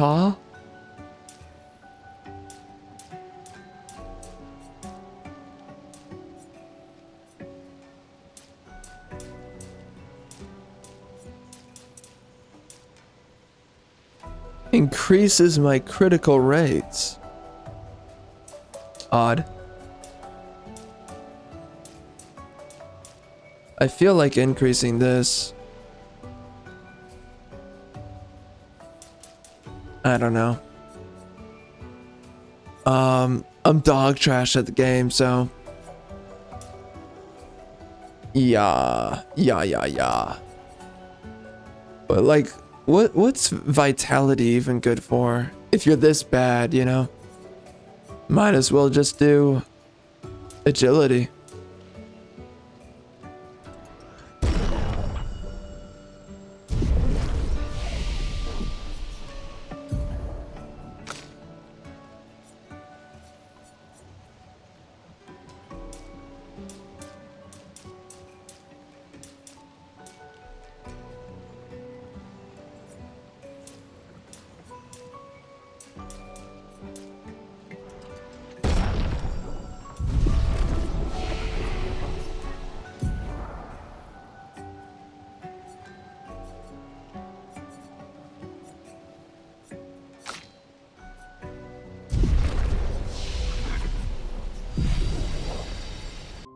Alright guys, so I was not able to end this video the exact way I was thinking I was going to. The power went out, but anyways, we were at the end of the video anyways, and we're actually going to be picking up the game in a little bit to continue playing after this video here. But you know, I think the game's okay. Listen, I'm just going to say this, and I'm going to be saying this in the beginning of the next video too. But here's a recap of just a little bit of what I'm thinking. I think that the music is really well made in this game. I think that the game is pretty decently made, especially as a kind of turn-based game. I think it's alright. The parry mechanic is a little bit annoying. However, I will say this. I think that the story has cool ideas behind it, but it's not... It's not...